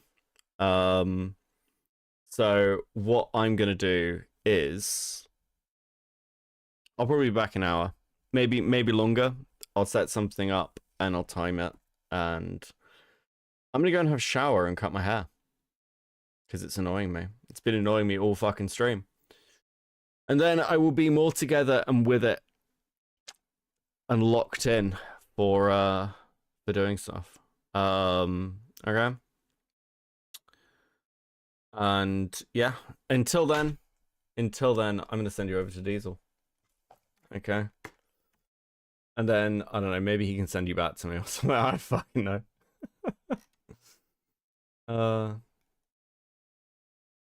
I'll be back around later. Okay. Until that point, ladies, gentlemen, everything in between, thank you for sitting and watching fucking a degenerate fucking mess with me, okay? Peace.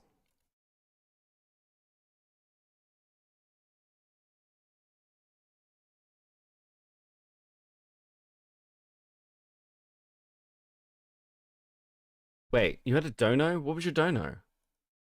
What's this dono you speak of? I read your dono. I definitely read your dono, Kairos. I read it to Diesel. Don't play me like that. What are you doing? What are you doing, bro? I'll read it again, though. I love how you were all looking around for someone else to burn the pyre, and somehow this ginger man appears out of nowhere to die, lol. So true. Thank you for the 5. Right, I'll catch you guys in a couple of hours. Peace.